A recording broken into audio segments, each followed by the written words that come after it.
Hey y'all, this is your girl Mika, Mika Divine Spiritual Guidance, here live to do your all signs reading. Also, in this all signs reading, we're going to be doing mini reads. So, if you are ready to explore all the secret thoughts that this person that you're connected to in love and romance has of you and answer your dying questions, then you come to the right place. And I'm excited to connect with all of you. If you have not pre booked your spot, we still have a few spots available. It's not too late to go ahead and book a mini reading.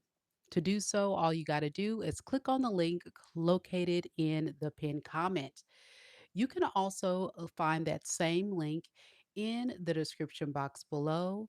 And periodically throughout this live stream, you'll notice that I'll put it in the live chat. Spots are limited, but once you book, you don't have to stay to listen to your reading live. But if you choose to do so, it will occur after Pisces. All mini readings will be time stamped. So if you have a dying question, you just book it right now. We will go ahead and save your question and have it ready to go. So that way, when I do your mini reading, you'll be able to view it live or later. Now, I will say this: every single booking comes with a special email from me, and it's going to include a link to this video. So that way, you have a convenient way to watch this video no matter what you're doing this evening. I know people have a very busy Wednesday night, so I do hope you guys do get a chance to get these mini readings in because they're back. They are back, and I haven't done them in a while. So let's go ahead and get started. Can y'all hear and see me okay? I had to get another cord for my podcast mic, and I think we got it fixed. Podcast mic, and I think yeah, I think you guys can hear me okay. All right, great. Thank you, Melissa, for letting me know. All right, let's go ahead and get started. I'm trying to figure out which setting. I like the podcast mic a lot better than my wireless mic just because the sound quality is just so much more clearer. Can y'all tell the difference? Do y'all feel like the podcast mic is a little bit better?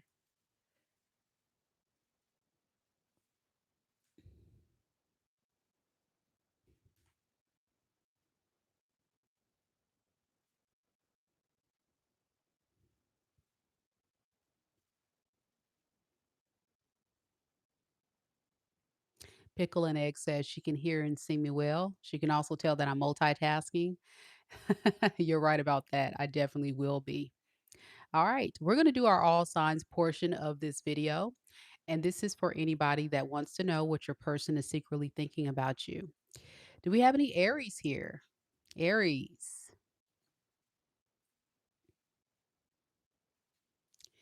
Any Tauruses?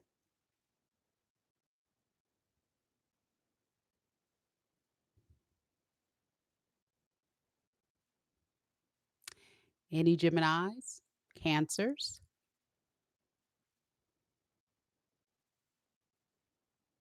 Mighty, mighty Leos? Virgos?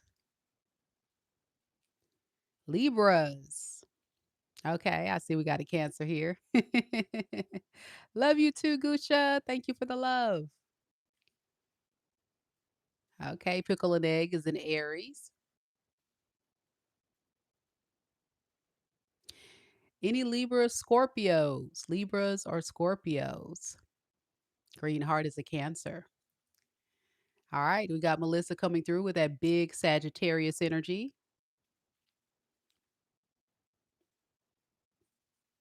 We got Ashley coming through with that Scorpionic energy. She's got her stinger out, ready to go. She ready. Capricorns, where you at?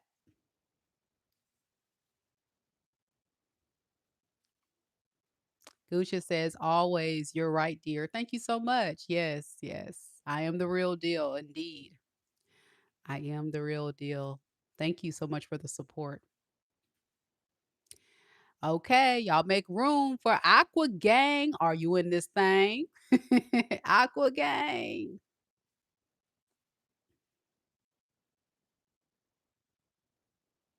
Melissa said, "Did Robert ever send me the picture?"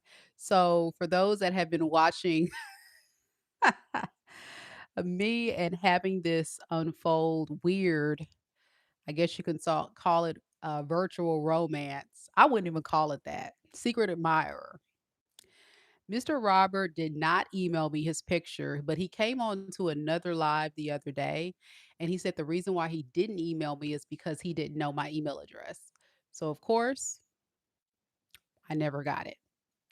But the truth is, like I tell you, ladies, long distance relationships are very, very difficult, especially in the beginning phase when you're trying to get to know someone. It's so important to be able to have that face to face interaction and quality time. And for a lot of men, especially, they got to have that contact. Otherwise, to them, it doesn't feel real. It's something that in their mind, they just can't really take seriously.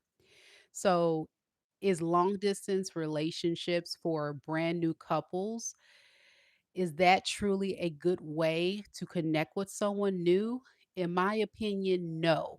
I don't encourage it if you can avoid that at all costs. However, sometimes you just have certain circumstances, whether it be your career, maybe you travel a lot, maybe you're military, or you have, a career where you have no choice. You just have to be away from your person a lot. But just know those distances in the beginning makes it very hard to build. Even though people say, well, we can FaceTime, we can talk on the phone. It's not the same if you guys are talking on the phone every day, but then every week you're able to go on a date and interact and hug each other and, spend time with each other. A lot of women, I feel like, do better with that, with having a fantasy in their mind of what this relationship could be and be willing to kind of like hold on to the dream. However, men are very physical creatures and men need the physical interaction to have that attraction and to be able to feel like it's real. I know that's a weird thing for women to hear, but it's the truth. And so I don't encourage it. I just don't. I say if you are dating someone that lives at a distance, they need to be at a reasonable distance where you and them can feel totally comfortable going on a date at least once a week. So that would look like, for some people, don't mind a 1, 2, or 3 hour commute. Some people don't want that, but there has to be constant interaction. Because I'm in Mississippi and Robert is in Texas, that won't work for me. I'm a very busy woman. I literally have multiple businesses, multiple obligations, single mom, and I just don't have the time to travel like that. I just don't. If I didn't have all these things on my plate, then I think it would be okay for me to just go. But some people, it just depends on your lifestyle, on the time that you can make for dating and relationships. And the best I can do is having someone local for multiple reasons, but that's the primary reason. But yeah, also he's a pastor. So that just doesn't align to something I'm interested in as well, which those that have been watching the saga, that was one of the first things I told him. I said, "You're a pastor? Nah, I'm good. I dated a pastor in the past." I actually found out the guy that I was dating that was a pastor, he didn't tell me he was a pastor. He kind of tried to keep that secret away from me. And you know what he told me, y'all? He said that he was heavily involved in his church, which is beautiful. I love that. I grew up in the church. I'm really, very tied strongly into my faith. I do call Jesus my Lord and Savior. I do have a strong backing of the Bible. I even went to private school growing up, a Christian school. And then, of course, here I am doing spiritual work. So I really don't mind someone that has a very strong religious belief and spirituality or whatever. However, when you talk about people's career, you have to understand what comes along with that. So, if you're dating someone and they're in a career field where they're obligated to serve the people, a CEO of a company, a pastor, um, let's say the president of a country, or you know what I'm saying, a doctor, a lawyer, like people that have to serve a lot of people and they have a image that they have to upkeep to the community. You have to think about what that means for you in the relationship. And some of the 5 things that I would recommend that people think about when they're dating is number 1, does this person's values align to mine? Do we have the same beliefs? Like, what is their lifestyle? What do they believe? How do they move? Is that something I'm okay with? Because you can't expect someone to change their faith. You can't expect someone to change their up and change their career, totally change their lifestyle. Things like that are just not feasible. So you have to take all of that into consideration when you're dating. Also, you have to also take in consideration of people's relationship with their family. You have some people who have a lot of obligations, are close ties to their family, whether it be their mom, their brother, their sister, or they have to take care of their parents. They can be a mama's boy or a daddy's girl, you know, all of that, it matters. You also got to look at a person's addictions and lifestyle. You know, is this person a drunker? You know, are they a drugger? Are they somebody who gambles? And you got to think about what those vices are and how they affect and how they can affect the relationship long term. All of that is very, very important. And then, of course, one thing people don't think about as well is you got to consider, is this person truly going to be available to make the time for you? This goes back to what I said about someone at a distance or someone who has a certain type of career. You know, what does their lifestyle look like to make time for you in their world? You're talking about a single man or a single woman that's introducing you into their space. You're new, they're new. So, how does that all fit? And is that something that you're comfortable with? I know I couldn't date someone that has certain type of career fields. And Cassandra, I know we talked about this before. I'm not going to throw certain career fields under the bus. I think we talked about this on the membership side, Cassandra, because I don't want to lose subscribers. But it does matter. People's career, their lifestyle, their family. So, you know, use your imagination. There's a lot of layers to the human experience. And that's why I always tell you guys, close your legs and take the time to really just get to know someone authentically and be honest with yourself if they're a good fit for you and what you're looking for. And you get to decide what that looks like. I tell people that, you know, my clients especially, dating is an experience, and you're going to find yourself probably in multiple dates, some of you multiple relationships before you find the one. You cannot find the one literally tomorrow. Your first relationship probably will not be your last, okay? But what you can do is take each experience and treat it as a teacher. It's kind of like you go from one relationship and you say, okay, I know I like this now, or I know I don't like that. There was this thing about this guy that I dated that I was like, wow, that's a big turn on. And then I go to another guy, oh, that's a big turn off. You know, I think if we go into dating like that, we can become more self aware and more aware of people. Because remember, we're living in the human experience and people are weird. Okay. Coming from this Aquarius, people are weird. Earth is so ghetto, people are weird.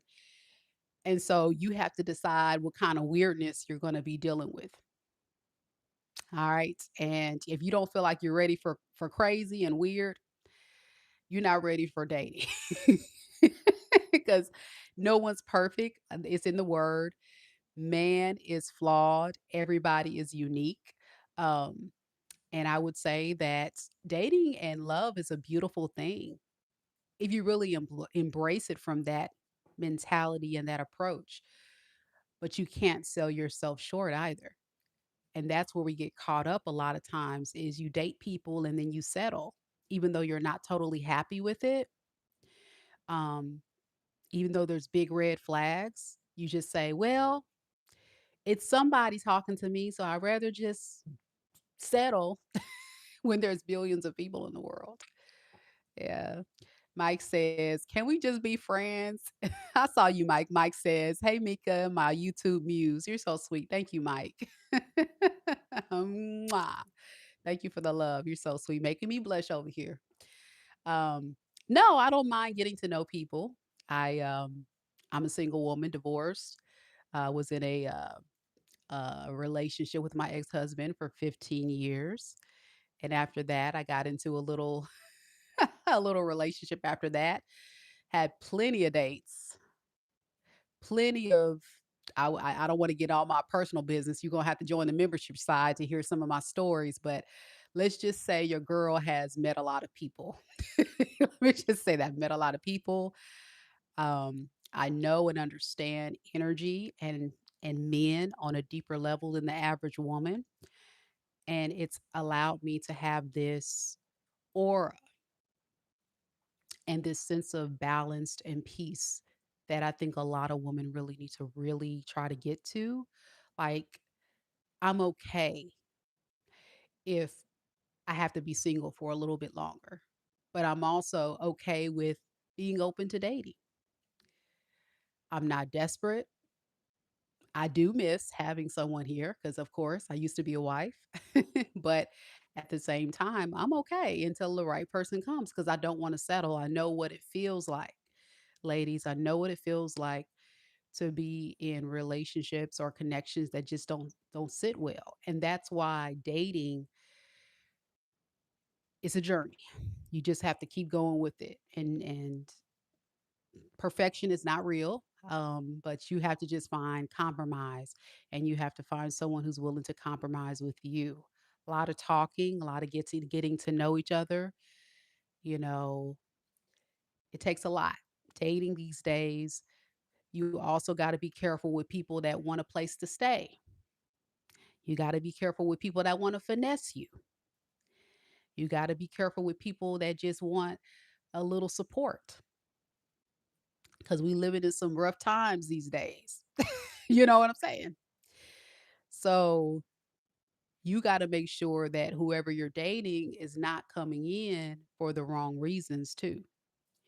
And the only way you'll know that is by closing your legs, opening your eyes, close your mouth, lady. Stop telling all your business. Let the man lead.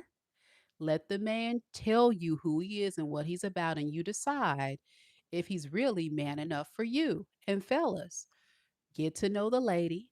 See if she's a woman of class and dignity and everything you would see to carry your legacy and be your rock.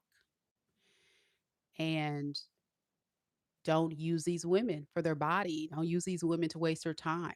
Women are fragile creatures. And unfortunately, women have, in my opinion, have been through a lot. We go through a lot in our bodies. You know, men don't understand that a woman's body alone, we go through a lot. Okay. That's why men would say women are complicated creatures. We are. Okay. And then we got to deal with somebody's nappy headed son giving us a headache too. We don't got time for that. So treat a woman with care and love. You know, show a woman that you're a real man, that you know that you got her and I see her and you know you're a queen and I want to be your king, you know, all those things. It's I think it's innate for all of us women to want to be feminine and submit no matter how strong we are.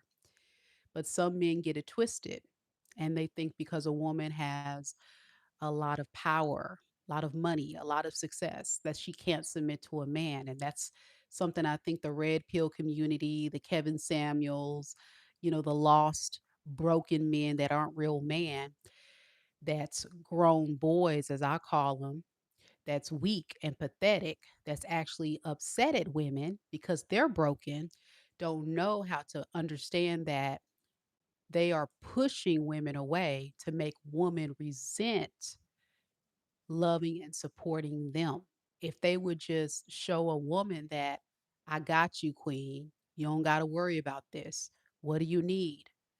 A woman will 1,000% always submit to you, always, because a woman's nature is to want to serve.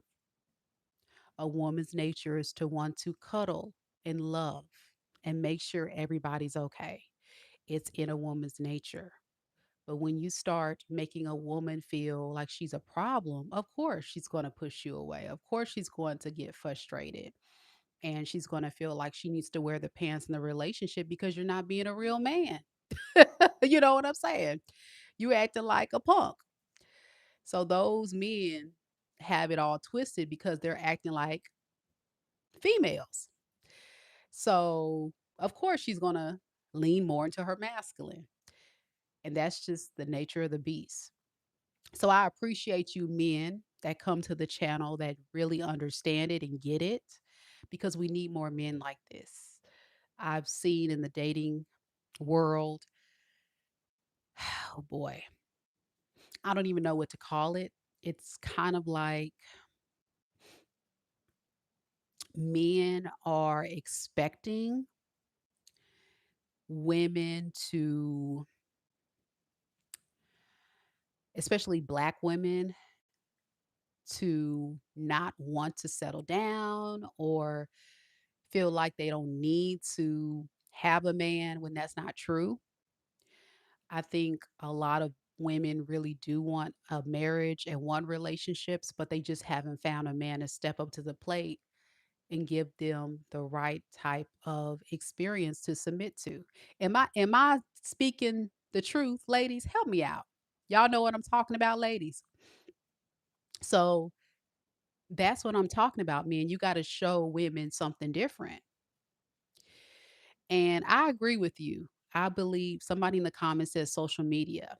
And it's not just social media, it's Cornhub, replace the C with a P. It's OnlyFans. It's a lot of other temptation.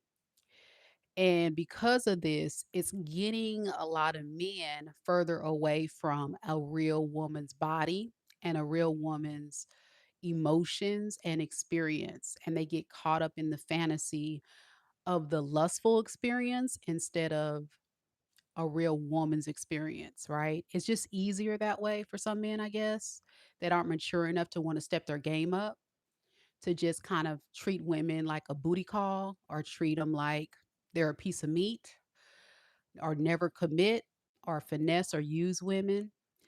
And that's because we have so much temptation out there, than we have ever had before. But guess what? And I talked about this on the membership side. Women too have a lot of temptation. Women too have a lot of temptation. And, you got devices now that can stimulate a woman down there and get her to a type of peak that some men can never get a woman to. And so then they become a little disconnected from a man, or they want to compare one man's size to another man's size. When in all reality, the size, I mean, to be honest, man, is really not that big of a deal. I don't know why some men like feel like, oh my gosh, I'm not big enough. Um, that's not a big deal to a lot of women. To be honest with you, men, if you really want to win a woman over, you just got to be a good man. Like, that's hard to find. Honest, loyal, make her feel secure, safe, mentally, emotionally, physically, and then the stability part that comes after. Some men get it twisted. Oh, if I don't have this size, if I don't have this much in my bank account, you know, she won't talk to me. And that's not true. I think one thing that women are looking for more than anything is a man to make her feel safe and secure and make her feel like she can trust him. That's going to win you over every time. Just being a good man, it seems very simple, but it's hard to find because of so much temptation. Yeah, Kim said a man with a heart of gold. That's what it is. Like if we get to the root of the issue, that's what it is. And then ladies, you know what men are looking for? A lady of class. Close your legs. Stop being for the streets. Stop dressing like you're for the streets. Look put together. Stop acting masculine. Stop acting like you're a man. They want to see you lean into your feminine energy. Be pretty. Let him lead. Be kind. Be soft. Keyword, be classy. Some of you ladies are not moving in classy energy, and men know that, and they will never commit to you. They will never commit to you. I'm just going to call it. If you sleep around with a man very soon, like before y'all in a relationship, they're gonna look at you like you a piece of meat. They're gonna be like, oh, okay, well, I'll hit it, but she can't expect nothing from me. And that's what it is. But think about it. They don't know you from a can of paint. So if you're moving like that, they're gonna assume you move like that with everybody. And you can just honestly be that not that girl. You just like him and he tested you and you fell for the okey doke. Then some of y'all want to touch and feel and sucky sucky and licky licky. That's even worse. That's even worse. You like really for the streets then. You really low. You're desperate. Goodbye next. That's what they looking at and they laughing at you. I'm dead serious. A man has more respect with the woman they lay with than a woman that get on her knees because they rather have a prostitute get on her knees rather than sleep with her. So that's what you're degrading yourself as by doing that. And some women don't understand that because you think, oh, I'm pleasing the guy. So that's going to make him like me. Actually, it's going to make a man lose all respect for you instantly. Goodbye. She's not the one. But a woman that's willing to say no, and that a woman is willing to treat her body as a temple and show him that he has to work for it, he's going to be like, oh, wow, she moved different. She's wifely. She is classy. She is dignified. And she actually is somebody that I really want to get to know. She's not yelling at me. She's not bossing me around. She's not cursing at me. She's listening to me. She's not telling me what to do, where to be. She's letting me be a man.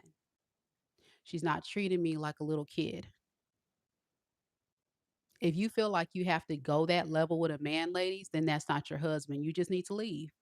If you feel like you need to go look behind a man, go through his phone, the relationship is over. If you feel like you got to cuss him out, slash his tires, key his car, it's over. Why stoop so low for somebody you know is a dirty dog? You looking so crazy right now. You looking like they laughing at you because you going crazy over somebody that don't care about you. Why are you doing that? Why are you fighting a man over another woman? Let him have it. You looking desperate. You're playing yourself.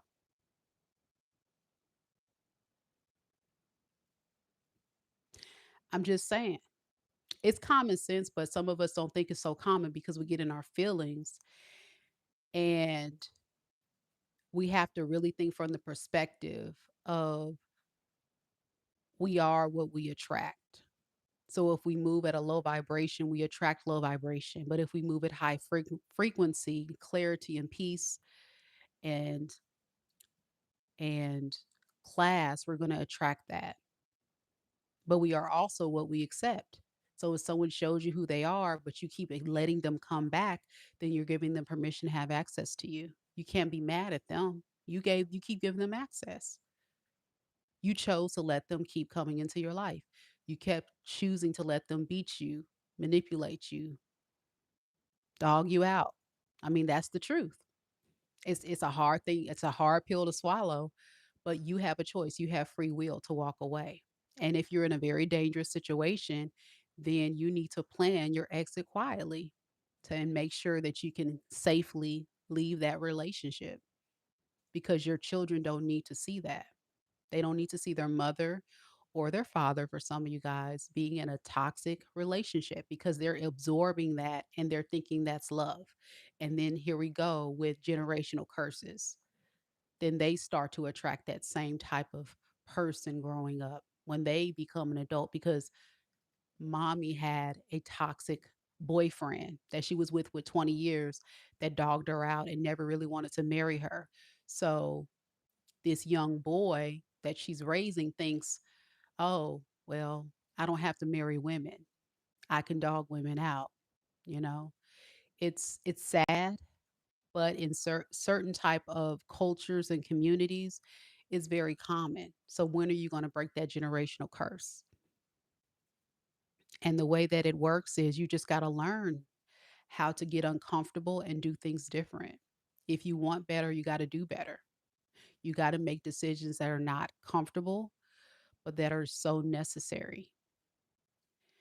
And so in today's reading, that's my TED Talk, y'all. That's all I got for you. Listen, that's my TED Talk. That's all I got for you. We got to get to the reading. Um, in this reading today, I want you to take these messages and hear what your person is secretly thinking about you right now. And I want you to ask yourself, because they view me this way, what does that mean for me? Does that mean that I need to protect myself from this person? Does it mean I need to have a conversation with them? Or does it mean that I'm portraying myself in the world to be something that I'm really not and is being perceived or is being taken as a certain type of way? So you got to think about that because a lot of times we do things and we don't think about how people see us. A lot of times, women, the way you dress and you carry yourself, you don't realize that men are visual creatures. So if you're not put together, if you don't carry yourself in a certain way, you're not attracting the right type of people. Like the old elders used to say, if you look like a HO, then a man is going to treat you like a HO. And it's the truth because you're portraying to the world that is your identity. And that doesn't have to be the truth, but that is the image. Does that make sense? And so sometimes it may not be truly who we are, but how people see us can also affect how people treat us. So you got to be careful.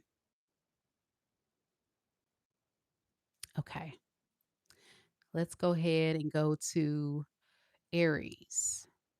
Thank you guys so much for coming and thank you for all the likes. I don't know.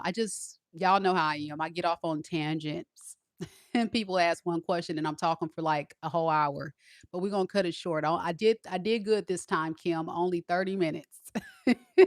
Only 30 minutes. All right, here we go, Aries. Don't forget we're doing mini reads today, guys. So for all of you beautiful souls that would like a mini reading with your favorite tarot reader, this is the day. This is the day to go ahead and book your spot for this live stream after Pisces. That's the link right there. All right, let's get started.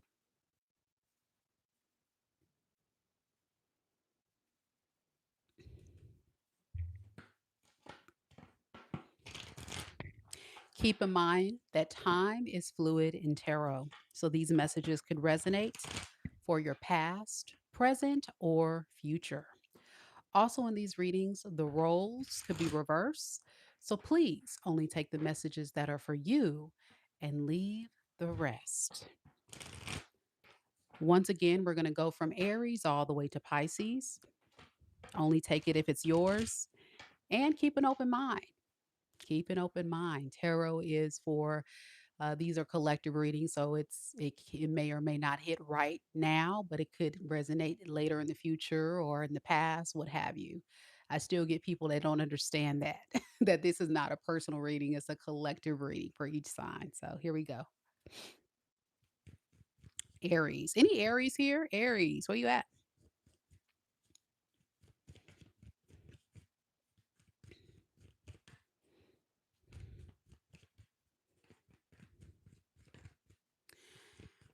Spirit, tell me about Aries person. The person that Aries is currently connected to in love and romance. What is this person's secret thoughts of Aries right now in this moment?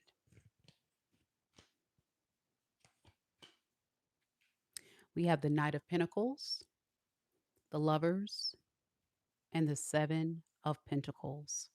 Underneath the deck, we have the Fool with the Five of Swords.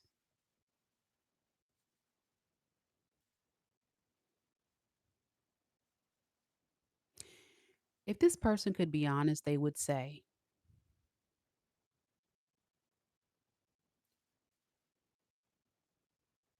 getting to know you and establish a new committed relationship with you is exactly everything I'm looking for. I feel like we have a destiny. We're destined to be together. You and I both share something special, but I don't want to rush things. I want to take my time and build.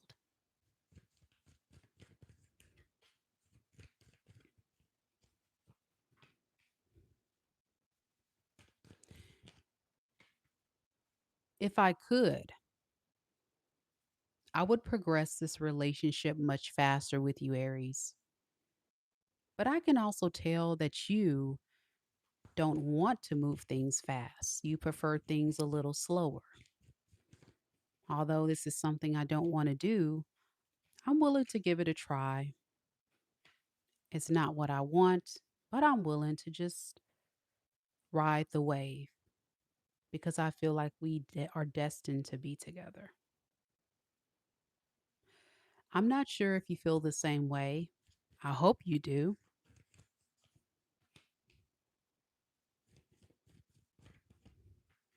because you're giving me a little bit of an energy of fear to surrender to this, but I'm willing to be as patient as possible. Now, you Aries are thinking this.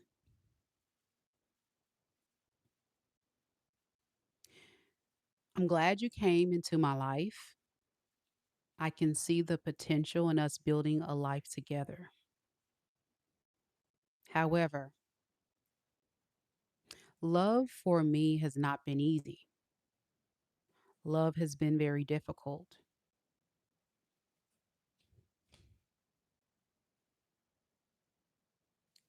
I don't have the energy or enough passion in my heart and my spirit to surrender to this quite yet. But I'm hoping to get to know you, to see where this goes. But I do feel that we have a strong bond. We have a strong connection that I can't deny. I just don't know if I'm ready to build anything serious right now. So for now, it's just a fantasy, an idea, a hope, a dream. Keep checking on me. I'll let you know more until I heal. I can't really offer you a commitment. So I don't know, Aries. I feel like some of you guys are excited about this new person, but this new person is nervous that you don't feel totally ready for something serious. I just think it came in at the wrong time.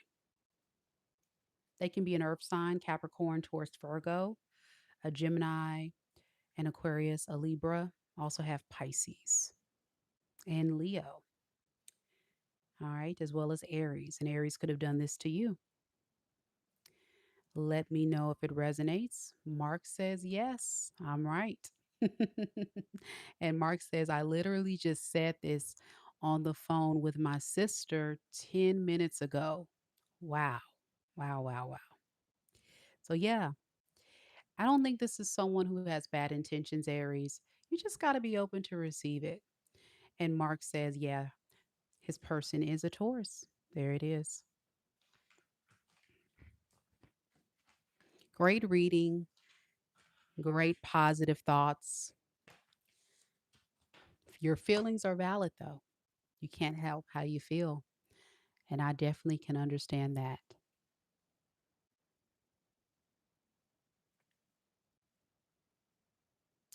All right.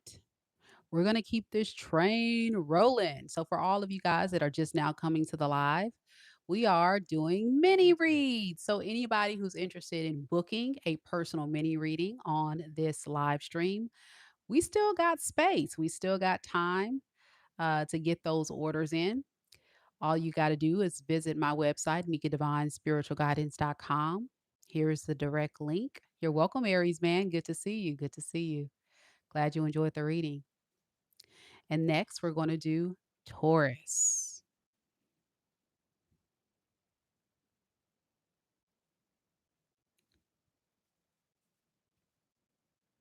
Thank you, Casandra. I got your order. Check your email, hon.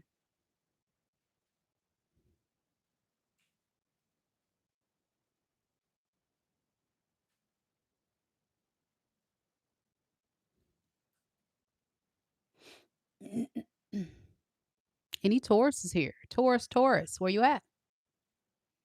Oh, Taurus is on the live?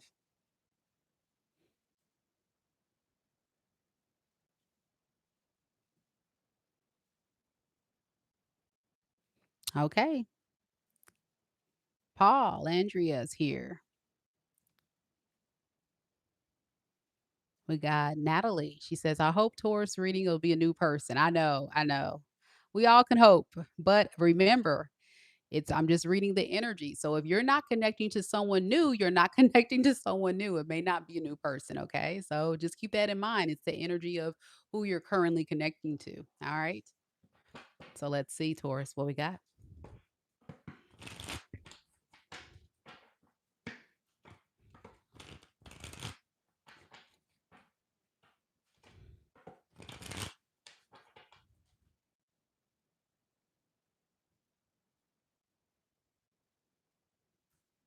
Hey, Melissa. How you doing?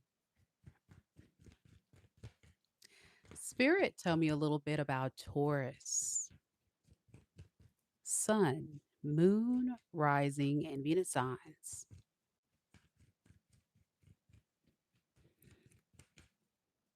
What is Taurus's person's secret thoughts of Taurus right now in this moment?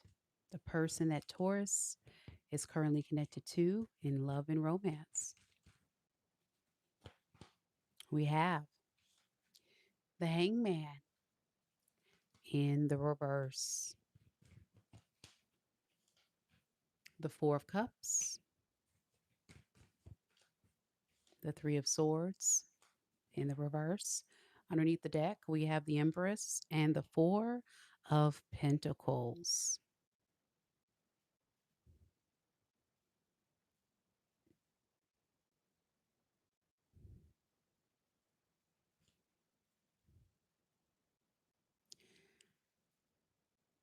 If this person could be totally honest, Taurus, they would say, you have a lot of worth and a lot of value. You're someone very special to me. You're very loyal, strong, independent. I admire you. In fact, I look up to you.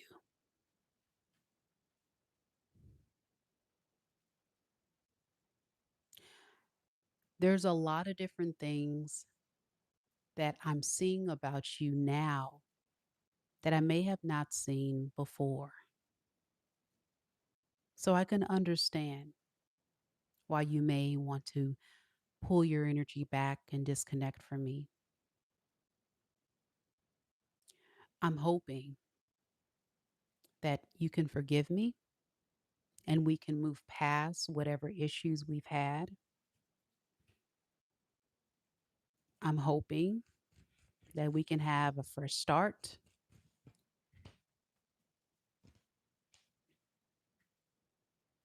because I can't stop thinking about you.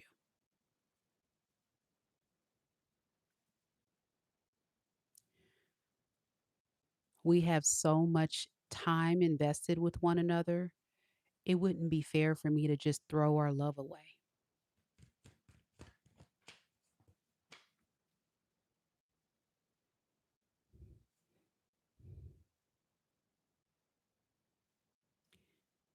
I should have taken action sooner, I know, but I was trying my best to move on from this and let it go. But I just can't stop thinking about you and what I lost. What stands out the most is how you made me feel. You took really good care of me. You made this relationship warm, safe. Your energy was very healing, but I can see how me mishandling you when you were around rubbed you the wrong way. Now, you, Taurus, you have a lot of things that you had to unpack about this person that really was hard to accept, but you found it in your heart to just accept it for what it is.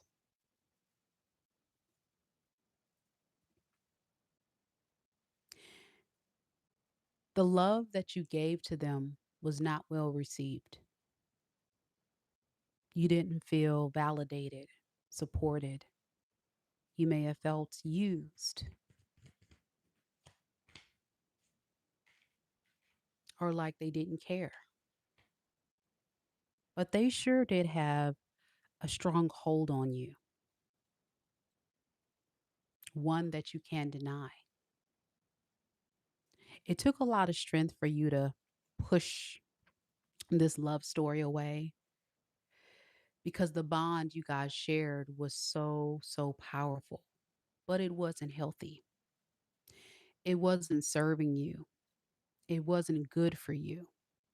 And that was the thing that I think made you realize you got to let go, you got to move forward. As much as it has hurt you to accept this, you're willing to say, I've got to invest in my healing. I've got to invest in me and stop giving to this.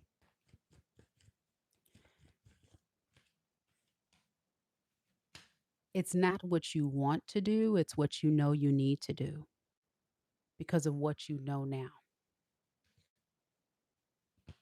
And the best way to get your karmic justice back is to move forward, ignore, and establish a new cycle elsewhere.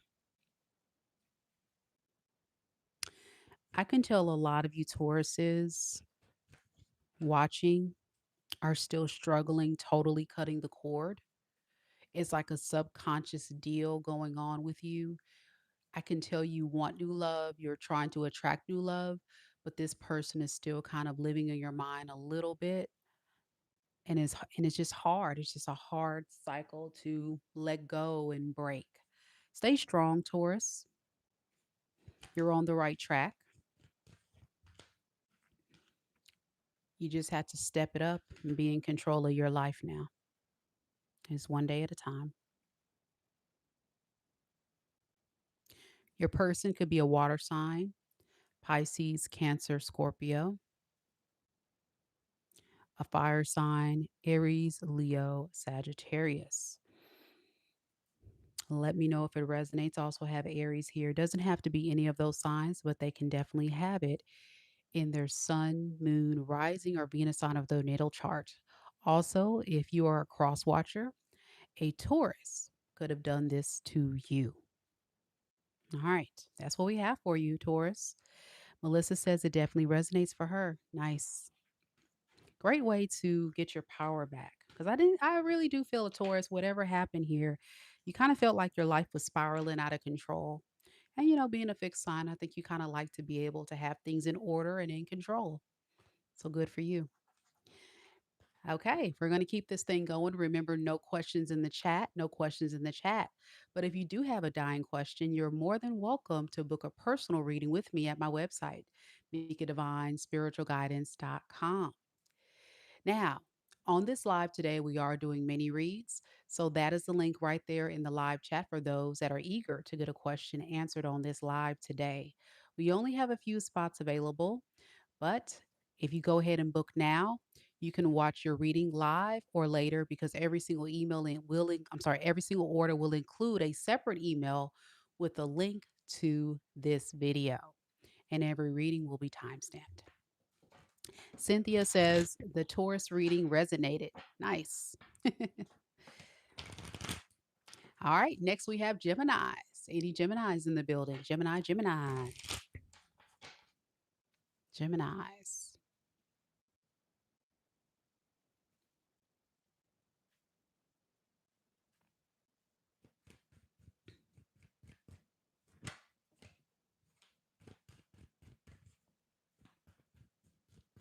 So, Spirit, tell me a little bit about Gemini.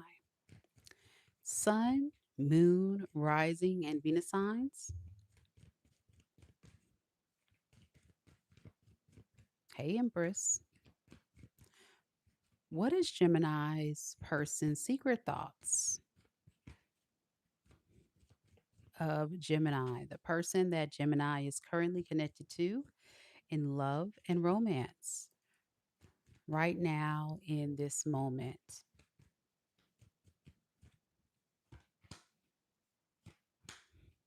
We have we have the Page of Pentacles,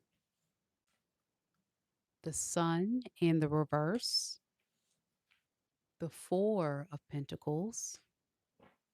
Underneath the deck, we have the Nine of Swords in the reverse and the Knight of Swords in the reverse.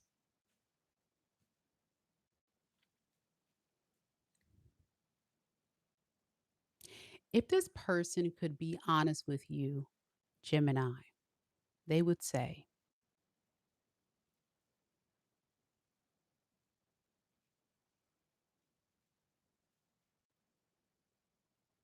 I really want to have a conversation with you, Gemini. I really want to let you know how much I want you and need you in my life.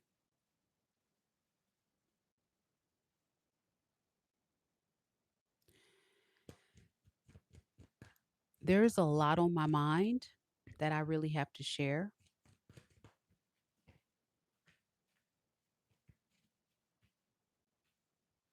I want to talk a little bit about how I can fix things that I may have done to disappoint you, hurt you,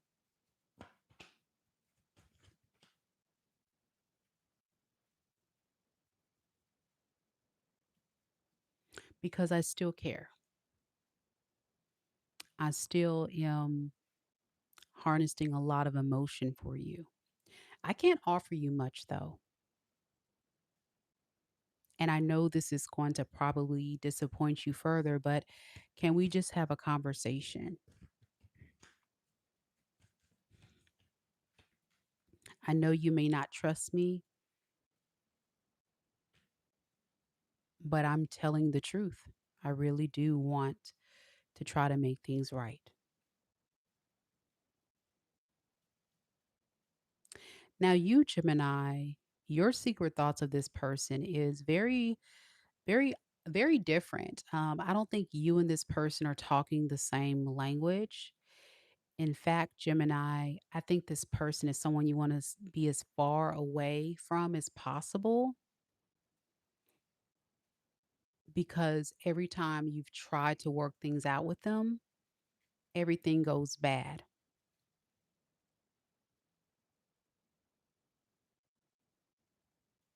The history you had with each other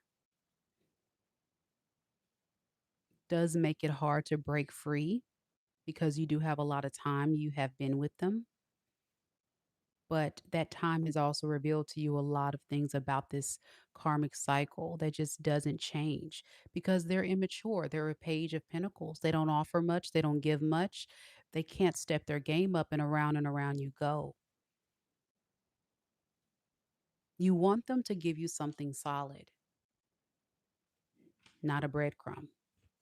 You want them to show you something different, but they keep showing you the same thing.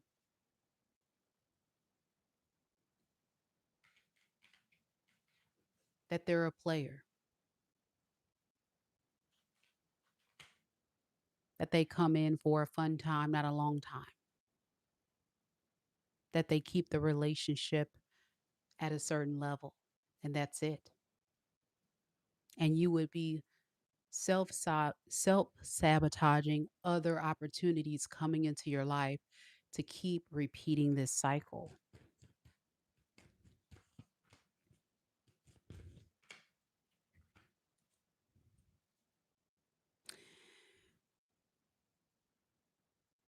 So you're not going to keep ignoring your intuition. You're going to listen to your gut this time and move forward. I can tell that some of you Geminis are really struggling moving forward.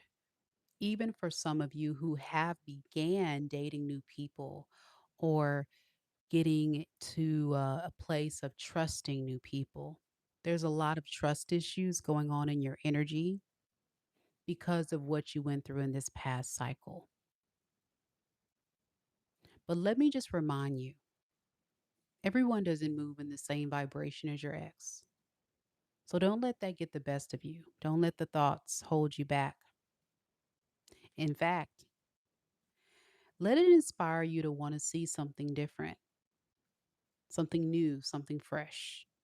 And for those of you that are talking to new people, give them the benefit of the doubt until they show you something else.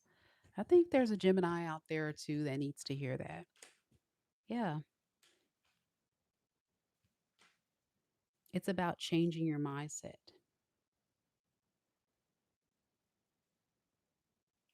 A lot of you Geminis are really trying your best to be open to love, but love is scary. And I don't blame you. This person did dog you out. They did a lot of things that probably were not favorable, especially considering the history you had, but that was them. So until you break free and open up, um, there may be some challenges with establishing that new relationship. But keep hope alive. I think you're on the right track by at least leaning into your intuition by breaking free. The next step is willing to trust new. Your past person could be a Aries, Leo, Sagittarius, a Scorpio, a Taurus, an Aquarius, a Libra, a Pisces, or a Capricorn. Doesn't have to be any of those signs. That's just the predominant energy coming through in the reading. And for the person that was in the comments that says, I'm sorry to say the Aries reading does not resonate. I am not seeing anyone and have not met anyone. Let me tell you something. And this is why I always tell y'all time is fluid in tarot. This is a collective reading, Rebecca. This is not a personal reading, Rebecca. So, as you listen to tarot readings on YouTube, we're talking about thousands of Aries that are hearing the message. So, just because it's not resonating with you right now doesn't mean it won't resonate with you in the future when you do open up to love. Every Aries watching this reading, Rebecca, is on a different timeline. That's why every single video, go back and run the tape. I say these words: time is fluid in tarot. These messages could resonate for your past, present, or future. Take the messages as they resonate and keep in mind the roles could be in reverse. Obviously, Rebecca, if you're not putting yourself out there to date and to not meet new people, of course, you will not resonate with the reading. So, Rebecca, please do not negate my readings. If you, in fact, are not dating, then that's not your reading.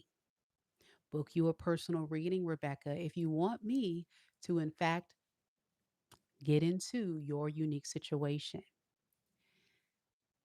Okay. All right. You don't have to announce it to the world. It don't resonate. That's not, well, get outside then if you want love.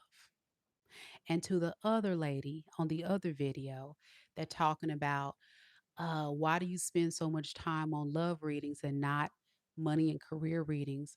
Let me tell you something, ma'am. Most of my viewers, and you can check the track record, come onto this channel to hear about love, relationships, dating, and things of that nature. Very few want to hear about money and career.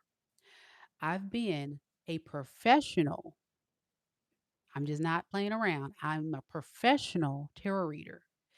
And based on what my viewers want to see, they don't care to hear a lot about money and career. I can create a bunch of money and career. I can do a bunch of general reading. I can do a bunch of healing videos. I can talk about yourself and what you need to do. But guess what?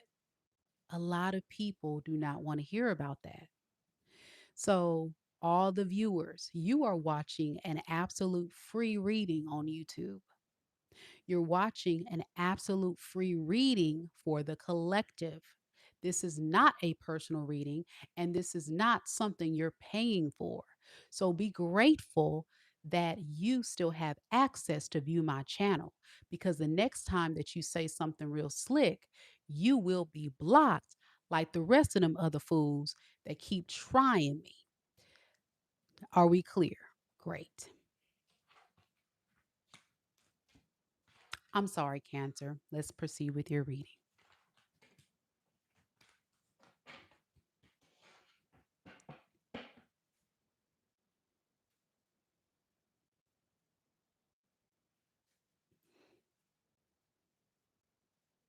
Do we have any cancers here? Cancer, cancer.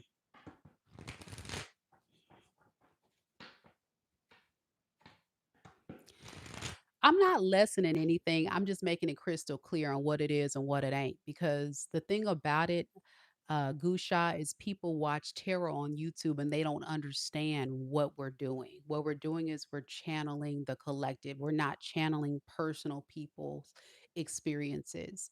And so as a collective, these experiences or energies that we're picking up is stuff from past, present, or future.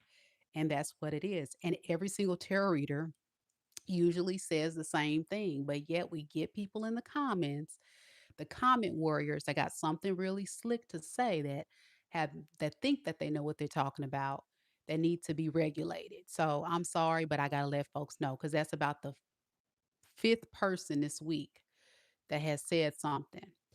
And some of them I've deleted their comments. Others I have blocked. I blocked about 6 folks the past couple days because I ain't got time. I had one lady cussing at me. I said, girl, ain't no way. Ain't no way you watching a free reading and you start cussing at me about the fact that I'm not talking more about money and career. Girl, bye. You that mad that I'm talking about love and relationships and you cussing at me because I'm not talking about money and career? Girl, bye. Ain't no way. You got so mad that you wanted to get on my comments and start cussing at me. Ain't no way that you gonna still have access to watch my channel. Block and delete. Y'all don't know. My trigger finger is very happy. I don't have a problem. I be blocking people watching in the comments all the time. Y'all just don't see it. But I be blocking people all the time, y'all. I'm sorry, Cancer, but I'm sorry. I ain't got time for it.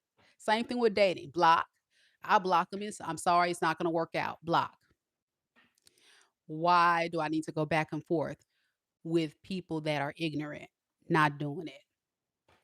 I say what I need to say, and if you keep on, you get blocked. Because some people are just ignorant. They just be saying stuff. And I can't deal with it. I can't deal with it, y'all. All right, I'm sorry, Cancer. Here we go.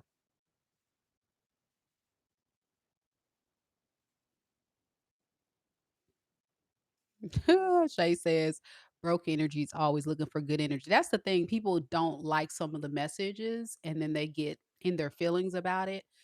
But then I say, well, look at your experience. Look at your life. Look at what you got going on.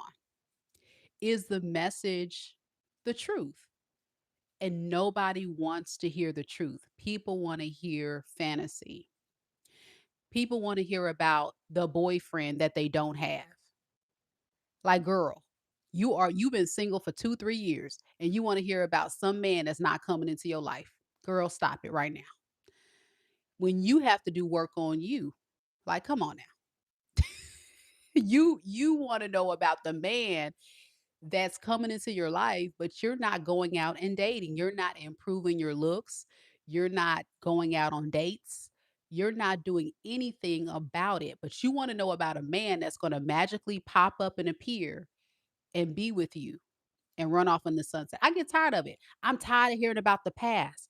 You're not connecting with anybody new, beloved. So, of course, the past is going to keep coming up. I'm tired of hearing about the past person. What new person are you talking to? Ma'am, sir, what new person are you talking to? Well, I'm just saying, I'm tired of hearing about the past. The energy of the reading is the current person you're connected to in love and romance. You're not connected to anybody new. So how can I talk about somebody that don't exist in your energy? Make it make sense. Oh, you want to hear the frou-frou tarot readers that give you a bunch of bull and baloney. Go watch their channel. Go and watch their channel then. Get off of my channel. You're not ready for the real. Goodbye. Goodbye. You know what I'm saying? Like, bye. Block and delete. Block and delete. It's delusional, y'all. It's delusional. And it's like, ma'am, y'all be surprised some of the stuff people be saying. It's like, come on now. Come on now.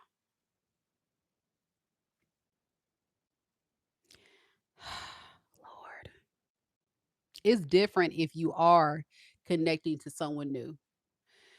And then the people that say, like the Rebecca chick earlier talking about, I'm not connected to no one. What are you dating? Because there was people that were Aries that was saying, yes, I've met someone new. I am dating someone new. So a lot of the Aries have met someone new. Some of y'all Aries haven't met them yet, and that's okay, but they're coming. So if you put yourself out there, then guess what? You probably will attract someone. You just haven't taken the steps yet to go outside, be seen. All right, here we go, Cancer. I'm done. My Aries moon side is done. I'm done going to war. The battle is over. Here we go. I got to get into my lovey-dovey energy. I'm sorry, Cancer. Let me get in my lovey-dovey energy. I got to get away from that Aquarius coldness, that Aries frustration and ready to go to war. I got to get away from the Scorpio. You reap what you sow energy. You know what I'm saying? I just got to calm down. I got one hell of a birth chart. I don't be playing with folks. I'm cold blooded. Don't come for me or you going to get got. And that's what it is. Don't play with me. Don't play with me. And listen, y'all, I'm sorry. Just side note. Every guy that I've dated that tried to play with me is backfired. You cannot play with people who are divinely orchestrated to pick up energy. You're going to play yourself tenfold. And I got Scorpio as a rising. All the Scorpios, you already know what that look like. Scorpios, if somebody play with a Scorpio, baby, you think you winning. You thinking you in winning season. And I'm an Aquarius too. Boy, boy. Ooh. I'll just be like, yeah, okay. You winning. You winning today. Watch. Just sit back and watch. And it'll boom. What happened?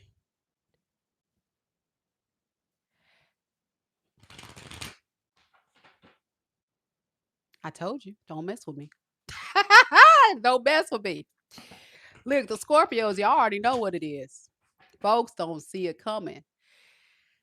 And Aquarius is kind of the same way. Like, it just, I can't, I be trying to be nice to folks and y'all just be trying to play. Okay. All right. Rebecca, I'm not going to block you today. I appreciate you being a subscriber and a viewer, but don't do that again or you will get blocked. And that's to everybody. I'm just using you as an example. Don't do that. Don't do that. Don't do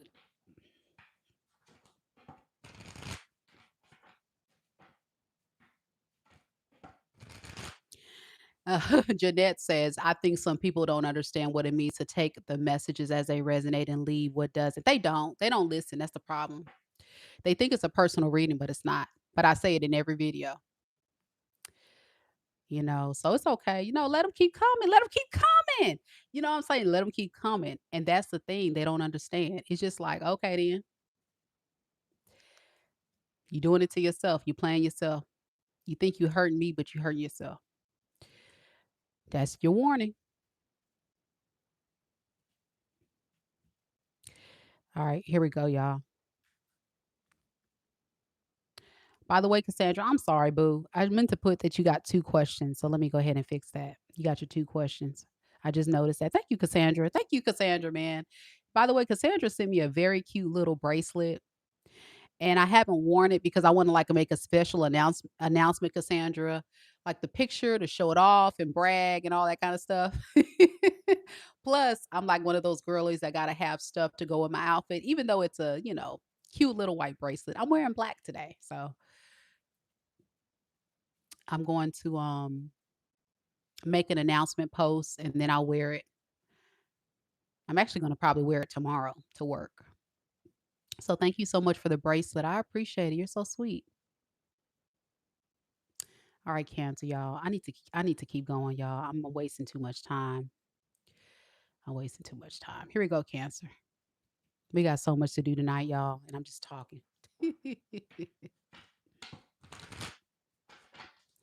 I agree, Claudia. People are mad at themselves. That's the thing. Like the healing journey and the spiritual walk is not easy. And some people don't want to surrender to the growth and the things that they need to do to heal. And that's the human experience. Humans are creatures of habit. But if you want to take your life to the next level, you can't keep doing the same thing and expect a different results. That's the definition of insanity. So if you find yourself feeling like your life is spiraling or you're not finding the right people, then you need to learn how to move different, how to attract different, how to evolve and grow and become the best version of yourself. That's going to be key. And it's hard. It's not easy, especially if you have a lot of demons you're battling personally. You're going to have to get uncomfortable, very uncomfortable. You're going to have to probably change up a lot of things in your life if you have a lot of things going on before you can even be ready to date. I don't have no demon in my mind. It ain't no demon in my mind. I just believe in karmic justice. You know what I'm saying? So, to be honest, I really am someone truly that's very giving, very loving, very supportive. And I have a very empathetic heart. Sometimes I go above and beyond, even with you guys. You guys have seen it on camera. I'll be on this thing hours at a time, draining my own personal energy and taking away from my own personal life to do this video that YouTube is barely paying me to do, okay? Because I care enough about you guys raising your frequency and your vibration and getting to a better place, because that what feeds my soul is to help people. So, honestly, I end up sacrificing my own well-being and my own. I know Kim says, "Mika, did you drink any water? Did you rest?" Because she already know. My own sleep to make sure I give you guys as much information and messages as possible. And how many tarot readers do you know on YouTube that be on live for hours at a time every single day delivering these messages? Also giving away personal readings, also giving good, wholesome life coaching, spiritual advice, dating advice. Like, I do a lot. And it's all coming from the work of heart.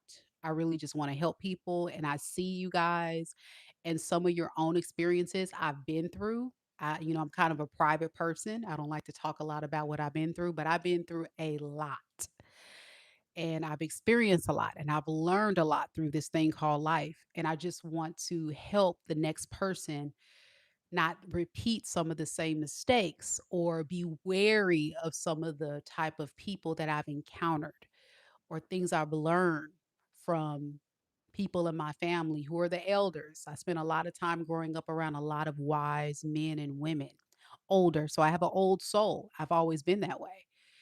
And it's because I'm just a sponge. I love to learn about a lot of different things. I love about learning about human behavior, human psychology. I love love. I love love and relationships. But I've also learned how important it is to be aware of self and aware of others and aware of following your intuition and how to make sure that as we put ourselves out there, that's why I do a love channel, as we put ourselves out there and try to find love, that we learn what is healthy love, because that's a class that we don't get to take in high school or in college. Nobody teaches us what healthy love is. Some of us never really saw healthy love growing up. And so we need a space or we need a platform of people that are coming from a good core value of teachings. My source is the Bible. You'll notice of me referencing a lot of things. I don't say scripture specifically, but you'll notice me saying phrase and things that come from word. And that's the truth, because that is the compass. That is the compass. And a lot of religious beliefs would agree. Close your legs, close your legs, close your legs. Know that love is kind, love is patient. Know that you have to really pay close attention to a lot of different things. So I'm really just trying to, spread more love. I don't have a demon, but I will not let anybody come and disrespect me. That's what it is. I will not let anybody come into my life.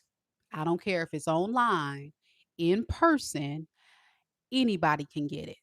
If you come and you disrespect me, I'm gonna let you know about yourself, and a boundary will be put in place. Whether it be I'm gonna let you know, excuse me, don't talk to me like that, or I'm going to just block you because you have crossed the line of point of no return. There's nothing to say because you know better. Block. That's it. I don't care who you are. You can be family, friends, stranger, boyfriend, girlfriend, whoever. Block. And that's what it is. It's not demon. It's I have enough self respect and self love.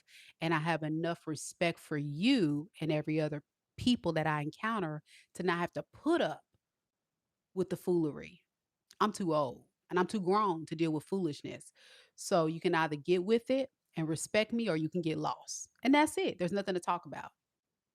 And when you start moving like that, people have no choice. They're either going to step up to the plate and do right by you, or they can keep it moving. Nothing to talk about. That's it. And people that watch me, I got friends and family that watch me, they will tell you, Mika, cutoff game is strong. She don't play.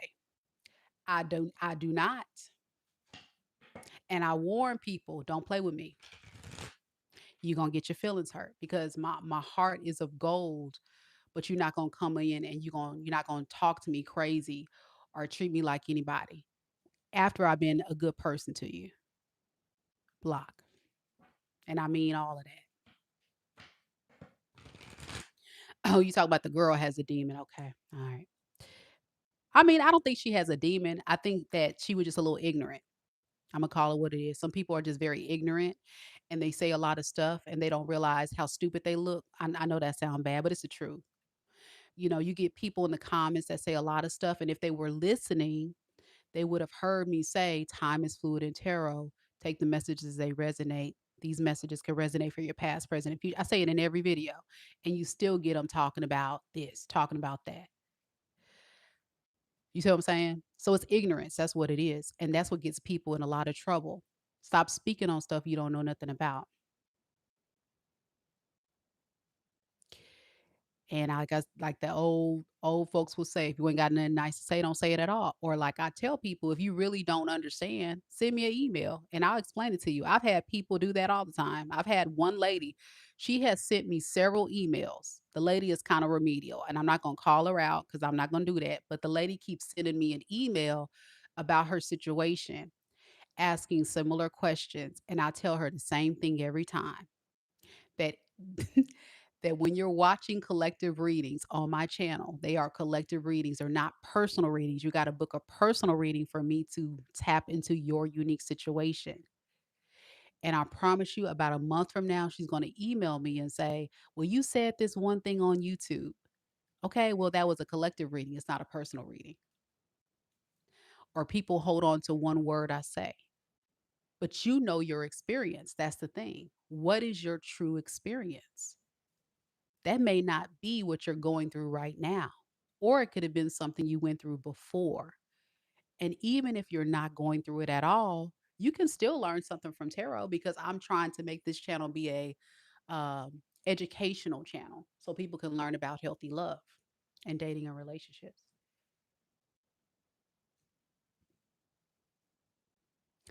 All right, what time are we on, y'all? I'm gonna be on this thing probably till midnight. I need to stop talking. Here we go, Cancer. Let's do this.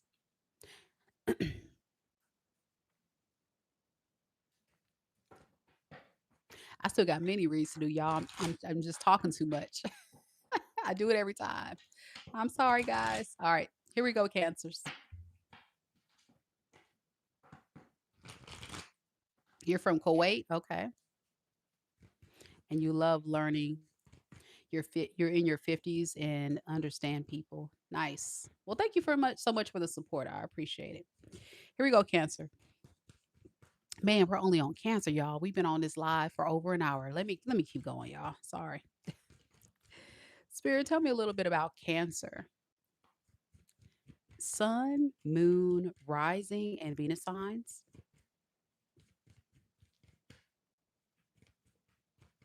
What is Cancer's person's secret thoughts of Cancer? The person that Cancer is currently connected to in love and romance right now in this moment. We have the Chariot in the reverse,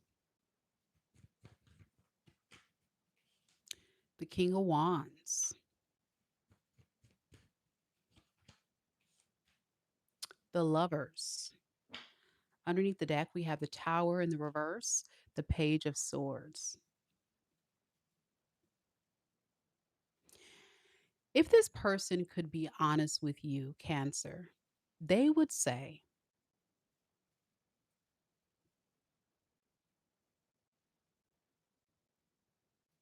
there is a lot of things about you and this relationship that they don't want to let go. But then there's moments in their energy where they think about how they messed up.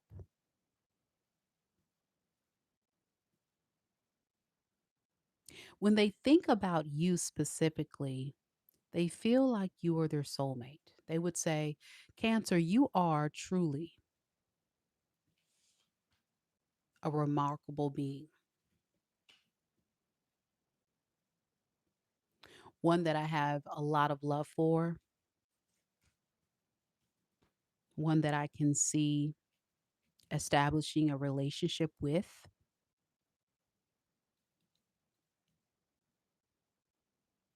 But then there's moments where I'm triggered by you and I really just don't know if I can go forward.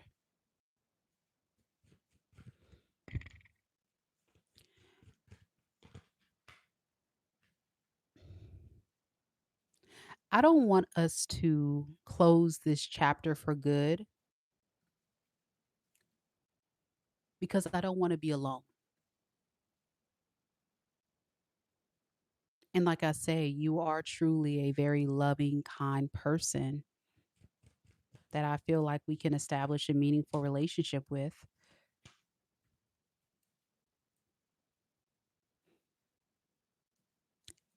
I just don't want us to be at odds. Things would be easier if you would just let me get my way. That's what make this relationship perfect.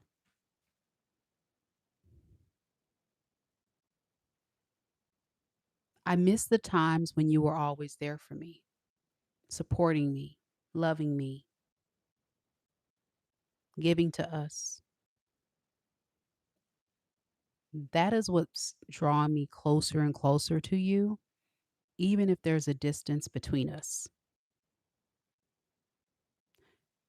Now, you, Cancer,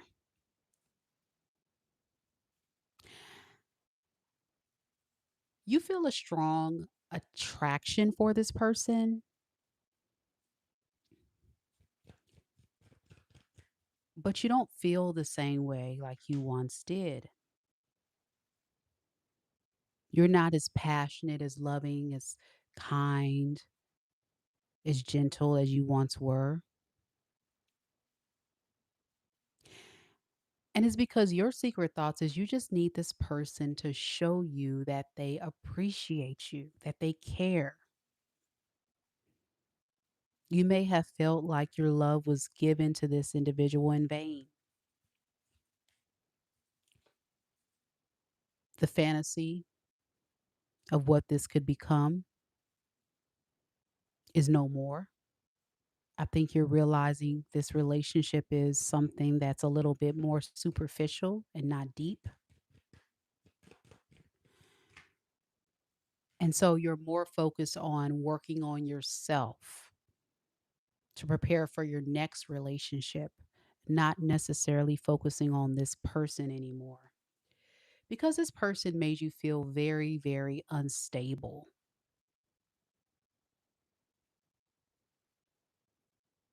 You couldn't take it anymore. You lost all patience. I think you were being as patient as possible as you could be with them until it just wasn't working. To be honest, I can see why you may have stayed in this loop for so long because the way this person comes across to me is very emotionally invested, but their behavior is not favorable for someone that makes you believe that they really do care. You want to see actions, it can't just be feelings. And that's the part this person is missing. Like, you can love Cancer, but you got to show Cancer through your actions how much you really care. And that's something that they really struggled with, by being kind of a bit arrogant or temperamental or easily triggered when they didn't get their way. This is not someone very mature. I'm getting this is someone also very bitter, like has a temper, or they're very unstable, like with the temperance in reverse and the Queen of Swords. So again, if you don't let them come back when they want to or let them get what they want, I think they lash out or they get upset at you or they say, you know what, forget you, Cancer, stuff like that. And that makes you feel sad. Yeah, that makes you feel sad.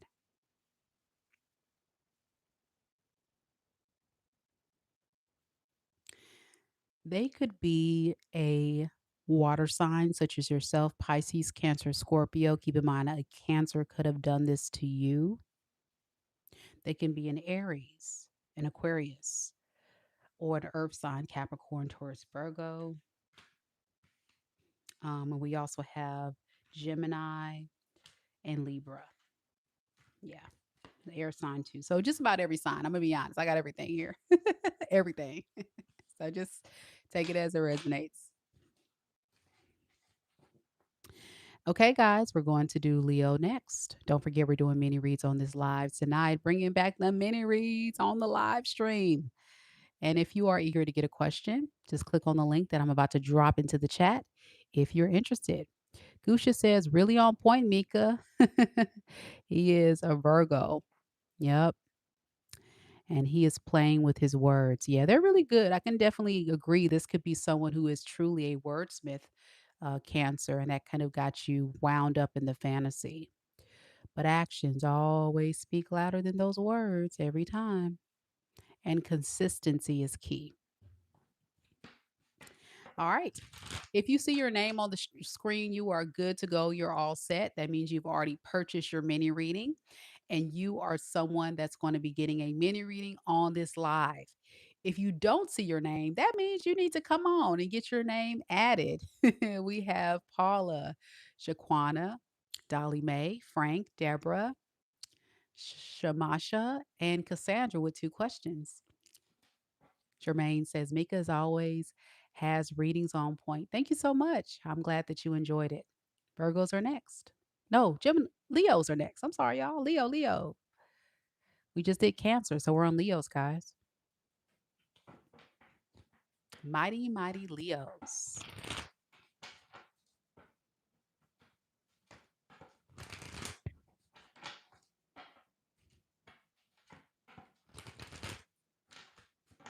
Any Leos here?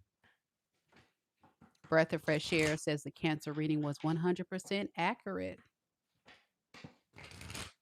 All right. Here we go, Leos. So, Spirit, tell me about Mighty Leo. Sun, Moon, Rising, and Venus signs.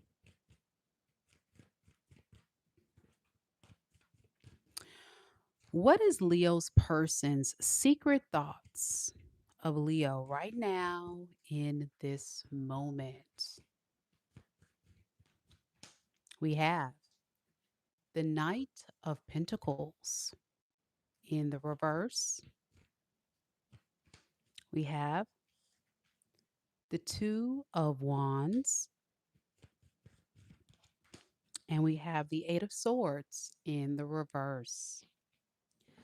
Underneath the deck, we have the Death card as well as the Page of Wands.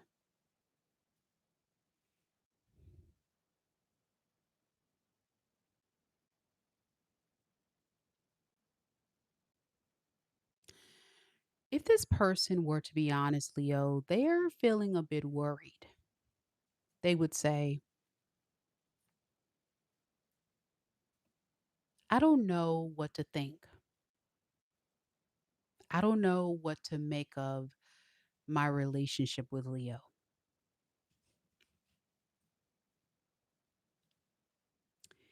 It feels very hard to accept that Leo is moving on. I just know it. I just know Leo is probably out exploring other options. So, what am I to do? What could I say?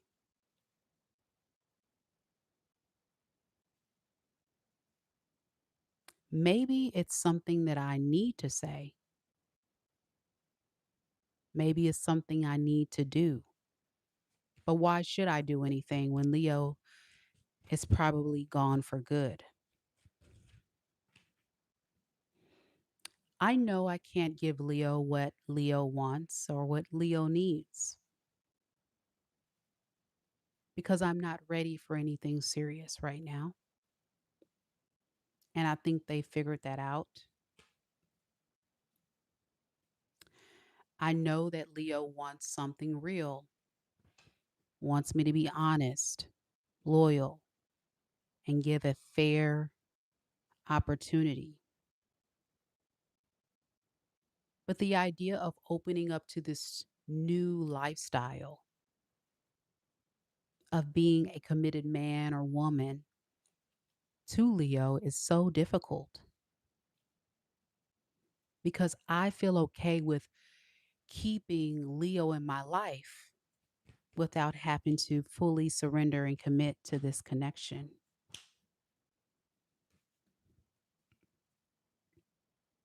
I don't want to lose Leo for good. I just can't give Leo what Leo needs. Now, you, Leo, have a very important decision to make. Do you choose yourself or do you choose to date? I feel like a lot of you Leos with this Two of Wands energy, you're trying to choose the most best path, like the most appropriate path moving forward, the path of least resistance, the path where you start feeling like you're back in control of your life because this person made you feel like you were losing your power and control. By moving away from this person, it's giving you so much fuel to lean more into demanding respect. And this new version of yourself, Leo, is something that you're trying to identify as what is the right path. Is it new love? Will that person hurt me like this ex that just didn't respect me? Or should I lean into it and see if I can find that?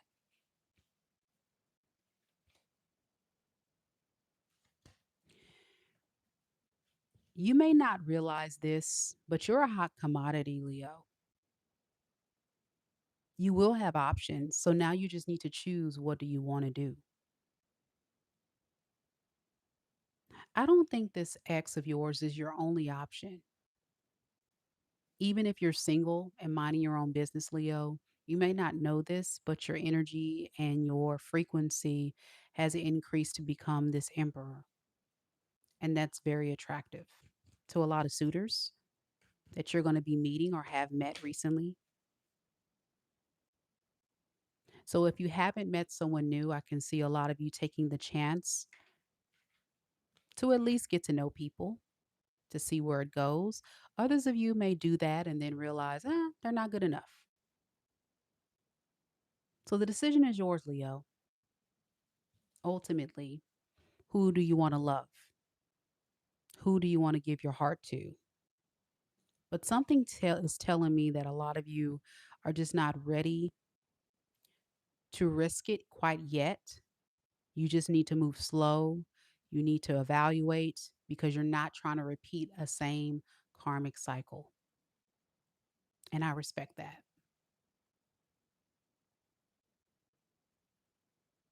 Your person, your new or your ex, I think this is going to be for a lot of you. Your ex could be a fire sign such as yourself, Aries, Leo, Sagittarius. We got air sign here, Aquarius, Libra, Gemini.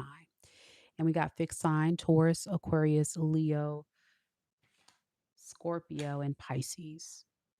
All right. Let me know, Leo, if that is your story. Quite interesting there. Options, options, options for Leo right now. And you can choose whichever path you choose. That's the beauty of being an empress or an emperor. You have options. All right, mighty, mighty Leos, I'm not mad at you.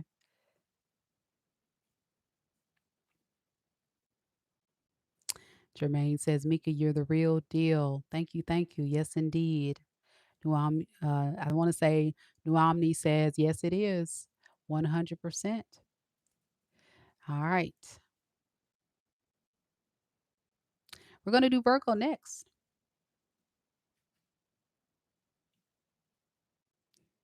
Don't forget that we're doing mini reads after Pisces today. We still got some spots available for those interested in getting mini reads. You just click on that link to make your purchase to be added to the list. And for those that are getting mini reads this evening, that is the list right there. Candidly, Kamisha says the Leo reading resonates. Thanks, Mika. You're welcome. All right, Virgos, let's get into it. Let's get into it. Happy birthday, July Rain. Happy birthday.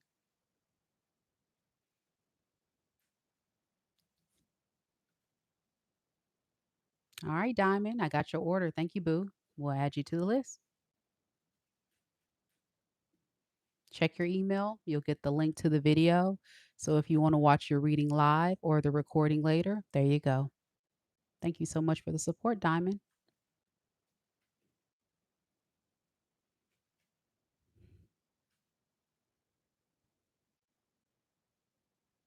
Okay, here we go.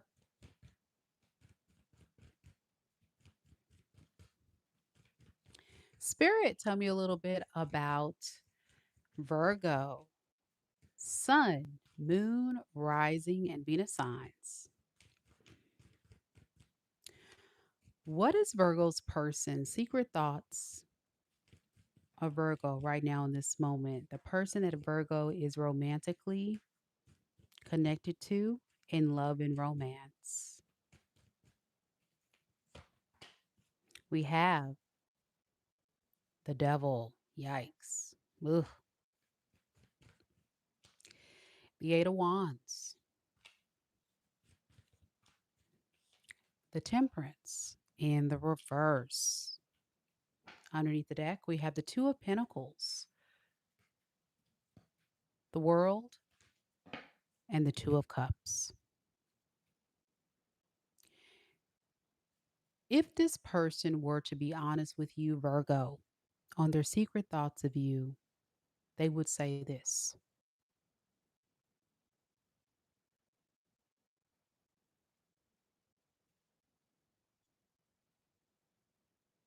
we need to move this connection forward. We're moving way too slow. I can't help how I feel about you. I can't help that I want this relationship to progress. But make no mistake, until I know for sure that you're ready for me and that you feel the same way, I'm definitely going to be keeping my options open.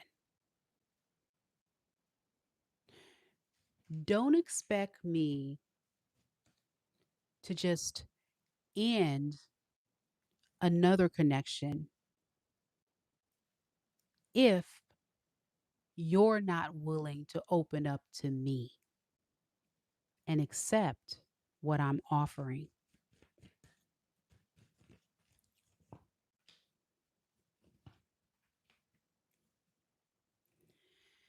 There's a lot of things in my past connection or the one that I'm currently connected to energetically that I don't want to deal with anymore. You would be the perfect solution to that problem. You would be the perfect rebound. You would be the perfect next connection that I need in my life. I just need you to hurry up. I just need you to surrender to this. Because unless I know that you really want this, I can't just let this other third party go.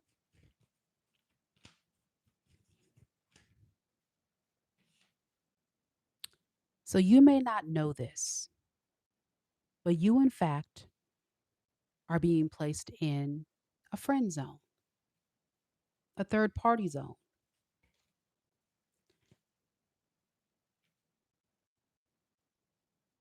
And I can tell that you have a lot of great qualities and traits, but the longer you have me wait, the more I get irritated.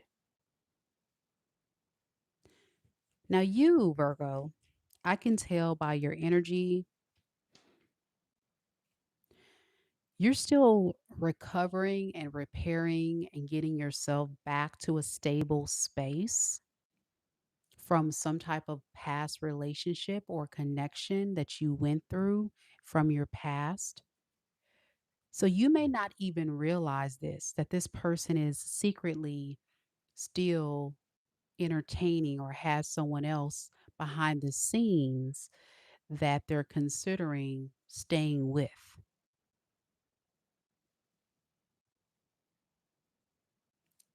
And this connection that you're experiencing with them is exciting because you have no clue that all this passion, all this determination, this eagerness, the need to rush things that this person's giving you, it's making you feel like they want you, like they're a soulmate or they have pure intentions, but it's not the truth. See, you're thinking they love me.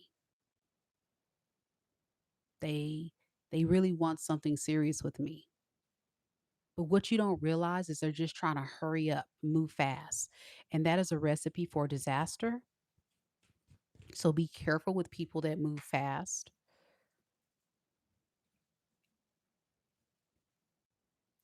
because there's things about this person, I'm sure, Virgo, if you were to be completely honest, that's a bit unsettling with you, but you're choosing to ignore some of those red flags because you like the attention, you like how this person is really trying to move this relationship forward, but you're missing the key vital point that they're rushing it to get over someone else or to let someone else go. It's almost like they have another relationship in the background and they're just waiting on that next person to let them come in. This is someone that doesn't like to be alone. So they go from relationship to relationship. They start dating new people before they let the other one go, that kind of thing. That's what this person does. So let me see if I can give you some advice on this, Virgo. Again, this is not every Virgo's reading. This is a collective reading. So take it as it resonates. Some of you guys may have already experienced this or will be experiencing this too, by the way. Yeah. The advice is keep your options open, Virgo. Keep your options open. This is not, this energy doesn't feel too pleasant. And I think deep down, you know something's off, but it's the fantasy. It's the fantasy that they're selling that has you kind of missing the key red flag. So that's why spirit is saying, you probably want to keep your options open. Don't let this person confuse you. They can be a Capricorn, a Sagittarius, a Leo, an Aries, a Libra, Gemini, Aquarius. And we also have Scorpio and Cancer. Let me know if it resonates. It's not everybody's reading. It's only for a select few. But you'll know this is your reading because this person's going to be like very pushy. Let's get in a relationship. Let's do this. They're going to move things fast. All right. Libras are next.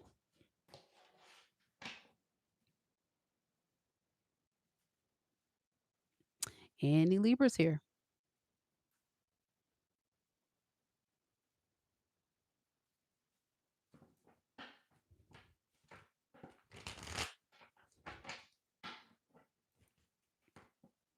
Libra, Libra. All right, Libras. Okay. Maggie's here. Jermaine's here. Morgan's here. Hello, hello. Let's get into it. Let's get into it. Andrea says for the Virgo reading that I was absolutely right. So I'm glad that you confirmed that message that I'm not crazy. That it is, in fact, someone that's not a very healthy partner to be with. So just be mindful of that, Virgos that are dating people. Okay. Okay. Let's keep going, guys. Don't forget, we're doing mini reads. So if you would like to book a mini reading with me on this live, that's the link right there. Let's do it. Hey, Majestic Tarot. How you doing? Thank you, Jermaine. Jermaine says, we appreciate you, Mika. Thank you so much. I appreciate you guys supporting me and the channel. I really do. I put a lot of time, effort, and energy to make these videos. So the fact that you guys are here watching, liking the videos, commenting, and showing me some support, it means the world to me to know that I'm making a difference. So thank you so much.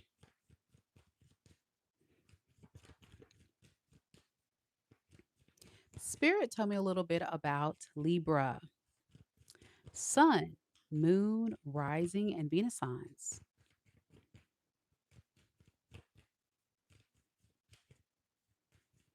What is Libra's person? Secret thoughts of Libra.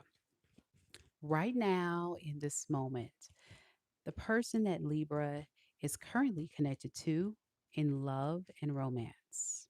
Right now, in this moment, we have the Five of Wands in the reverse,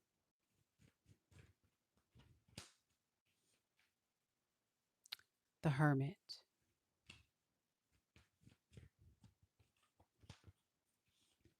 the Queen of Wands. Underneath the deck, we have the Star in the reverse, and then we have the Wheel of Fortune with the King of Swords in the reverse.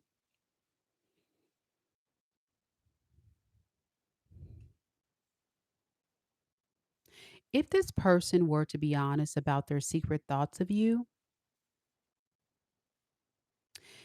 they would say that they would appreciate it if you would open up. Yeah.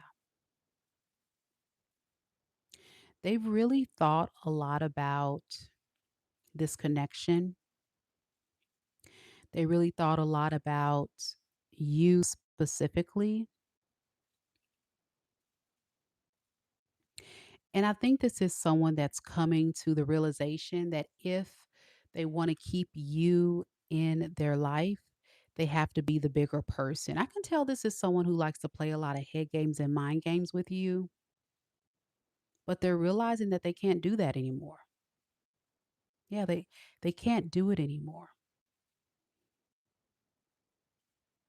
So they're saying, please try to accept my apology for playing games.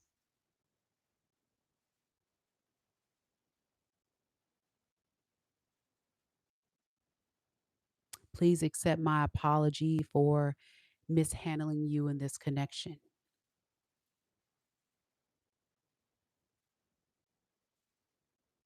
I know that there is a lot of things that I need to do to make things right because my life isn't the same without you.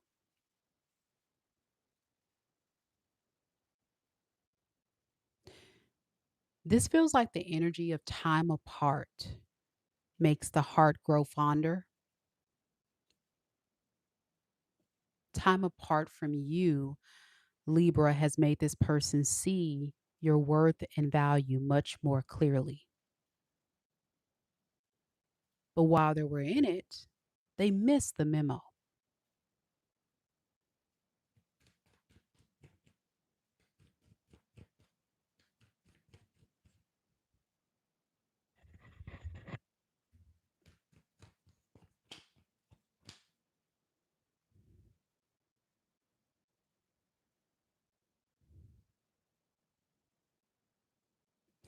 One of the biggest issues I think this person has is there's somebody that doesn't really follow through.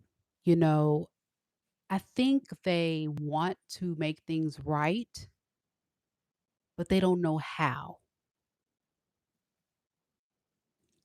Or they cause so much damage, they don't know how to fix the damage that they've caused.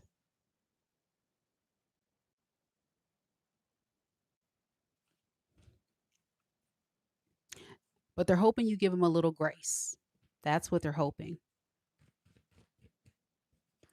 Now, I'm going to be honest with you, Libra. You don't want to be bothered.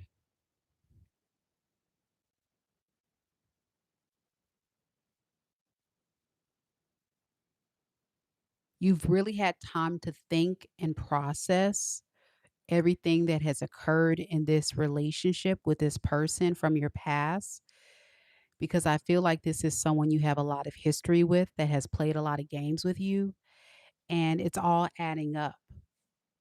It's all adding up that this is somebody who probably will never be a teammate. They will probably never give a team effort.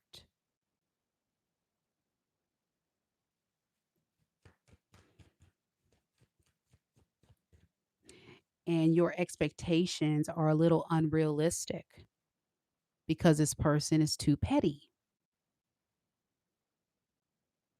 I think you put a lot of expectations on this person to mature up, to level up, to get their crap together, and they kept letting you down.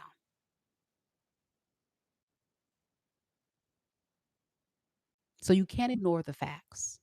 The facts are exactly that, the facts. So when you have the facts right in front of you and you choose to ignore it, then you find yourself going around and around on an endless cycle of disappointment. And I think that's what you've come to the conclusion with, that this person is just never going to change. They're going to keep letting you down. They're going to keep doing the same thing. It's around and around you go. So your secret thoughts is that you would prefer to just go about your business. And that would be the responsible thing to do.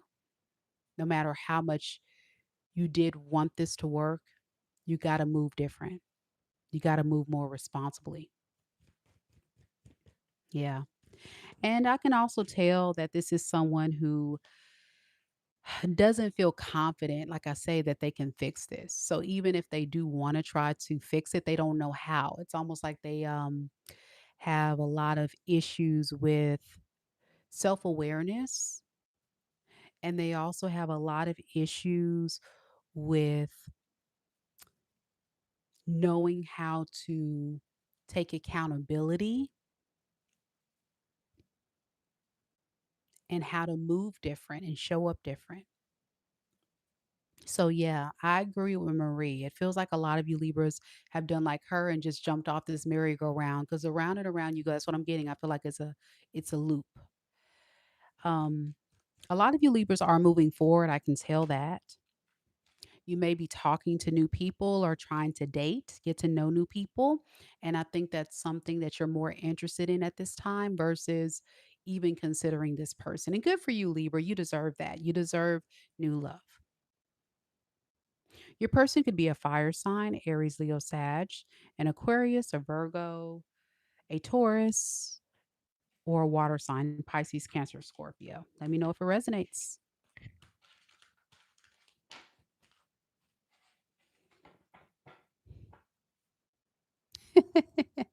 Majestic Tarot says she's jumped off the boat.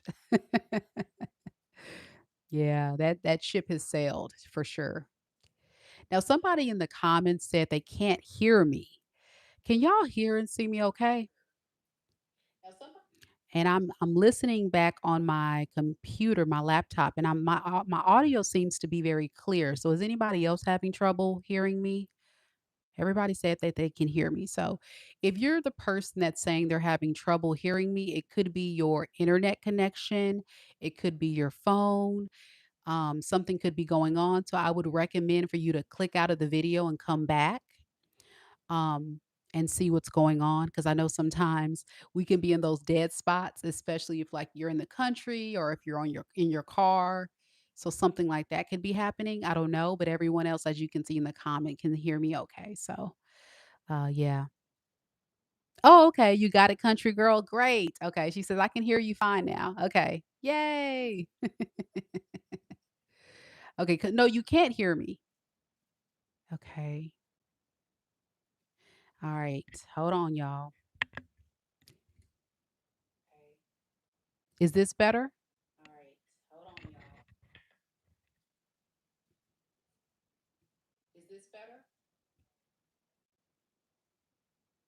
Is this better, y'all?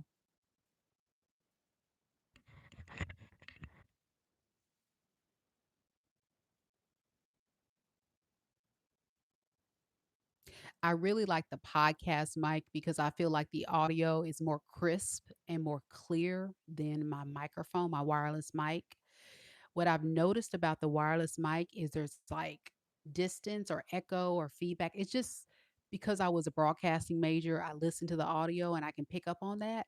But people that don't have like a communications or broadcasting background, you may not be able to notice it, but I do. And it bothers me playing back my videos and trying to just critique my work.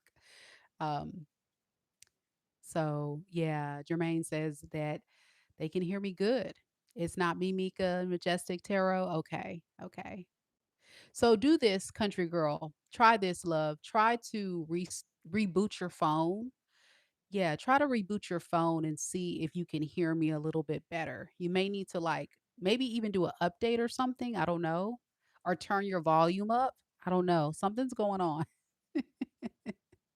Everybody else is saying they can hear me okay. And I even can hear myself because I have my video playing on my laptop and it seems it's pretty clear. So I don't know what's going on. I'm sorry that you can't hear me too well.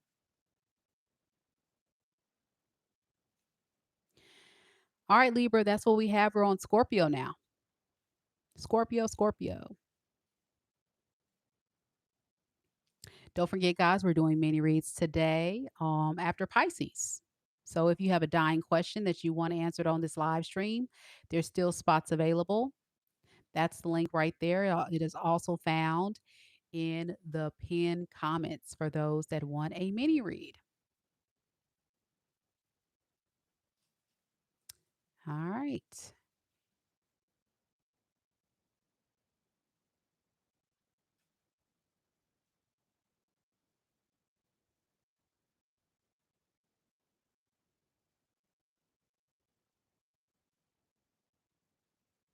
All right, Scorpio, let's get into it. Oh, you're fine, country girl. I got to know. So I love it when you guys tell me about audio because I get so disappointed if you guys can't hear me okay and no one said anything. So you're totally fine. It's totally fine. We're live. So I just need to know. All right, let's do this. Scorpio.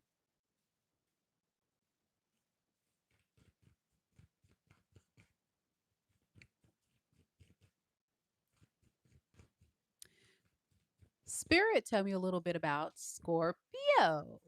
Sun, moon, rising, and Venus signs.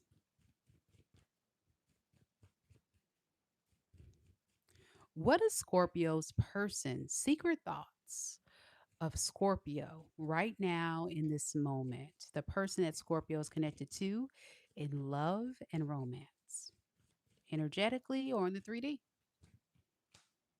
We have the Queen of Cups in the reverse, the King of Swords in the reverse, the Eight of Pentacles. Underneath the deck, we have the Ace of Cups, the Three of Swords in the reverse, with the King of Wands in the reverse. All right.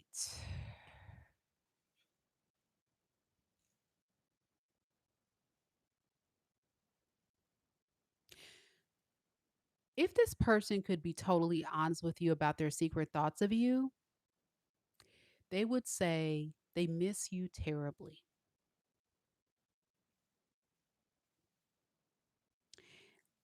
They feel like there's a void in their life, a void in their energy, and it's you. It's you.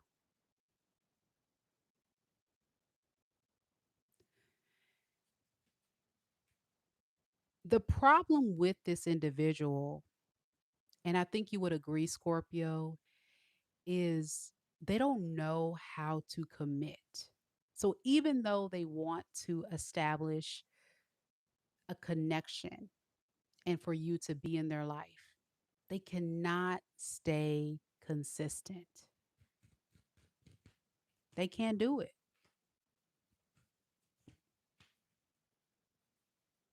And this is one of their biggest insecurities and fears is to feel needy, is to feel desperate. They like to have their freedom and kind of like that is their way of feeling like they're in control. They're powerful, that they got, all these hoes, all these men, like they like to have that sense of importance. And that's why they move the way they do. But deep down, this is an insecure man or an insecure woman that's needy, needy, needy, needy, very needy.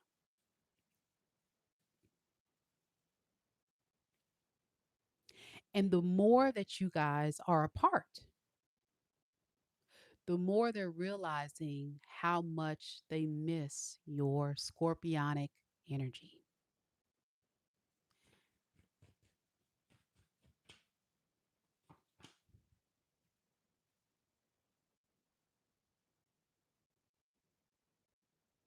They know they got to step their game up if they want a chance in hell with you because you may have called them out on this.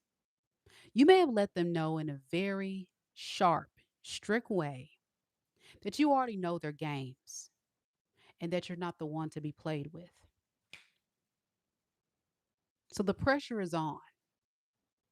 Either I can step up to the plate or they can get lost because you're not going to settle for someone who doesn't want to choose you.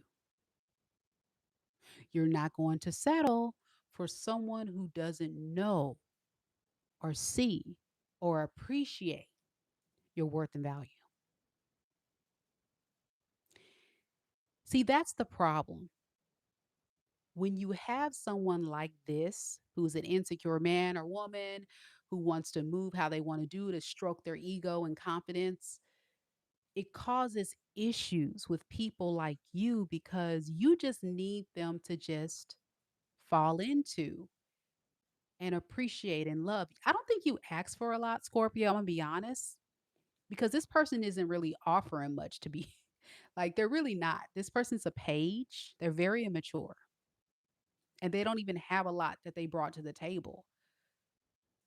But I think honestly, you were just appreciating who this person was and you were trying to give them space to do better.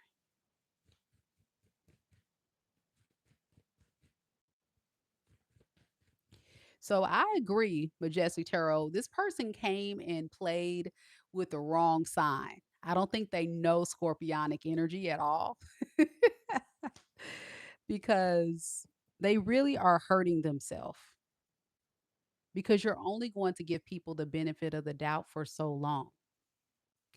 And so, with that, I think there is so much that this person needs to work on within themselves that it's hard for you to even continue to keep fighting that battle.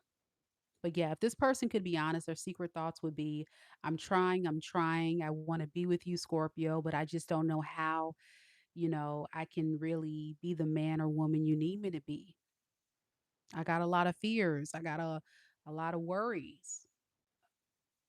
And it's just easier for me to run. It's just easier for me to just go to someone else who's going to accept breadcrumbs. I don't want to lose you though.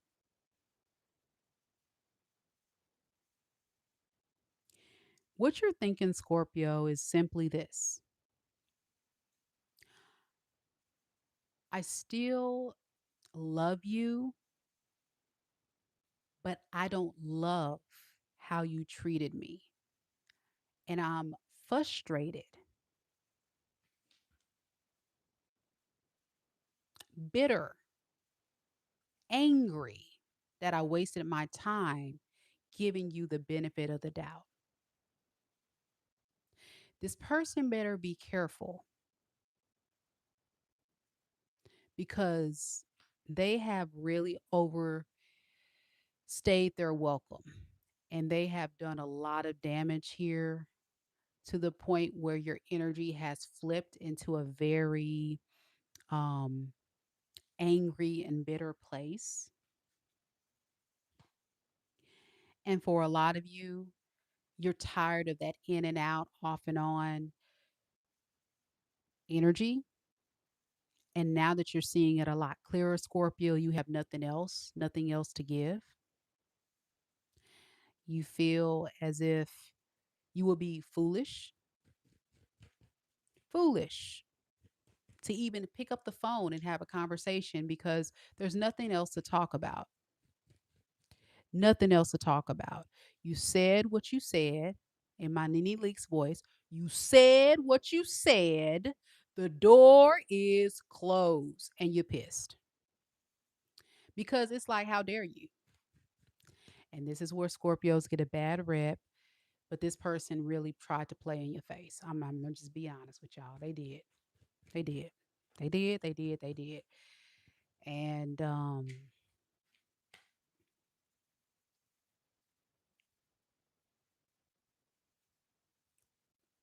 there was an abrupt ending. So this cycle, I know you're tired of hearing it on YouTube, Scorpio, because there was a abrupt ending with no real closure.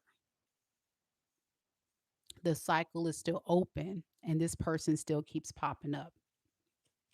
And your energy is still holding and harnessing this frustration for them as well. So you got to release all that. You got to release all that and you got to really work on moving forward in order to break this cycle out of your energy. Yeah, like I said, there's some unfinished business. It's almost like there was an abrupt ending or something, and it's affecting your new connections, Scorpio. So if you are a Scorpio and you've started dating, you may have noticed that you're comparing these new people, a lot of the new people, to this ex, and it's getting in the way of really just trusting people. And that's because energetically there's this blockage from this cycle that hasn't come to a complete close that has to really be worked through. So be careful.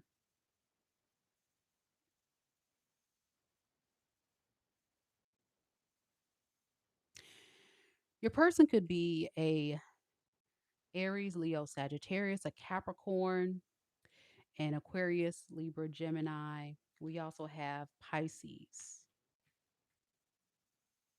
Doesn't have to be any of these signs, but that's the main energy that came through. Very immature, y'all. Very emotionally immature. Very emotionally this is like Peter Pan syndrome. This person, they're never going to change. They're probably never going to grow up. So things like this, you really just have to do exactly what you did. Just move forward with your life, and you have to get to a place of accepting, um, making peace with the situation and accepting it for what it is, because they're never going to really take full accountability, apologize, or really do anything different. You just have to say, you know what, God, we just going to pray for this person. Pray for me, Lord, that I don't, I can't say what I want to say, but Scorpio, we see each other. I'm a Scorpio rising. So, Lord, pray for me that I don't, retaliate. Just give it to God. Just give it to God. People reap what they sow. That's the thing. And when you reach a level of frequency and vibration of maturity, you learn that you may not see that person's karma, but they're going to get it.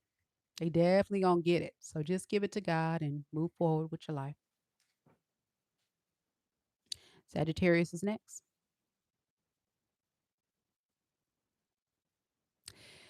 Shakuya says, "Ooh, we on point. Thank you, Miss Mika. Yeah, help me, Lord." She said, "Help me, Lord." Girl, you ain't never lied. I feel it, y'all. I feel it. I feel it in the Scorpio reading. I'm like, listen, Scorpio, don't do it. Just say no. Just say no, baby. Just say no. Just say no. You see them calling dark thoughts. You're gonna be on an episode of Snapped. Don't do it. Don't do it.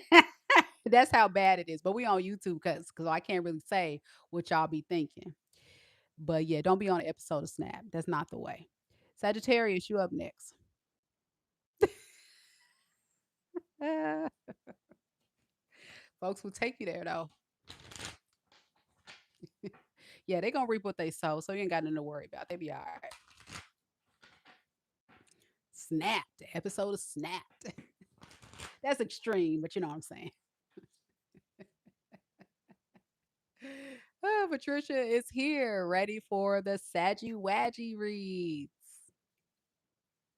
Don't forget, guys, we're doing mini reads on this live stream tonight. Yay! Mini reads are back by popular demand. We still got a couple of spots left. So if you're eager to get a personal reading from your favorite tarot reader, that is the link right there. I love you too, Majestic Tarot. Thank you, love, for the support, my tarot reading sister. If you guys want to get a personal reading, that will be the link right there. Those are the beautiful souls that have already booked their spots. So go ahead and click on the link if you are interested. All right, Saggies, let's do this.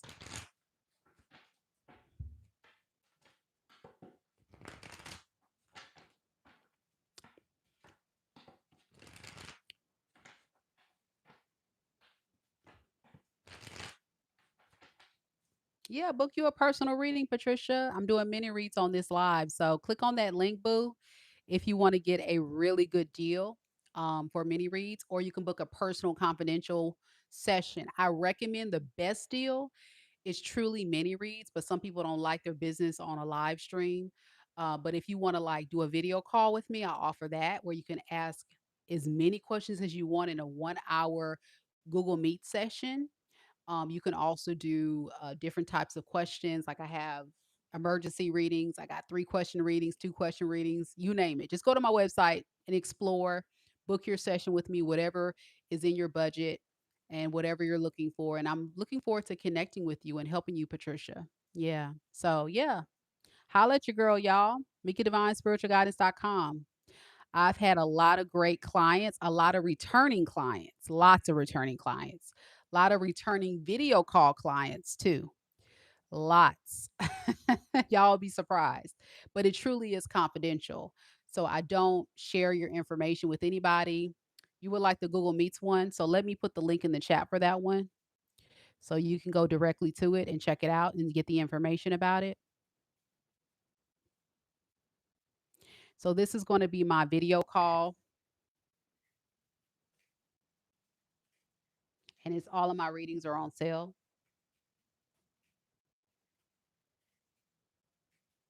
It's right there. So anybody that wants to do the video call, it's the one where you get a video call with me. And with the video call, you get a 1 hour session to ask as many questions as you want. You also get a copy of the video. So not only do you get the reading to ask whatever we can talk about. I've had people ask me stuff about money, career, get some dating advice, spiritual guidance, whatever, like whatever you want to know about. And then after the session ends, you get a copy of the video. So you can go back and watch it as many times as you would like. So nice. You also get a transcript. I don't have that advertised, but you also get a transcript of your reading. And so that's how you book it. And so, yeah, it's really good. And it's a really good price. Some of these tarot readers, they charge out the wazoo. I make my stuff very reasonable because, like I say, even though I'm taking up my time and my energy because this is not my only jam, y'all know I'm a teacher full time. And I also have a couple of other businesses I do on the side, not only this channel, and I'm a single mom. It's not opening up. Why? Hold on. We're gonna try it again. All right.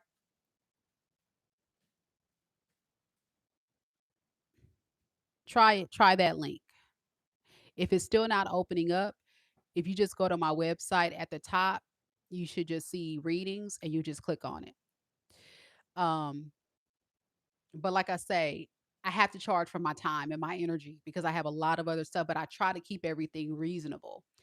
And so, to be honest, that's kind of what it is. Is it working, Patricia? I hope it works. Sometimes, YouTube will block links in the chat.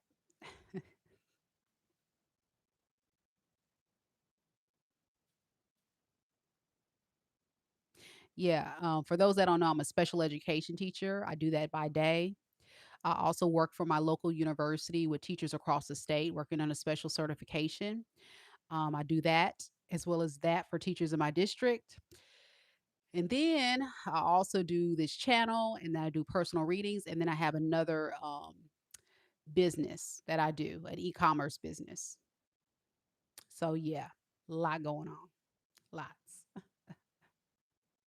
And that don't include the sleep that Kim says I need to do and the water that Kim says I need to drink. So, yeah, I have to charge for my time, y'all.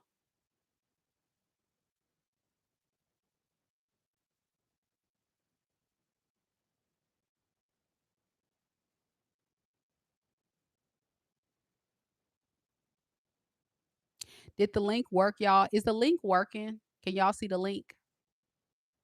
Yeah, I'm all around girl. I got my bachelor's degree in communication broadcasting. So this is kind of my passion on the broadcasting side and the creative side for me.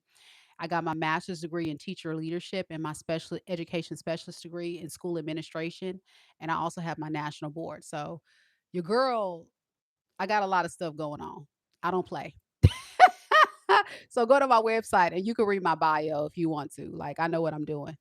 But I've always had a spiritual gift and I've always been a good sound mind for good advice. I've always had an old soul and I just love to learn. So when I'm not on live, I'm literally listening to podcasts, reading books, or learning different things to better kind of help myself, but also help other people because I just enjoy helping people.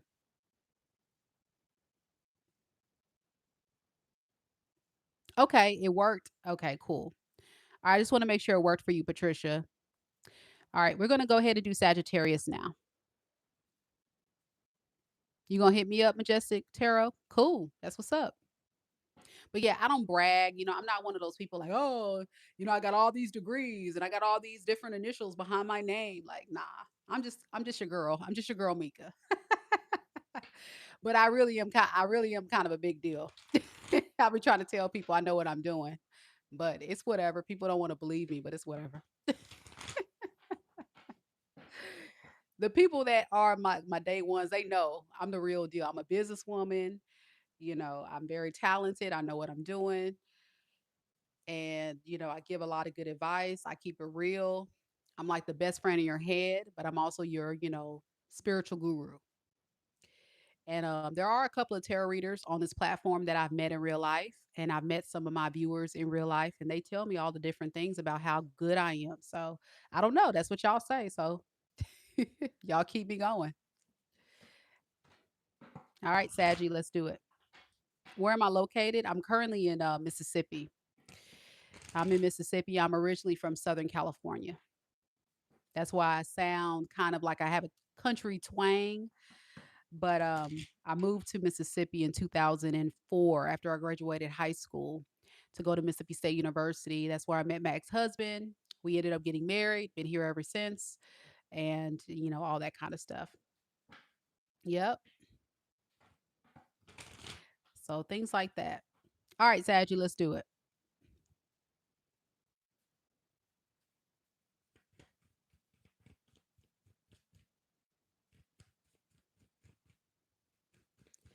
Spirit, tell me a little bit about Sagittarius. Sun, moon, rising, and Venus signs. What is Sagittarius's person's secret thoughts of Sagittarius right now in this moment? The person that Sagittarius is connected to energetically or in the 3D. We have the 8 of Pentacles, the Ace of Cups, the Chariot. Underneath the deck, we have the 7 of Wands and the 9 of Wands in the reverse. If this person were to be completely honest, Sagittarius, they would say, I don't want to give up on you, And I definitely don't want to give up on us. I feel like we have a lot of potential, and I want to do what I can to progress this relationship forward. This feels like a new person, Sagittarius. Someone new that you're getting to know with the Eight of Pentacles and the Chariot. And with the Ace of Cups here, it feels like this is someone that is getting your attention and that you're very interested in as well.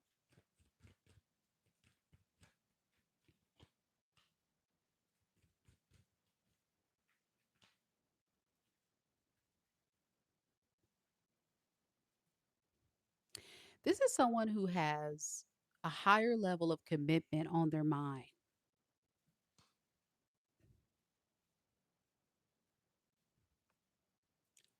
but they're not going to rush things because they don't want to scare you away. They want to move at a very slow pace to where they can evaluate the situation and make sure that you guys are talking the same language and that you guys are on the same page to building something substantial, a 10 of Pentacles situation.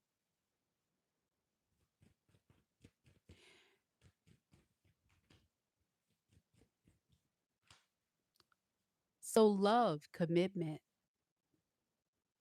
something serious is definitely on their mind. And they can see a future, but they're not going to rush things because this feels new and moving slow is safe and it's healthy. Now, you, Sagittarius, your thoughts are these: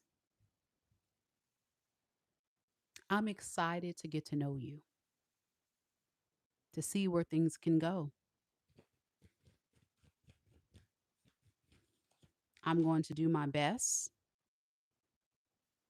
to work through some of my insecurities and fears that I have had and that I'm harnessing due to past experiences. Because I don't trust a lot of people right now, but I really like you. I can see the potential in what this could become. So I'm going to try my best. We'll see. So if you haven't met this new person, Sagittarius, you're going to be meeting them soon. That's, of course, if you're dating. Okay, let's put that disclaimer out because we had somebody earlier. If you're single and you are not dating and you are choosing not to put yourself out there, you're not going to meet this person. But if you are putting yourself out there and you have found that this is somebody that is mature, responsible, and they're extending a very slow, gradual, healthy progression in this connection with you, they have nothing but pure intentions with you. They just want to make sure, Sagittarius, that you can trust them and that they can trust you. It feels like the biggest hangup is you, not them. And that's because you have a lot of fear about this person causing you some type of harm or being just like your toxic ex. This is not that person. This is a different experience. And that's something that I think a lot of you guys may not see coming, but it's coming. So it throws you off guard. Seven of Cups. Can I trust it? Is it believable? Take your time. I want you to make the decision that works best for you, Sagittarius. Some of you guys are enjoying your singlehood right now anyway. So it is nice to be able to have the choice to either remain single or to pursue this. But the opportunity is going to be there if you're willing to give it a try. All right. Your person could be a water sign, Pisces, Cancer, Scorpio. They can be an earth sign, Capricorn, Taurus, Virgo. We have Aries, Aquarius. Sagittarius. By the way, if you're a cross watcher, a Sagittarius could have done this to you. So just, take it as it resonates. Doesn't have to be any of these signs, it's just all energy. Yep, yep, yep. Mika, the other Mika that's in the comments, says, "You're on point, Mika." Yeah, thank you so much. You're very welcome, Mika. Good to see you, Mika. Yeah, so if you haven't met this person, check it out. It feels good, Sagittarius. It feels good. Capricorns are up next.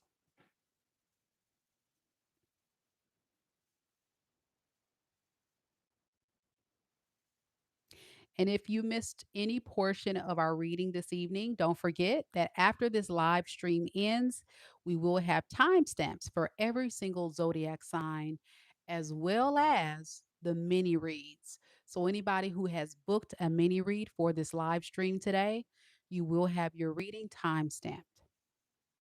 Also, anybody who has booked a mini reading should have received an email link with this particular video. So that way you can come and watch your reading live or later. It's up to you. Here is a list of the people who we have down that has purchased their reading. Be prepared. We only are a few signs away from doing your live stream video reading.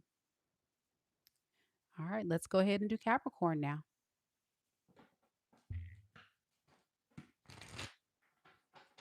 Louisa said on the Sagittarius reading, "Yep, Mika, that's how I feel. I need to trust myself." Yep. So it just, it takes time. So it's nice you have someone coming in your energy, Sagittarius, who's going to be a little bit patient with you. Just don't have them waiting around too long. You may push them away. Here we go, Capricorn.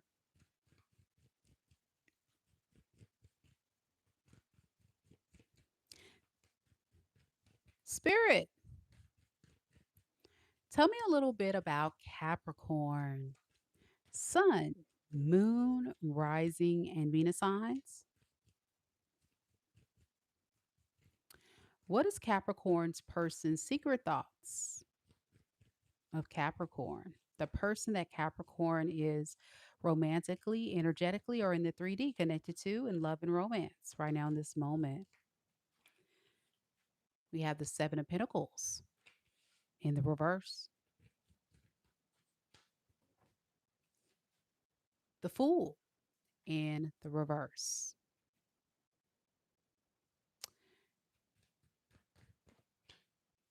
and we have the Five of Pentacles in the reverse. Underneath the deck, we have the Six of Cups and the Lovers in the reverse.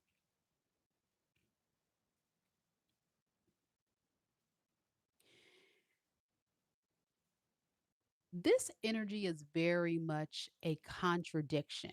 It feels like a big contradiction, but I'm going to break it down as best as possible, Capricorn, for you to understand this person and their thoughts of you.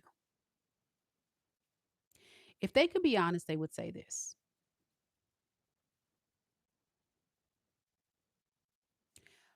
life without you is very difficult, but having you in my energy is difficult too.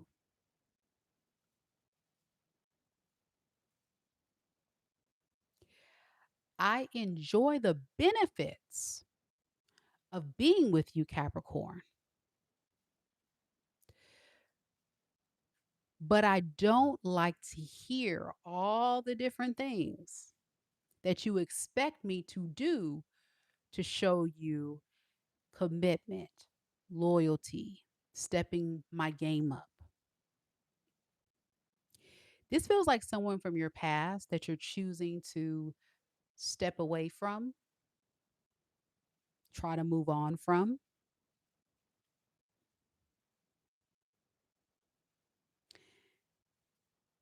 And the more that you have chosen to move away from them, the more they have realized that their life cannot be the same without you. They could be struggling too, by the way. This could be somebody that's really having a hard time financially. So they may not feel like they're equipped to give you what you need when it comes to commitment because they're not stable in their own life. If this person does have money, they're just not a stable person to be able to give commitment. So just put the story where it fits. But I'm getting a lot of you Capricorns. You're dealing, your ex could have been someone that just was not as established or as stable as you.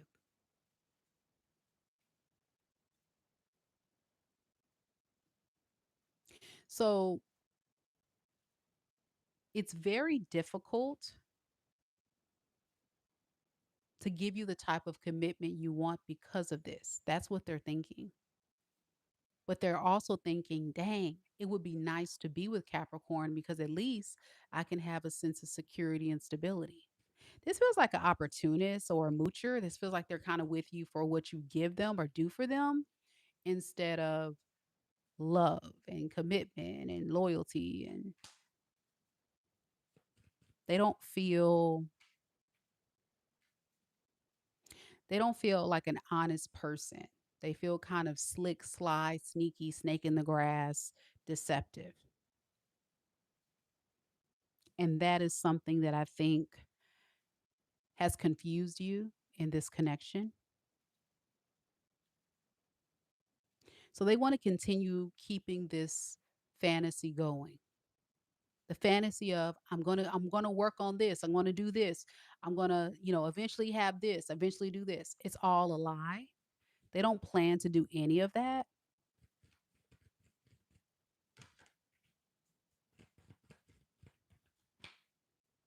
They just kind of plan to tell you whatever it is they know you want to hear in order to kind of keep you invested as much as possible. So that is, of course, their true and honest motive. Now, your secret thoughts of this person is about the need to control yourself and how you move moving forward because this is someone who keeps frustrating you. They never get better, they never improve. You notice the behavior pattern that just isn't really favorable for you. In fact, it makes you angry,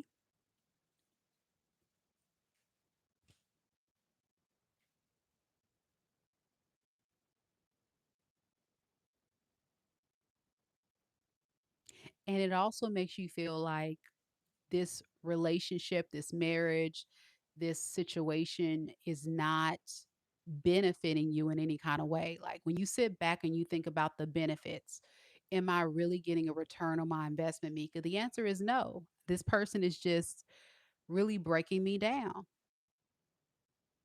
Yeah, this person is breaking me down. They're not respecting me. A lot of you Capricorns could have been the emperor in the relationship. So even if this was a man you were in a relationship with, ladies, this was someone who was like a grown boy, someone you had to take care of. You were like the man in the relationship, like the one that was providing, protecting, making them feel secure. And that kind of threw your energy off, which is why you're like the emperor in the reverse. And you may have come across, according to them, as bossy or controlling, but you weren't. You were just telling them they need to get it together. And you got tired of them giving you breadcrumbs and not stepping their game up. And fellas, if you are a masculine, same thing. You demanded respect, and this woman was just using you. So it's a lot of disappointments that you try to do what you can to gain, to get this person to get their act together, but it's not your battle. We got to acknowledge and recognize that we can never control another human being. No matter how much we want to get them to do better, they're going to have to want that for themselves. So a big lesson about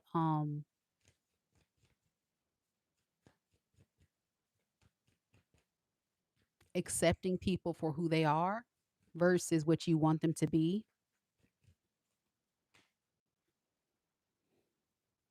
Yeah, you've stayed in this energy of, I don't know, I don't know. Should I stay in this? Should I not? I think you guys were in this relationship for way too long.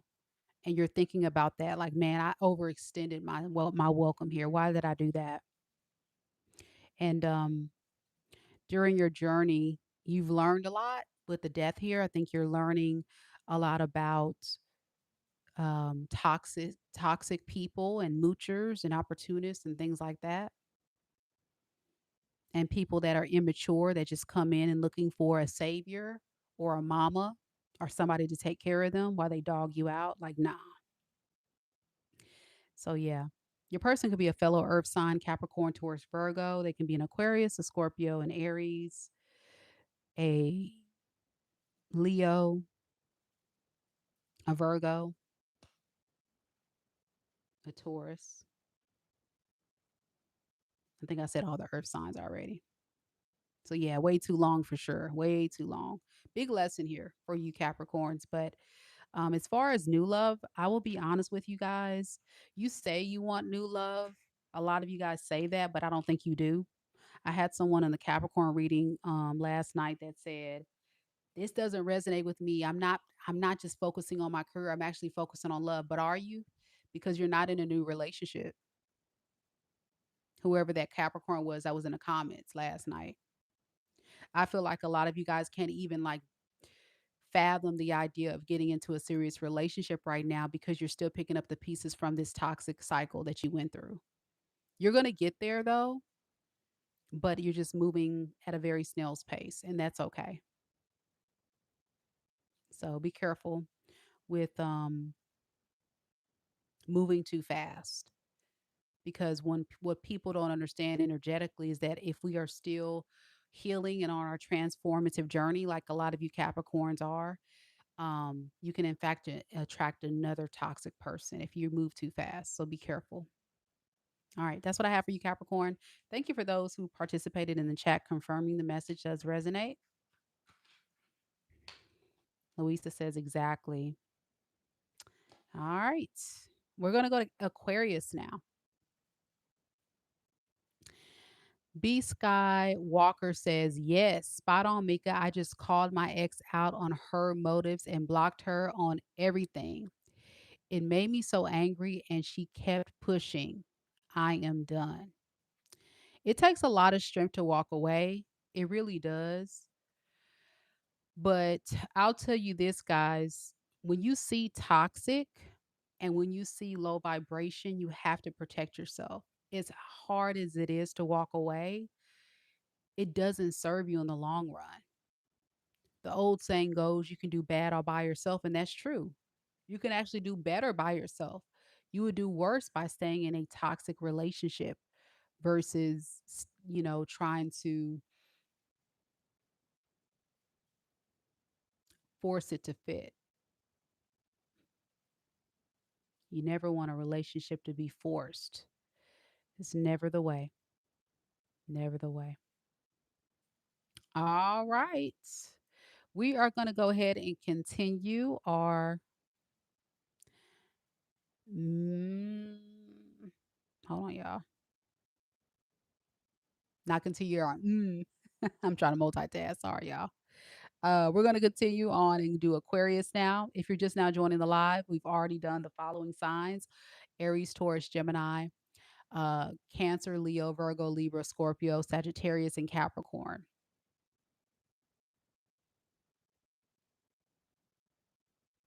Jamie says the Scorpio reading was on point. Thank you. You're very welcome.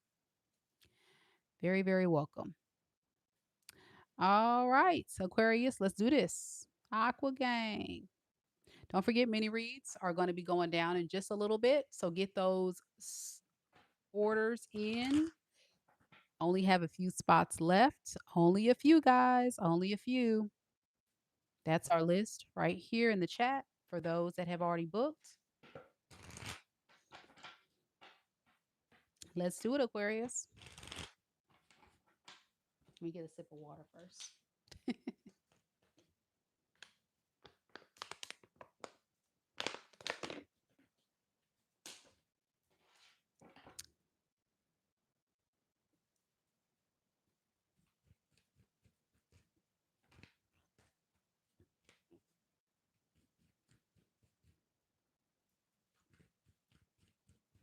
Spirit, tell me a little bit about Aquarius. Sun, moon, rising, and Venus signs.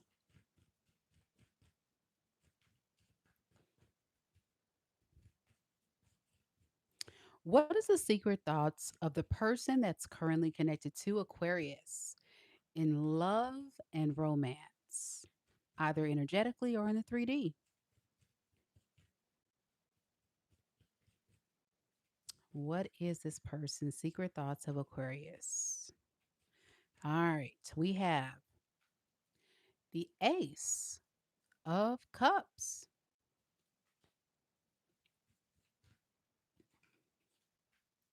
the Eight of Cups, and the Ten of Cups. Underneath the deck, we have the Hangman in the reverse, and we have the Page of Pentacles and the Queen of Swords.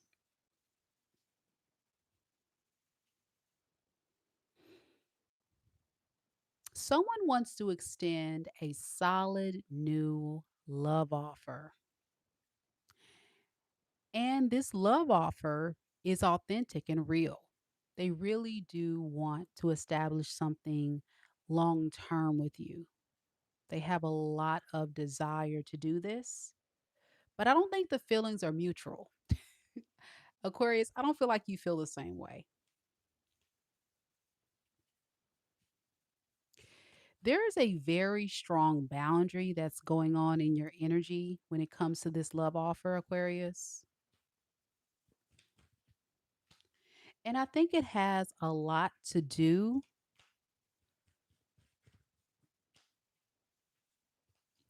with this person maybe putting you in some type of third party situation and you have found out about it. So this doesn't feel like someone new. This feels like someone that's extending a new love offer to you that you don't necessarily want to accept because you didn't like how you were mishandled and mistreated when you guys were once together. So here is what they're thinking.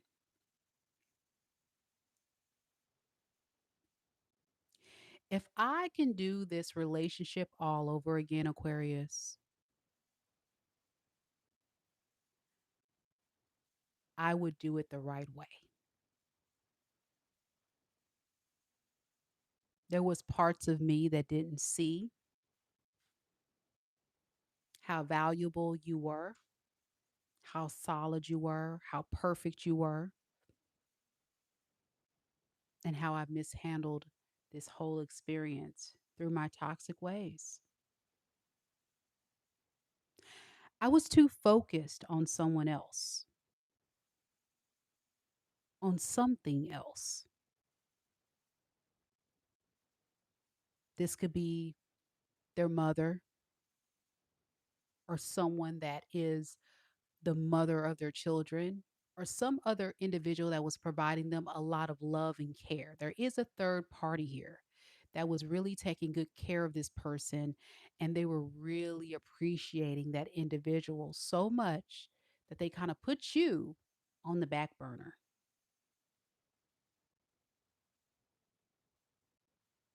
It's so important to them for you to know that they're willing to let that person go in order to build with you,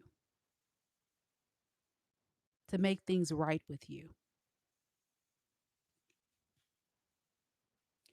But they also see that, it's risky business going towards Aquarius because let's be honest, Aquarius, like we said, the feelings are not mutual. With the Eight of Cups here, Aquarius, you're really thinking about moving on with your life. You're done here. You don't feel the same way. You feel disrespected. You feel very disappointed. You really just don't understand. You don't resonate with how this person can be so blind to how good you were to them, how much you sacrificed for them. It just really disappointed you how much you gave, how much you did, how much you healed and supported this person, and they just took it for granted. That's how you feel.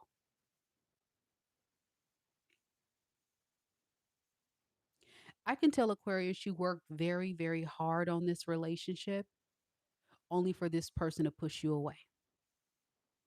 And that's something that Aquarius just doesn't really like, to be pushed away after you work so hard to make this person feel so important.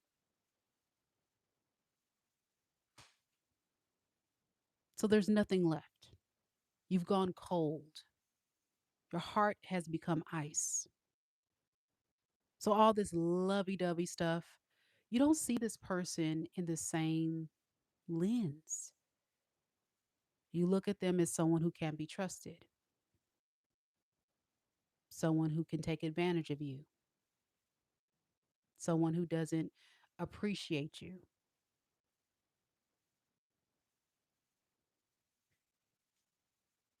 You're missing that they see you as everything that they want and need. But I can tell this is someone who moves at a very slow snail's pace with giving you exactly what you deserve. And it wasn't until you pulled away, Aquarius, for them to realize what they truly lost because they were focused on this third party. Yeah. Now they want the relationship. Now they want the commitment. Now they want all the things. And you're gone.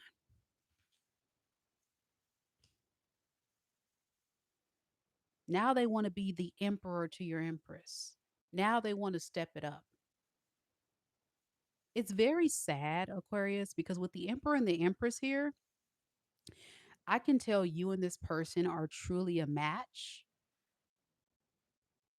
Like you guys have some type of soul contract where you and them were supposed to really be together, but they screwed it up because they were so blind and focused on so many other things. They had a lot of growing up to do. They missed it. So it feels almost for some of you like a twin flame journey, if you believe in that, where the twins don't come into connection this lifetime. They missed out. You're the runner, now they're the chaser. You were the chaser and they were running. You see how this goes? So, moving forward in your life, especially your love life, Aquarius, I think you're really trying to work on believing in love again. Really believing that the new people come into your life have good intentions. You do want love, but you're still healing.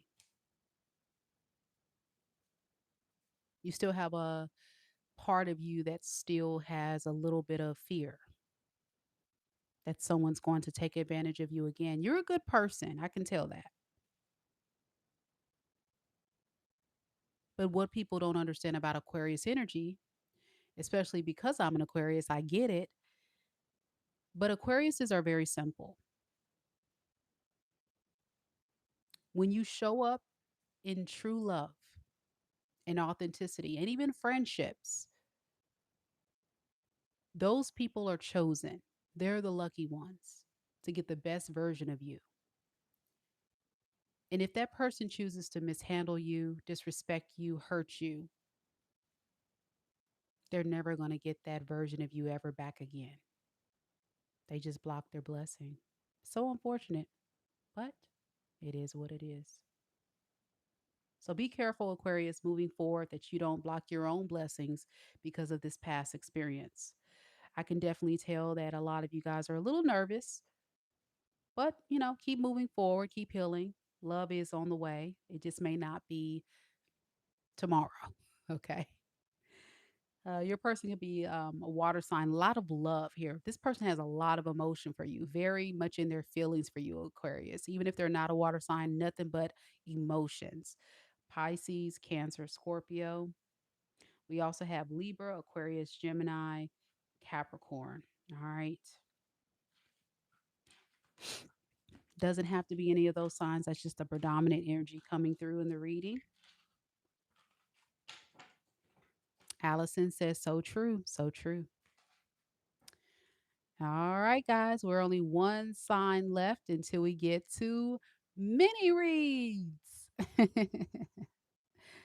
So if you have not booked your spot for tonight, hurry, hurry, hurry. That's the link right there. Only a couple of spots left. Here we go, Pisces.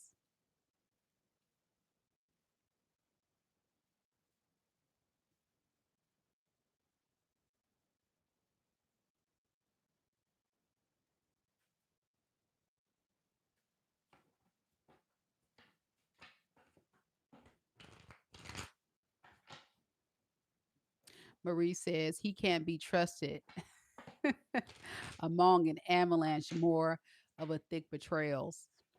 Girl, what you talking about? Taymula says, wow, really dead to me. I'm actually doing things that have nothing to do with them and just moving on. I can't believe you can speak from someone else's heart. Ugh. Yeah, I'm the real deal. I'm the real deal. I'm glad that you, Aquarius, are choosing to move forward. It's just unfortunate, that people like this miss out on a great opportunity, but it is what it is. Pisces, let's do this.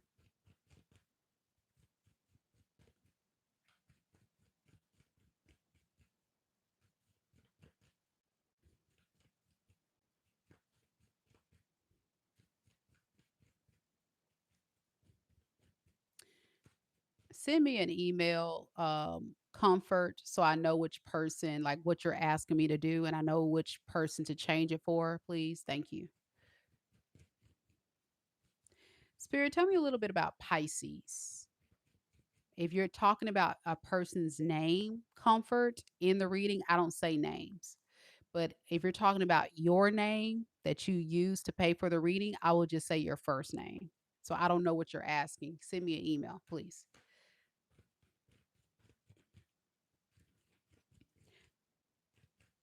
Spirit, tell me a little bit about Pisces. Sun, moon, rising, and Venus signs.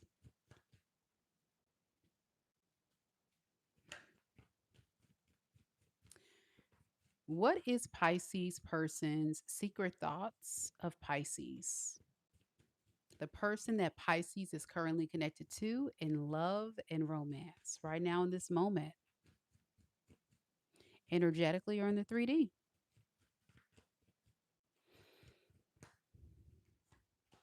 We have the sun in the reverse,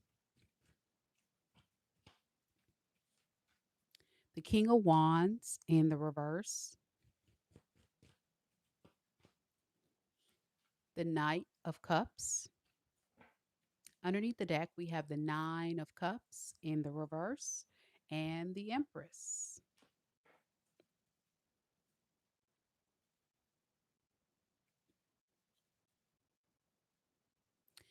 Whoever you're connecting to, Pisces, is really feeling like they can't have a breakthrough with you.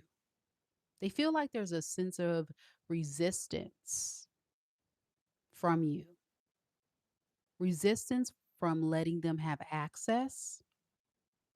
So, this person's secret thoughts of you is very disappointed that you're not accepting their love offer.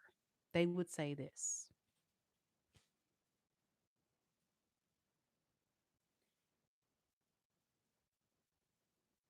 dating other people is nothing like being with you, Pisces. So, I'm coming back into your life to give this another shot because I need you. I don't want to be alone. I yearn for your love, but I need you to be willing to accept my offer. I need you to be willing to not put up a fight.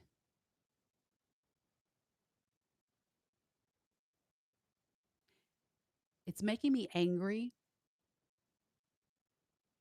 to hear the word no. It's making me frustrated when you're not calling, when you're not chasing, when you're not responding to my advances, when you're not responding to my texts or phone calls. I don't like that. It makes me almost feel like you don't care anymore. I want that softer side of you, that loving side, that nurturing side. You know, this way you used to be. This bitter, angry, cold energy that you're giving to me is not acceptable.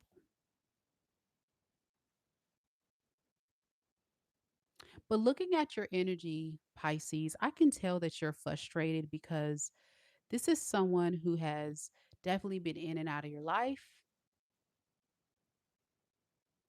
You may have realized that there's really nothing stable coming out of this experience. And although they say they're going to come in brand new, change, they keep letting you down. So you don't necessarily want this to end. You just feel like you have to protect yourself. It's the responsible thing to do. It's unrealistic, very unrealistic that this person is going to be responsible and step their game up, that they're going to be a teammate, an ally, not an enemy. That beautiful, loving energy that they're expecting out of you, they got to realize that it doesn't last if this person keeps treating you so poorly. You can't expect Pisces to keep being there. That's what you're saying. You can't expect me to keep being there if you keep abandoning me, hurting me. But I can also tell Pisces you have second guessed yourself a lot. Like this person is a bit manipulative in a way. So you didn't even know what to make of this. You didn't even know if this person was being authentic. But the more you stayed in this, the more you start seeing some red flags that made you realize that you have to really work on disconnecting, moving forward. And I can tell that some of you Pisces are, in fact, doing that. Some of you Pisces are choosing to start to talk to new people. Some of you guys are choosing to pray for something healthier.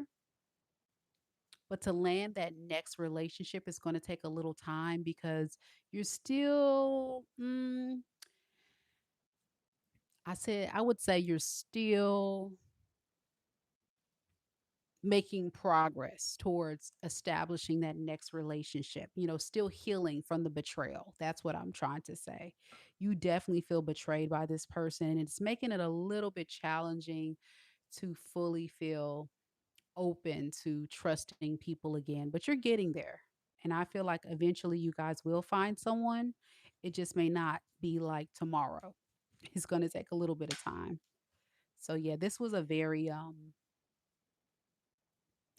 rough cycle, and you're just impulsively choosing to move forward and begin to start to manifest healthier things, create a healthier life, healthier boundaries. It's hard though, right? Because you don't want to, but you just feel like you have to. And I applaud you for that because you're making the right decision. This person is a trip. They are definitely something that as a reader is it's hard to explain because they're very complicated. There's a lot of layers. I can probably spend about 30 minutes to an hour really unpacking this person because they have so much going on. But you're gonna have to book you a personal reading for that. So they could be a water sign such as yourself, Pisces, Cancer, Scorpio. We also have Aries, Aquarius, Taurus, Scorpio, Leo, Virgo, Sagittarius, and Capricorn.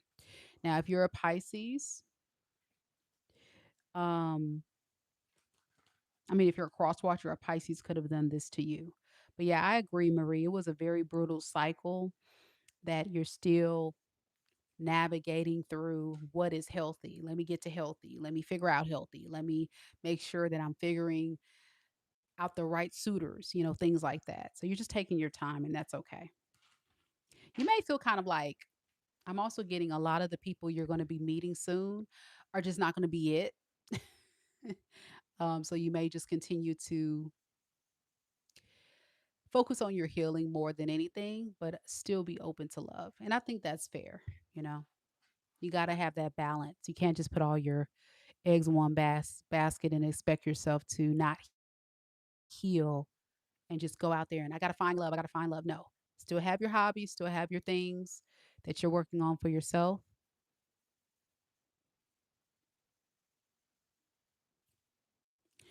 And you should be good.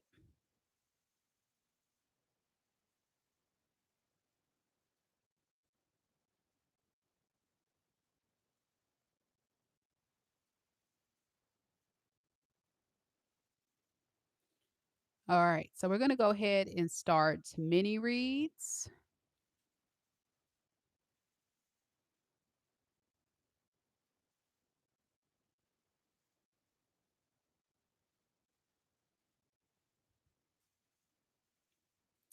If you have booked a mini reading,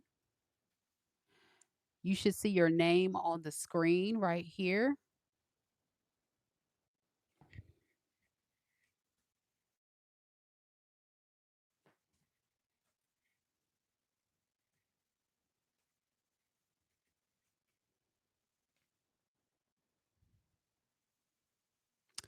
I also noticed that we got a couple of new orders. So just give me a second while I make sure those people get an email. If you did book a reading, I will have your reading time stamped.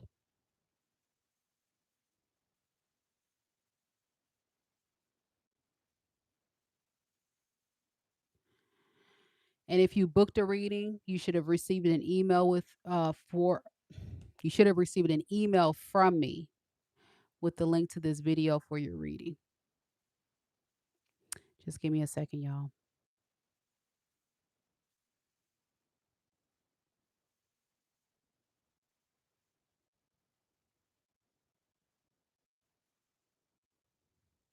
I'll put the link in the chat for people that want to do the mini reads. I'm about to close the sale on it in just a second. So if you want to book, that's the link right there. Go ahead and book it real quick.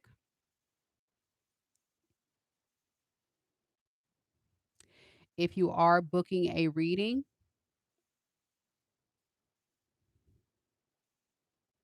make sure you check your email. Remember, you can watch your reading live or later. That's the key thing about my readings. I try to make sure everybody has an opportunity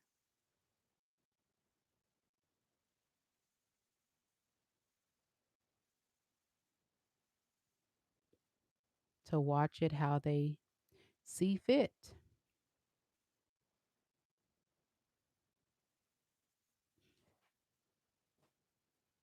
give me a second, y'all. I have to get everything lined up.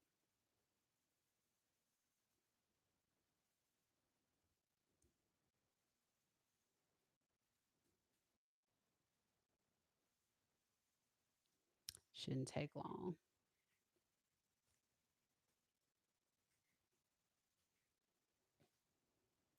Our first reading is going to be Paula. Paula, are you here?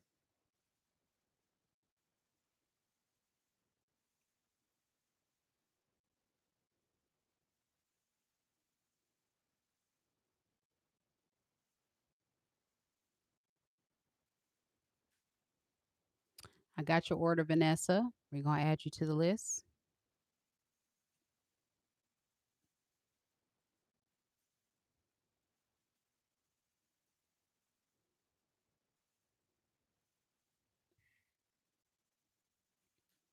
Paula, are you here?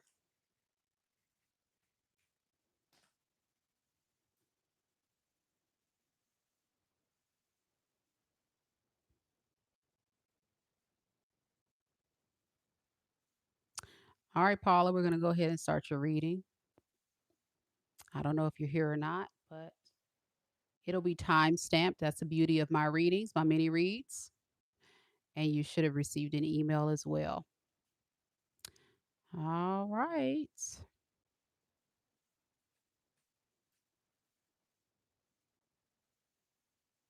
Let's go ahead, Paula, and start your reading.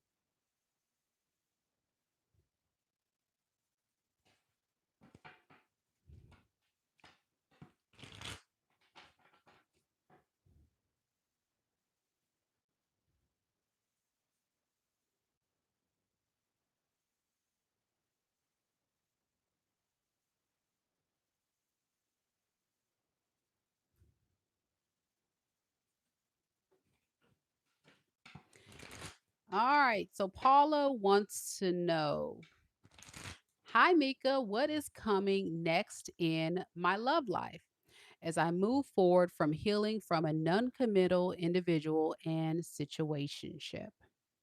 All right, let's see what's coming up next. Spirit, tell me about Paula's love life. What is coming up next in Paula's love life after moving forward and healing from that non-committal individuals and situationships? We have judgment in the reverse, the 8 of cups,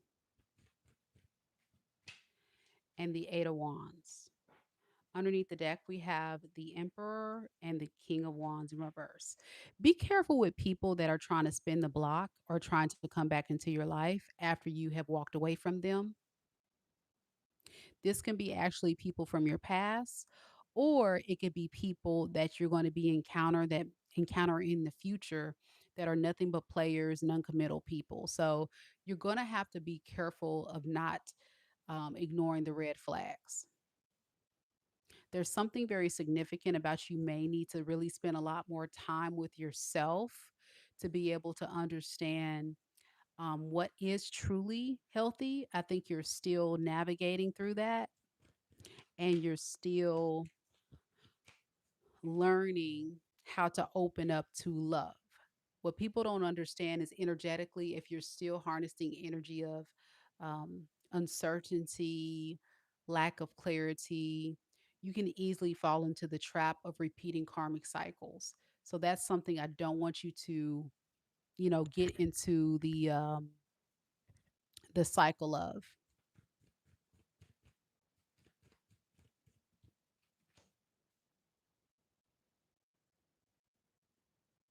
Yeah, be careful also with trusting people.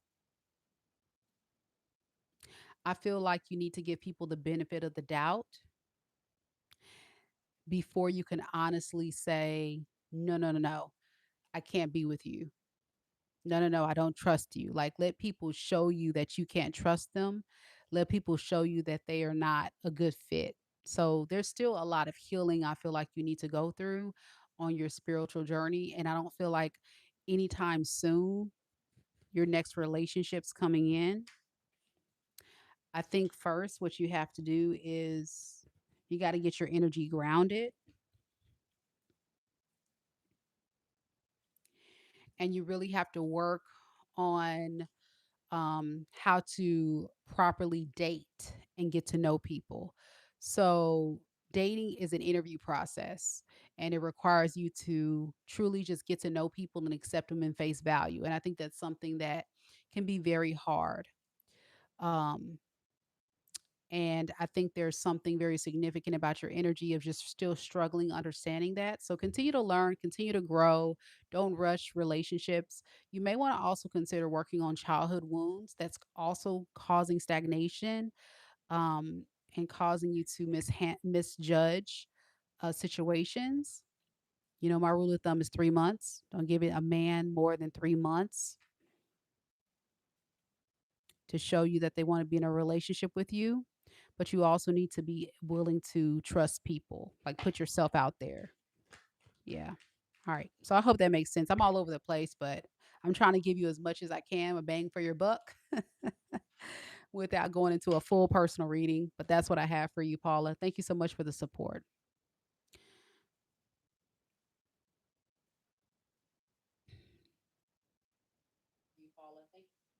Okay, I don't know why they say my audio is not working. Can y'all hear me? I can hear just fine on my laptop, so I don't know what that's about. Y'all may have to just click out and click back in. All right, the next person is Shaquana. Did I say it right? Shaquana, Shaquaya, Shaquana. Yeah. Yeah, Bria, my audio sounds good on my end. I don't know why people are having audio issues. All right, she's here. So you want to know how life is going for your person. She said, "Hi, Mika. I had a reading with you about 3 or 4 months ago. So much was revealed to me through the reading, and a lot of things came out in the open from my spiritual team. I know I am a chosen one and protected. I would like to know, how is life going for the person that I thought wasn't going to walk, thinking he had a strong hold on me. He really believed that he could ghost you and the door would still be open. You really feel like the spirit has set him down, all the way down, for a karmic lesson. So you just want to know, how's life going for your person?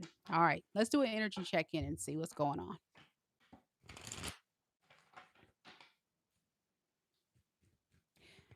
Thank you, Shaquana, for supporting the channel. Thank you so much, love.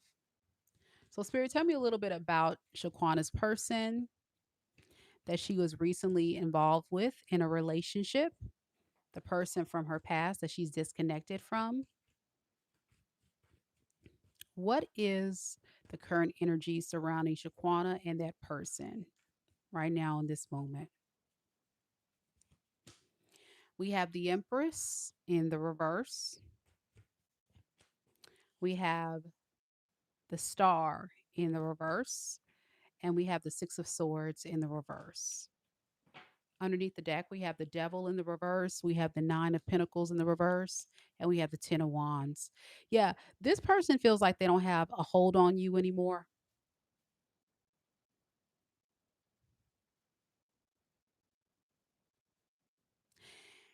And I can definitely feel like there's something about this person feeling very anxious and overwhelmed about that. The fact that you don't want them back, that you're not trying to heal the situation with the star in the reverse. And so they kind of feel like they played themselves. They really are feeling that karmic lesson, like you said. They're seeing that they should have done something else. They should have used a different approach to keep you in their life.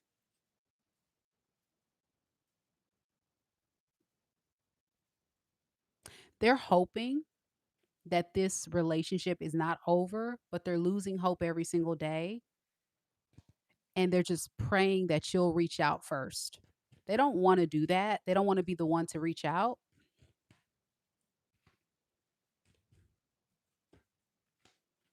But to be honest, your energy tells me you're not planning to go back anyway. Like you've made a decision, you made a promise to yourself to not go back with the Hierophant here. It feels like you've learned a powerful lesson and you said absolutely not. I promised to myself I'm not going back. This person is not someone that I'm interested in investing in and giving to. And so whatever this person is thinking is not very realistic. It's very delusional. And they're starting to realize that your decision is final and they're panicking. Yeah, they're panicking. I think this person has a very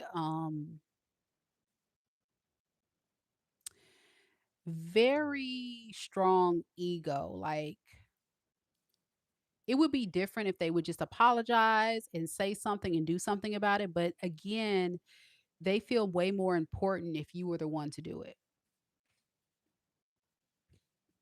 and deep down they don't really have no intentions of building anything serious with you. It just feels more like, I like the idea of having you in my world and my energy because I benefit being with someone like you.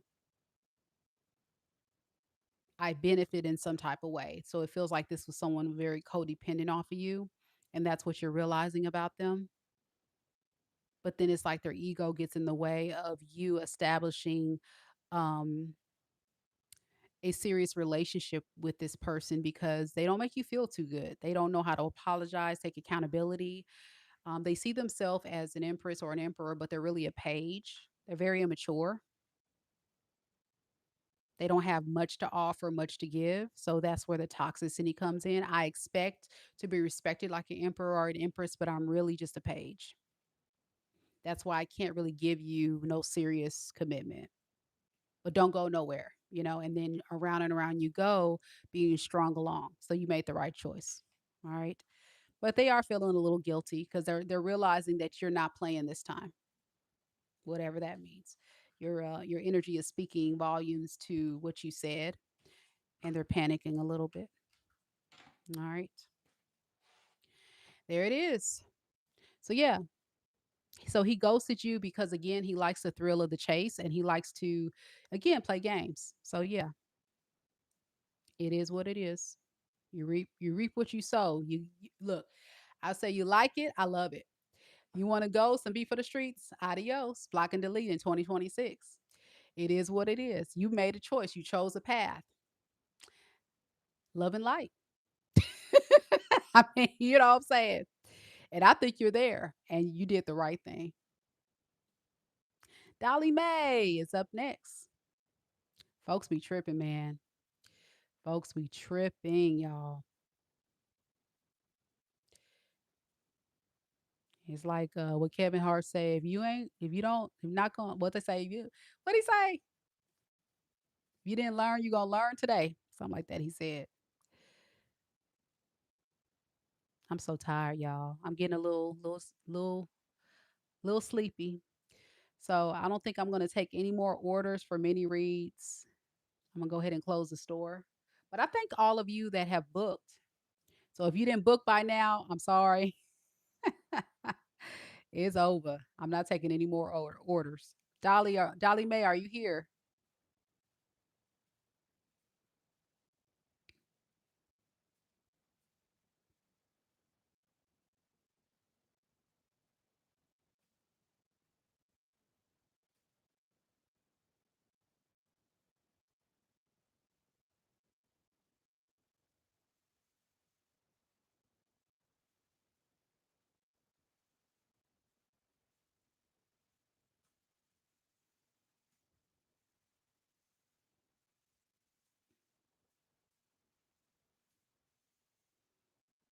All right, Dollymae, we're gonna do your reading. Dollymae wants to know.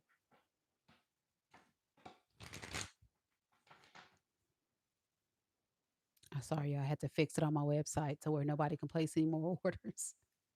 Because if they place any more orders, I don't got nothing for them. I'm gonna have to give them a refund. I don't have any more energy to give. Only for these last few people. That's it.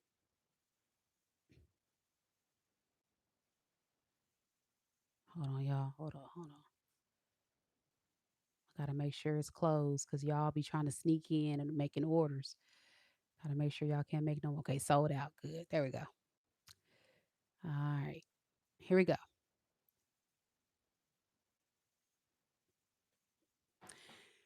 Okay, y'all know I'm sleepy because I don't put her question in there twice. Here goes. What do I need to know about my love life moving into September? Okay.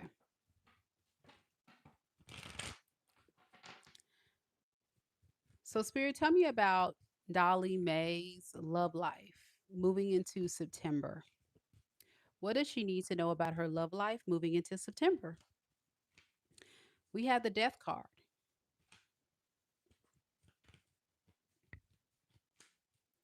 the nine of swords in the reverse, and we have the five of pentacles.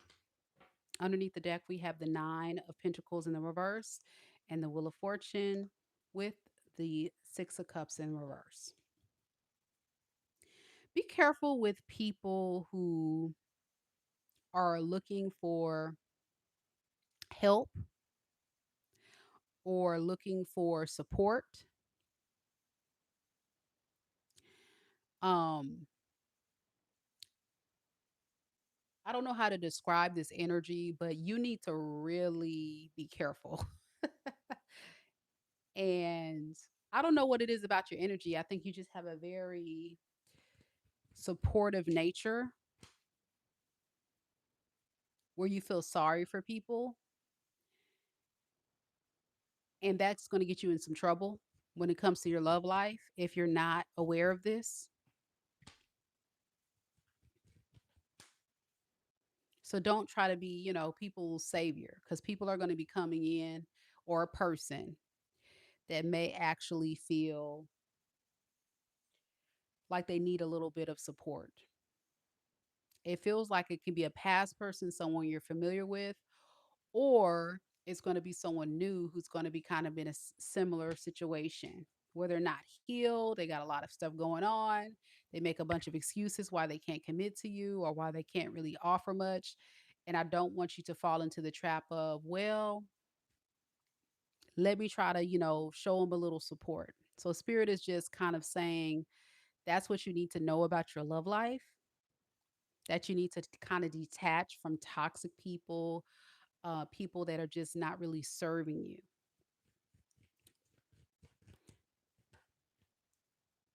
Yeah. And step away from feeling like I got to settle when you don't have to. So take your time, Dolly. Take your time. And one of the biggest things I tell people when it comes to dating is a lot of us are not going to find our perfect person right after that one relationship. It may take several dates, it may take a couple of relationships before we find the one or the right person.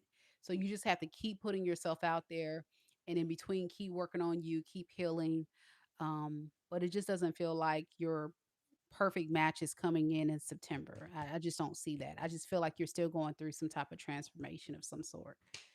Yeah, you're still detaching from toxic people, understanding what healthy relationships are, learning about boundaries. It's really a lot of boundaries you got to put in place to make the right person um, come into your life. Okay.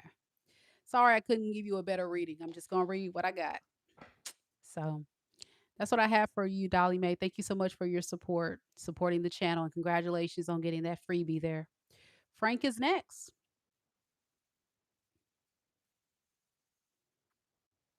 Frank, y'all still here?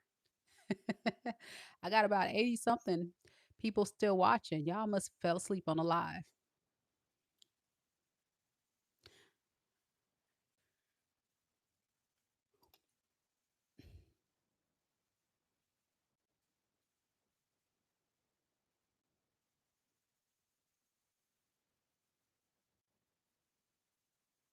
Frank, are you here?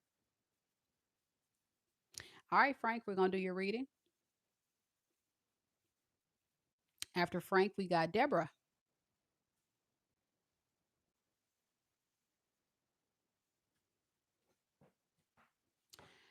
So Frank wants to know anything that I can tell him about love will be greatly appreciated. And then you go on to say, hello, you're a Taurus born on May 5th, and you just want to know anything about love. All right.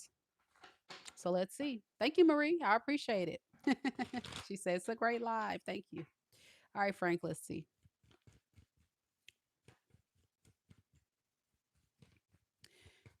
Spirit, tell me about Frank's love life. What does Frank need to know about love? Frank the Taurus, born May 5th. We have the Queen of Swords. the Hierophant, the Five of Cups. Underneath the deck, we have the Six of Swords in reverse and the Fool. You got someone who may want to consider coming back to you because they feel, you know, a little disappointed in how things are going. Whoever this person is, they're very vocal, very sharp, very direct. And your energy as a Taurus, you're right here showing up as the Hierophant, respectfully so, and the Emperor, which is nice. I think you have really grown and evolved to understanding what you're looking for a little bit better, Frank. So you can expect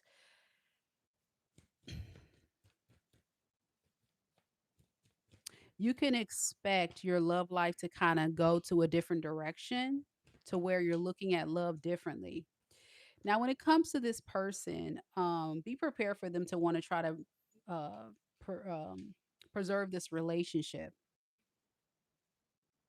But I don't think you're going to take them back. I think you're going to move forward, but you're going to be moving a different vibration anyway. And this is going to attract better. So, whatever you're doing in your energy to have this emperor energy come in, you're doing very well. Yeah, you're doing very well. You just need to put yourself out there, the fool. I don't know. I just feel like there is no real barriers except for yourself. I think you just need to know that you have options. If you decide to put yourself out there and date and meet people, eventually you're going to land a great opportunity and be open to new experiences. I think you're still kind of harnessing some energy that's going to trigger you a little bit of this past person. If they do come back, they may kind of throw you off a little bit, but don't let it. Continue to move forward. Okay. And also, be open to trusting people because your energy is solid. Yeah, your energy is pretty solid. So you should be fine finding new love. All right. So that's what I have, Frank. Very good read. Very good read. Deborah. Deborah's next.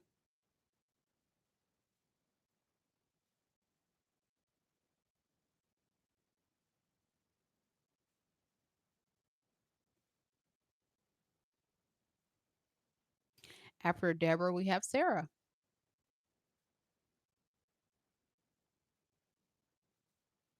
Deborah, are you here?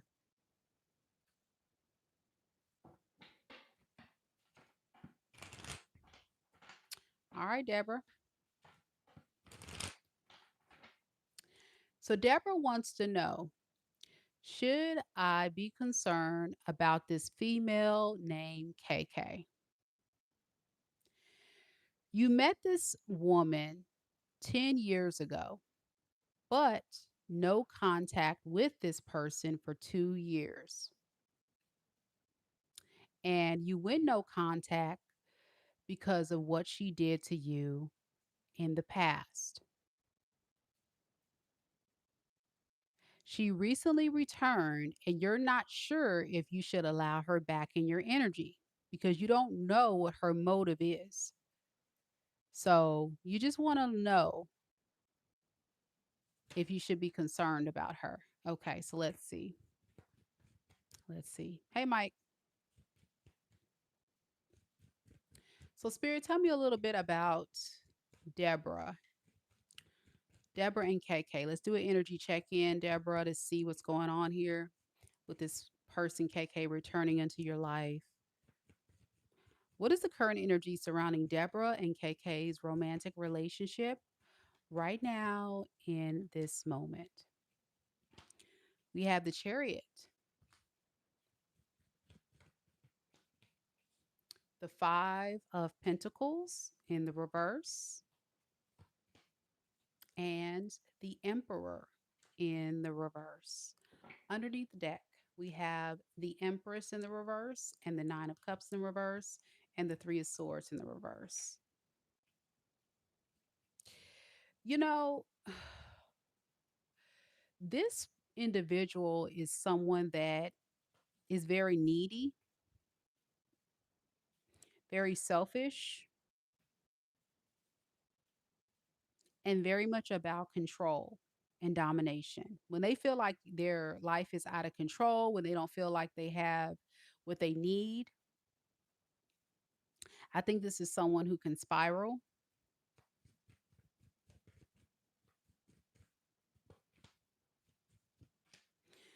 They don't like when you went no contact. They felt kind of like they were losing their control and their grip on you, Deborah.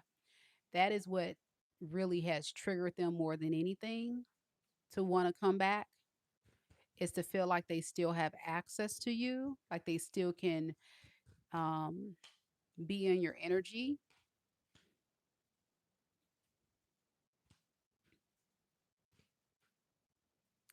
I don't see anything in this though that would say I want to build a stable relationship with you. I'm in love with you.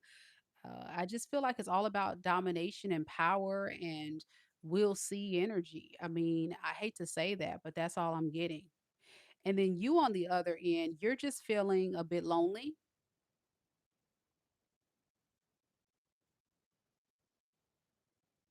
Yeah, you're feeling a bit lonely. And I think having them back, you're leaning more into what you want them to become versus what the reality is. Your energy is very, very codependent.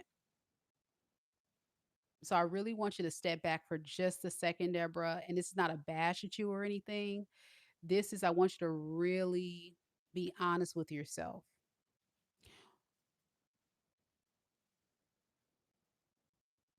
Why would you want to go back to someone that has let you be gone for 2 years?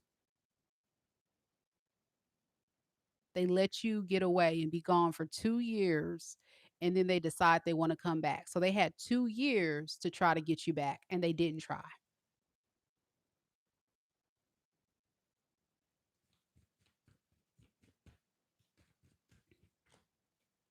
The cycle is going to repeat itself. They're not changing. So everything that you probably are telling yourself, like your intuition is telling you, don't go back to this person. I think something's off. You're absolutely right. This person is the same person they were back when you guys went no contact. You said this person did you wrong. They're going to continue to do you wrong. They're going to tell you everything you want to hear because they know that you're lonely. They know that you really want a relationship. So those are some deep-seated wounds that I really want you to focus on and heal. But I wouldn't recommend that you connect with this person nor anybody else, because your energy is a very vulnerable and it's a magnet for toxic people. Your energy is a combination of someone that can easily come in and swoop in and take advantage of your vulnerability and, your willingness to accept people, flaws and all. So yeah, I don't think this person has good intentions at all. So just be careful. Whatever you went through, they're going to repeat the cycle. And if, of course, you can always stay in this if you want to see that what I'm saying is the truth, but I see it right here. This person is very controlling. This person is very reckless. They're very in and out. They go off and on. They're inconsistent, and all that is very much a recipe for disaster. They're not good. All right, Sarah, you're next.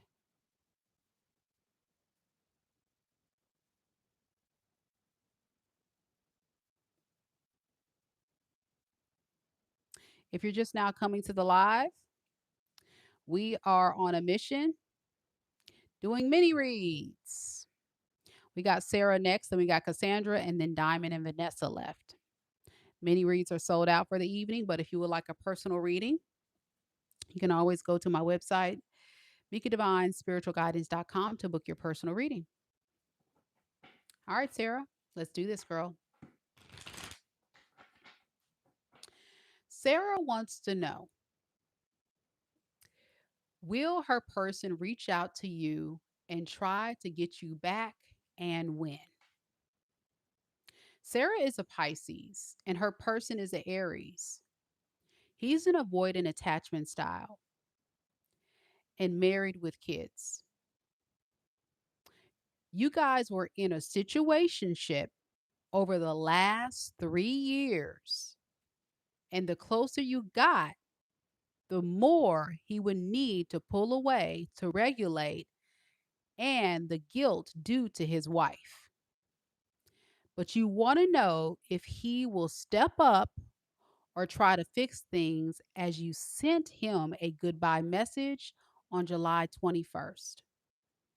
And then he reached out last week for a dinner he was supposed to attend with his boss and you, but he didn't turn up. It's a long story, but you want to know specifically, will he reach out and try to get you back and win? All right, Sarah. All right, Sarah. So I don't know how long you've been watching this channel, Sarah, but on this channel, I keep it real. And I would consider myself someone who is very blunt, very honest. And I want to just acknowledge one thing about your energy. You're holding on to a fantasy that's not real.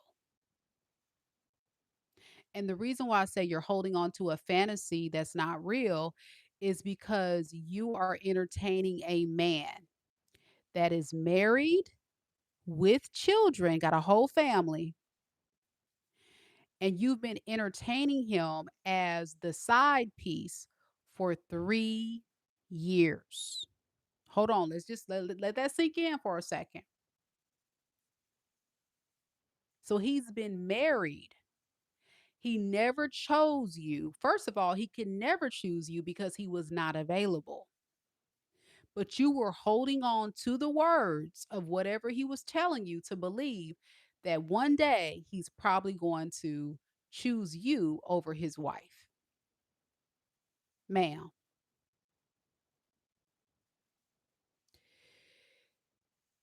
behaviors, actions that people show us is everything we need to know about who they are. This is a man who wants to have his cake and eat it too. This is also a man that is never going to choose you. He's not even choosing the woman that he committed to, God, his family, and everybody in that particular wedding ceremony and said, I'm going to be committed to my wife. I'm going to start my family. He's not being loyal to them. And he's going and entertaining you. He's also not an honest man because you're even saying he would say things like, let's go out to dinner. And then the dinner that he planned, he never showed up. See, you only know about the wife. But this man, because he is married and you are aware of this wife, you're reinforcing his toxic behavior. He will never respect you because he's put you in the category as a piece of booty.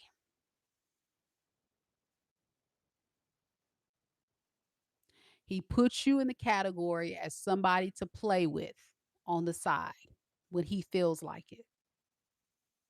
He puts you in the category of someone that is just conveniently there for him to entertain when he feels like it. He owes you no loyalty because he is married to his wife and he has a family. He will never commit to you. And let's just say for kicks and giggles, all my ladies in situationships like this, say if that man does leave his family, he's going to repeat the same cycle with you. You ever heard the saying that when people show you who they are, believe them? How you find them is how they're going to leave you? Yeah. If you date someone that's in a situationship, a marriage, or they're going through a divorce, someone that's not available and they're talking to you, they've already showed you they're a non-committal individual. They've already showed that to you. Because if they were committal, they would not talk to you until they have totally severed ties, healed, and moved on from their last relationship, beloved. This is not of God. This is not healthy and it's nasty because you don't know who else he's sleeping with. You just know about the wife. But I guarantee this man got other stuff going on behind the scenes you know absolutely nothing about. I'm going to pull some cards, but I'm just giving you that little tea because I really want you to sit back and really think about some things and how you're lowering your sense of self worth and your value and your beautiful sacred energy to someone who doesn't give a damn about you. I'm sorry to be blunt, but that's what it is. Don't do it. Don't do it. You're a queen. You're beautiful. You deserve the best. You should never settle for somebody that just looks at you as a piece of booty because that's all it is for him. I promise you. 3 years of that. And you're blocking your blessings from your real husband coming in. You're blocking your blessings of someone who will really respect you and value you. Why would you degrade yourself to that? It's not worth it. Time on this planet is stuff we can't get back. And you're going to waste more years with someone who doesn't care about you. Just saying. So being the mistress isn't it. Don't do it. There's no real worth in that. It's degrading, it's disgusting, and you don't know what kind of diseases, what kind of mess you getting into. I'm just being honest. Don't trust it. Men like this are disgusting.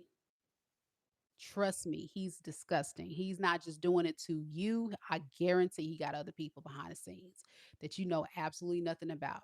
And if you were to confront him, he's going to lie because he's a liar and a cheater and nasty.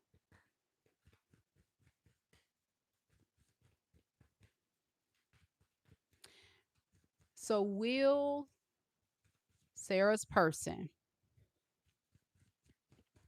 reach out to her because you haven't heard from him? I'm glad you sent a goodbye message July 21st, but he reached out last week but flaked on you. So, will he reach out?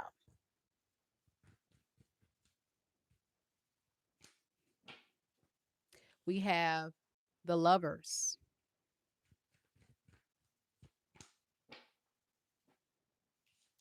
the 10 of cups in the reverse,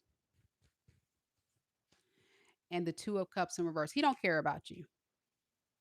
This is a man with the lovers to the 2 of cups in reverse. He's very selfish. So he's only with you because of how it fills up his energy when he's around you.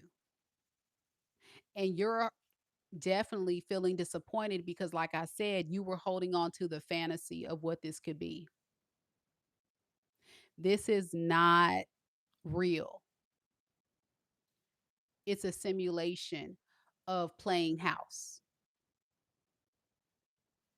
And you're putting your livelihood and your life on the line. This man is married. You don't know what this wife knows. You don't know how she feels. Even if she says, some women say, "Oh, I'm okay with an open relationship." They may feel that way today, but you don't know how they're going to feel tomorrow. And when you're dealing with stuff like that, you better stay woke. Some people are crazy, and you don't know who else he's dealing with that's on the crazy train. They may come and try to do some damage to you because you messing with her man, her man, her man. It gets real messy. It gets real messy. It gets real nasty. It gets real low vibrational. Don't do it. This man, I'm going to be honest, will continue to do what he's been doing. He will continue to be a toxic narcissist by entertaining you and as many other options as possible because this is a man that likes to feel like he has control and power, to have women show him love, compassion, and affection. He's a very very pathetic man. He's a weak, grown boy. He's not a real man. He's a punk. And I really, really want you to hear me. You're setting yourself up to catch a STD. You're setting yourself up to hurt yourself, and you're setting yourself up to lose valuable years you can't get back if you continue down this train. I would block and delete. I block and delete and keep it moving forward and go find a single man that wants to build with you. Yeah, he's going to continue this cycle as long as you allow it. As long as you allow it, that's how long it's going to go on. This is someone who likes to have options and very greedy with options and juggling multiple people. You can't make this up. I said everything that the cards are revealing before I even pull out the cards because I know these type of men. It's very simple, straight up to the point. We have somebody in the comments. We have my fortress is my lord says, "Oh my gosh, Mika, keeping it real." Yes. She was in a relationship with a separated man and he cheated on her and left her out in the cold, high and dry. Never date a married man, she said. And I agree. Never date somebody separated, never date somebody that's recently out of a relationship, and definitely don't entertain somebody that's married or in a relationship. That is a recipe for disaster. And if they're married, you're also interfering with somebody's covenant union, and there's karma to pay for that. So don't do it. Don't put that karmic demon on you. You don't want that. All right. That's what I have for you, love. I know it's hard to hear. I'm just really trying to root for you and have you see things from a different perspective of what it is. Men can tell you whatever they want you to hear, but you have to believe what it is. You see it for what it is. You deserve better, boo. I'm glad you left the first time. Stay gone. Go about your business.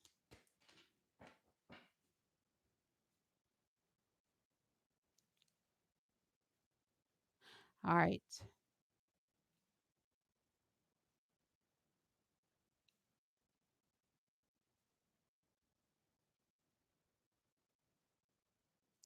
Next, we have China. And then we got Cassandra. I'm sorry, Cassandra. We got China. I forgot to put her on the list.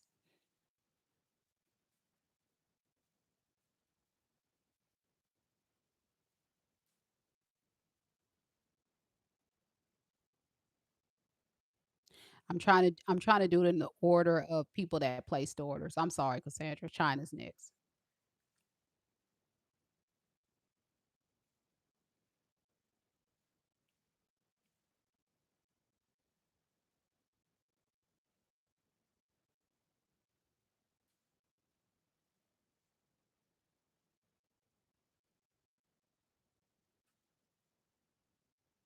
China, are you here?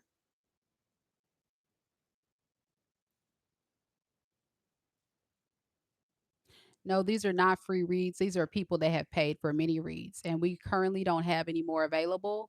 So if you would like to get a reading with me, you would have to visit my website, mikadivinespiritualguidance.com, to book your personal reading because we're sold out on the mini reads.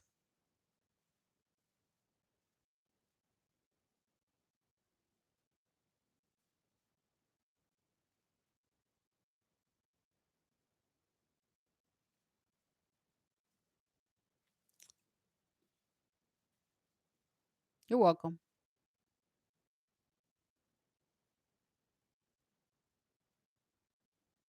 I am exhausted. That's the thing. Kim, I told you I wasn't lying. I am exhausted. All right, China, we're going to do your reading. So, China wants to know, she says, "Hey, thanks in advance. I wanted to know what steps I should take next career wise." She's been working for UPS for 2 years, and you've made a career with a higher position and pay. Your plan was never to stay at this job for such a long as you recently. Hold on, y'all. It's the grammar for me. Hold on a second. All right, hold on. I got to reread that. You said, "Hey, thanks in advance. I want to know what steps I should take next career-wise. I worked at UPS for 2 years and you just made career with a higher position, meaning you just got a higher position and pay. So your plan was never to stay at that job for such a long time and you've been feeling compelled to leave and start something new. Got you. So you don't really have an idea where to look or to start. Okay. So you want to know what steps you should take career wise. Well, before I pull cards, I'm going to just say this.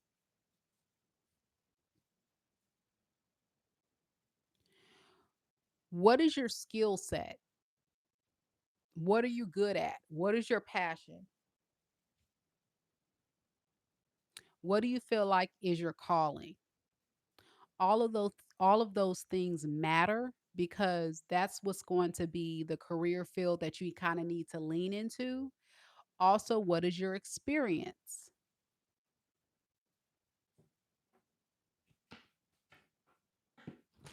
So you got to consider all of those different things. But I'm going to pull some cards to kind of help guide you with that. So, Spirit, tell me about China. What steps should China take next in her career? What next steps? Okay, we have the Magician in the reverse, and we have the Judgment in the reverse, and then we have the Six of Pentacles.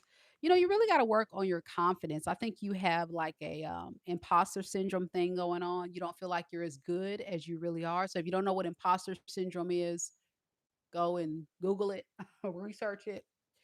But it's like someone who has a lot of skills, a lot of talents that may not be leaning into their full of potential and because they don't really see it, but everybody else does.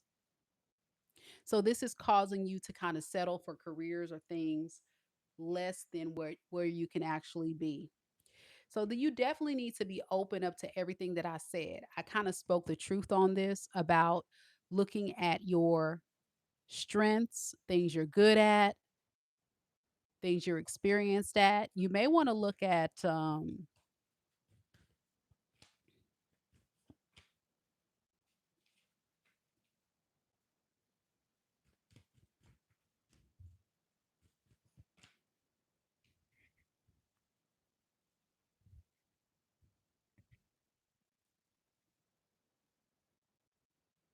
yeah, you may want to look at your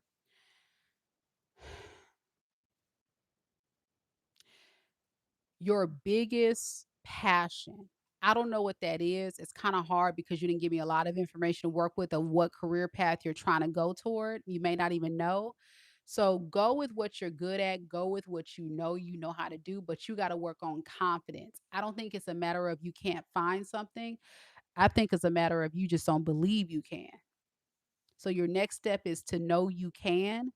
You're qualified for something you want to do. You just need to go out there and do it. Anything else she needs to know? Yeah, you need to just really think about that from that perspective. And I think it's going to open up opportunities and doors for you. But yeah, that's why you got that promotion for real. Like, I think you have a lot of good skills and qualities, but you don't give yourself credit for it. So don't make yourself small, expand and keep growing. And if there's certain things that you want to achieve, go and do research, go and learn. Everything is online. You can go to YouTube, you can go get a book, you can listen to an audio book while you're working, you know what I'm saying? And be learning new things. You can even start a business. There's so many things you can do as long as you're open to learning how to do it. So I hope that helps. Cassandra's next.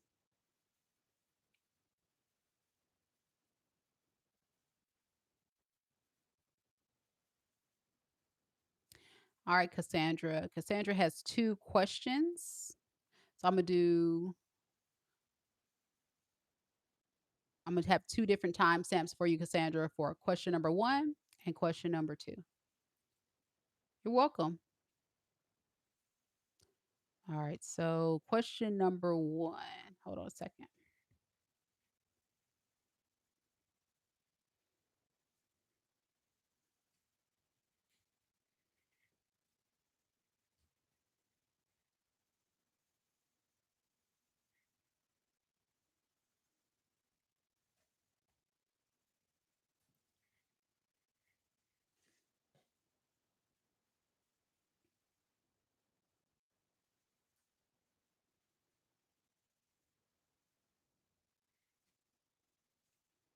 All right. That's question one.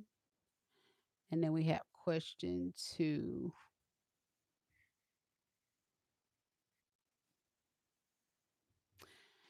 So, your first question is about M. You want to know what are this person's true intentions with you? You just met him, new guy. All right. All right, Cassandra, new guy. I thought she was supposed to be healing. It's that Cancer lovey dovey energy. It's that Cancer lovey dovey energy. You can't get away from love. I get it. I understand. All right, let's see. Let's see.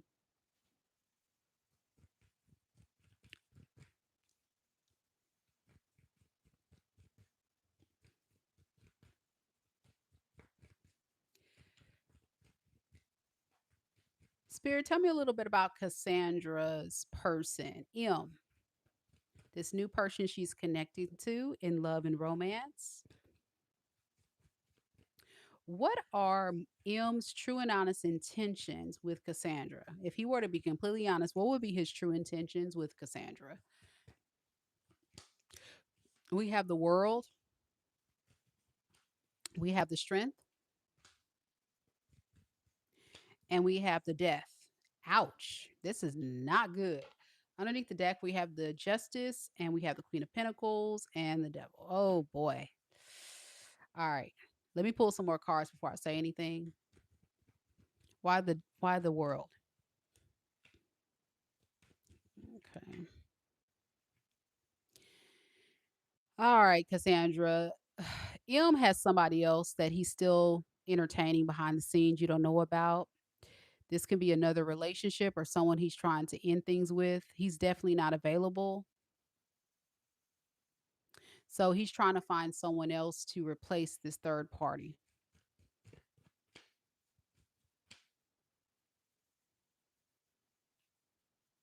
So if things don't work out with this third party, then he will want to establish a relationship with you. He's definitely going to hold back his offer and not give you anything like serious yet right now because he's again trying to clean up the background noise, the background energy. You may notice a behavior pattern from him that seems a bit inconsistent. You can definitely ride it out, but I would definitely not put all my eggs in one basket. You'll know this is true because he's going to be a bit inconsistent, and that's going to tell you everything you need to know. Like this man got somebody else, and yes, he does.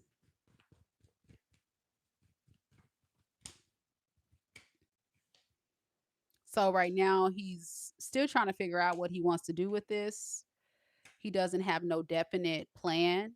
Um, Ultimately, it just all is all dependent on how things go with this third party. He's more focused on the third party, um, and what's going to happen with that than with you. And you said he did mention this. Okay, well, there you go. Yeah. So you would just be an option pretty much at this point. Yeah. So he's working on figuring out. That would be his intentions. But this is not an available man, Cassandra. He's got a lot going on. I would just be careful with this. This ain't it. And like I told someone earlier before, you got to be careful with people like this because if they got someone else that they're still considering, then that tells you that this person has not healed. They have not totally been able to be a single man enough to be able to say, I'm ready for anything serious. So, in other words, he's going to be stringing you along for a very long time, Cassandra, because one, he doesn't know what he wants to do with you. And two, he's not ready for no serious relationship.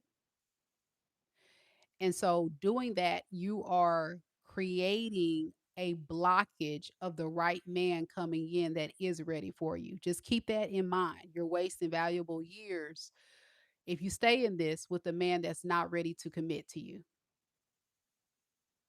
And I feel like it's going to be years wasted. That's just my opinion. But, okay. All right. All right. All right. All right. Okay. I'm just telling you the truth. I'm warning you. I'm just warning you, boo. I'm just warning you. You can do whatever you want to do, but I'm just letting you know the truth. No more mini reads, y'all. No more mini reads. You're going to have to book a personal reading. We already are sold out. Cassandra's second question is, what does M current interest in you begin to strengthen enough to motivate him to clear his personal obstacles? Okay, let's see. So, in time, does M current interest in Cassandra begin to strengthen enough to move him into clear his personal obstacles? Is it strong enough, his interest? No. We have the Three of Pentacles. We have the Hermit in the reverse. And then we have the Eight of Wands. No, he's going to keep you in a third party situation. First card, Three of Pentacles. He expects you to just sit there on the sideline and just continue to be there, the third wheel in the situation.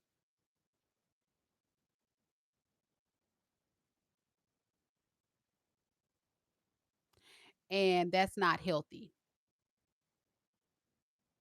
because, again, Cassandra, he's not ready for a relationship. He's not ready for anybody. He just doesn't want to be alone. And basically, this feels like I have your cake and eat it too situation. Hear me, ma'am. Men don't think like women. Men don't believe in boundaries. If a woman have two legs and a pee and she opened up her legs, he gonna get it. It don't matter what it is. Hear me. He needs to be single. He needs to be available. He is not single. He is not available. Stop it. He is playing y'all. And you can stay in it, but I guarantee you, you're going to be so disappointed in this. It's not healthy at all. He is not letting up on that Three of Pentacles. I want to have both. I want to have both. And that means I will not commit to you. I will not. No, I'm not. I'm taking my feelings out of it. I don't care about Cassandra like that. I'm not. Okay, I'm done, Cassandra. I know you just met, baby. I'm trying to tell you what it is. He's not ready for a relationship. I don't care if this man leaves the woman tomorrow. He's still not emotionally available. It takes a man about a year to 2 years after a relationship to want to be in a new relationship. Women can bounce back. Men are babies. Men take a lot of time before they're ready for something serious. They don't even believe in love within the first year. I don't care how amazing you are, ladies. A man don't love you. A man is infatuated with you and wants to sleep with you. Please, men in the chat, help me. Please, men in the chat, help me so I can break down the game for people that don't understand how men move. He's telling you about the girl because he wants you to be okay with it. He wants you to give him permission to have his cake and eat it too. When y'all say, I'm okay with polyamorous, I'm okay with you still being with your wife, I'm okay with you entertaining other people, I'm okay with, you're saying I'm okay for you to still do you and to put me in a situationship. That's what you're saying. That's not what you're saying, but to a man, that's what you're saying. And then they're going to throw that back at you. 2 or 3 years after y'all been in this raggedy relationship and say, but I told you that I wasn't ready for a relationship. Remember, I said that I just wanted us to talk. I just wanted us to be in this thing. I never said I was ready to be in a relationship. That's how this is going to go. I'm telling you right now. I'm trying to help you, Cassandra. You can stay in it if you want to. You'll see what I'm saying is the truth. I'm dropping gems. I'm trying to save you. Diamond is next.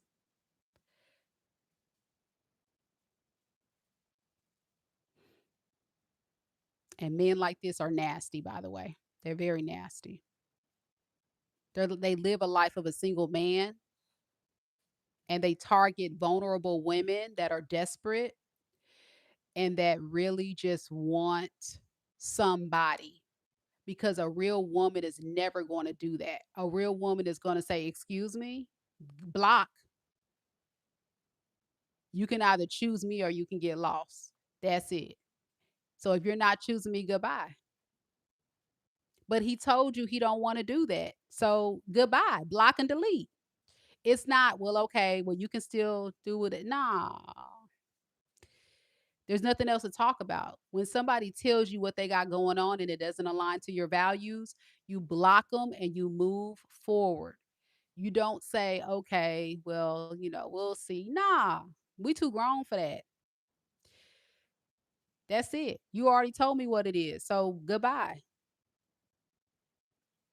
See, when men in the beginning are going to tell you, ladies, everything you need to know. If a man tells you that they're separated, they're telling you they're not divorced. Well, we're separated, but we're not living together.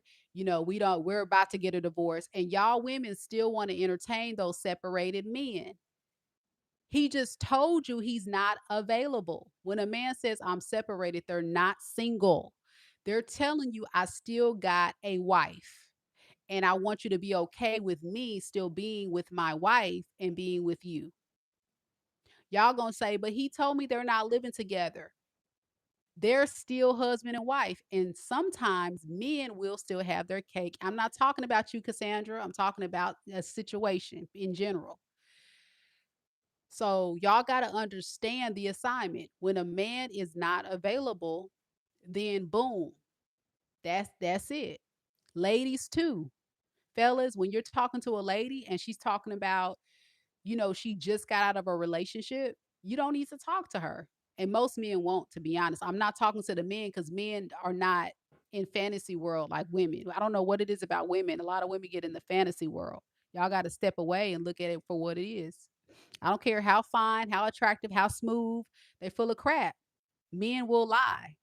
Men are big liars and men are big finessers. Y'all have to stay woke and listen to what they're saying. They're trying to tell you what it is. Well, we are not together, or that's my ex-girlfriend, but I stay in a separate room. What? You still living with her? So that means when y'all want to, y'all have a little bit too much to drink and you start going ding, you going to try to touch on her and then sleep with her. Nah, you can't be living with no ex and be talking to me. The lies you tell. It's over. I mean, it's common sense to be honest, but sometimes people just kind of miss it.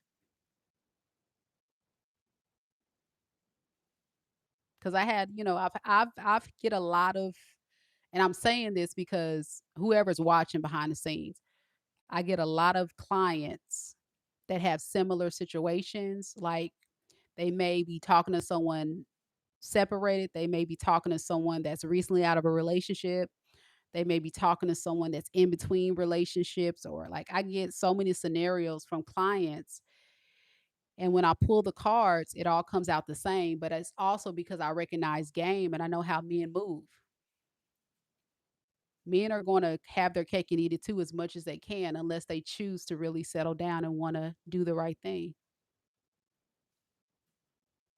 They do like to play the field. It's in their DNA. That's what women don't understand. Until a man says, I'm ready to settle down, men are going to play the field. Like from the time that they are born up until I would say the age of 25, 35. Between that age, they're going to not want to be married. Women are different. We're raised where we get the Barbies, the Barbie dolls, and we fantasize of the marriage. So, marriage for a woman is the fantasy. Men don't think about marriage. They think about money. They think about having money to have women, to impress women, to get the fancy cars, to have the women. They don't think about marriage. The only time a man thinks about marriage is after he get all his fun out and he's like, "Okay, I'm done having fun. I'm ready to find the one." Or that person is a lame and they never had women, never can get women, and so they're like, "Shoot, I might as well just find a good woman." So that's what it is. Yeah, they do. It's bro code, Kim. That's how men move. Like what y'all ladies don't understand is when they're around their homies, how many women can you hit up tonight? How many girls can you got in your Rolodex? How many women have you slept with? It's like a rite of passage to have a list of women that you've tried and slept with. It's a challenge. That's why I tell y'all ladies, close your legs because if a man is able to sleep with you, then there's like, yes, another one in my list of women that I hit. And it makes them feel like they got it like that, like they're a pimp or something, or they're swag or they look good. It boosts their ego. So women are the gatekeepers and women are the people that hold men accountable. And so the more as a whole as women hold men accountable, the less that they can play around and disrespect us because they'll have the barriers, they'll have the accountability. They can't penetrate. So if you keep letting them have access to penetrate and do childish stuff, they're going to continue to dog you out. And that's why we have an influx of men dogging women out because we have a lot of women that don't have enough respect and enough boundaries to hold these fools accountable. And you got to hold them accountable. And the screwed up part about a man is when you do it, they respect you. Even if they don't want to marry you, they're like, I have mad respect for you, queen, because you're not like the others. Like you are classy. You ain't running around. You ain't desperate. You not needy. Like you actually you're real one. Like it's crazy. But that's the psychology of a man. Like really. Every man. Ask your uncles. Ask your dad. Ask them and tell them, is Mika right? They're gonna be like, yeah, she right. She right. And that's why your daddies, your uncles always told you, ladies, there is a double standard. Close your legs. Don't move fast. If a man is not ready to be your husband or really talk about building serious with you, then go about your business. That's why men try to protect their daughters so much because they know how men think. They know men are dogs. Not all y'all men that's watching, but it's in a man's nature. So it really, to be honest, a man has to be a mature man to tame the beast within him. That's why a lot of men are not mature because they have they struggle with taming the beast. What you say? Cut him off, see how fast he ghosts you. What are you talking about?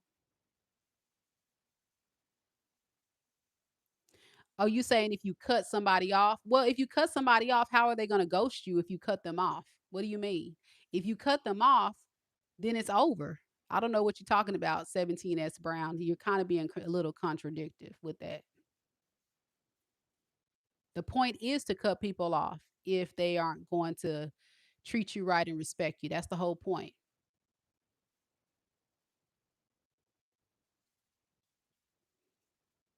Bernice said a married man not going to leave their wives. They like playing with you. You have to cut yourself off before it's hard for you. I don't want no one's husband or man. They play games if you let them. That's true. But that's the part right there that I'm trying to get a lot of women to understand. You only allow a man to treat you how good or bad as you allow them to. You got to hold these people accountable, man. If they're telling you I'm married and you're still entertaining it, you can't be mad. You letting them stay with you. You letting them do it.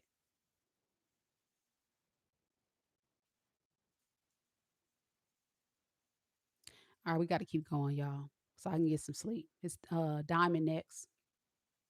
Sorry, Cassandra, going on that tangent. I just felt like it was a teachable moment because I had a couple of questions about like people that's already in situations or whatever. So we got Diamond and then we have Vanessa.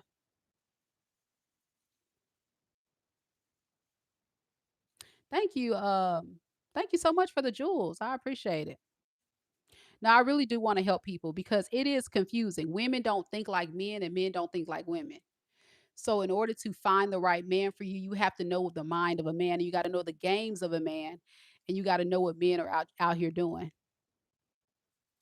Yeah, like you got to understand the game so you don't get caught up in the trap of being finessed and played with because people play too much unless they realize you're not the one to be played with. And it's like, oh, shoot, well, let me get my crap together or they flee. And if they flee, then they did you a favor because they're not man enough anyway to stick around. So goodbye, punk. I'm just saying, it's the real. You're not no real man anyway. Goodbye, punk.